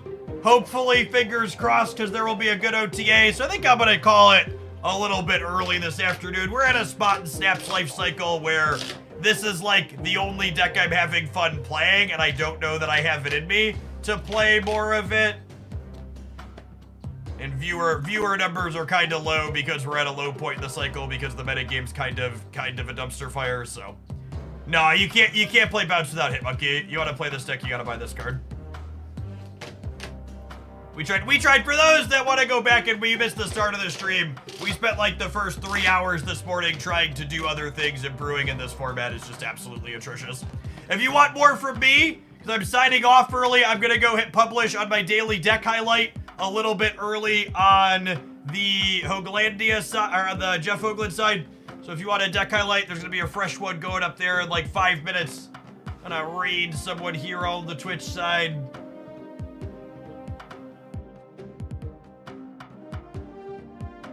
Let's send you over. Oh, I want to check out what deck they're playing first before we raid. Nope, they're playing Hella. Let's find someone not playing Hella to raid.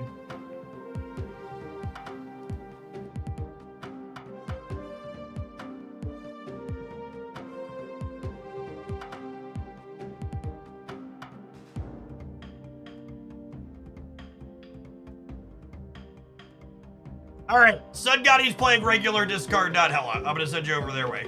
Peace, folks. Husky. I was gonna raid Husky, and then I saw they were playing Hella, and I was like, no, I'm not gonna do that to you all. Peace.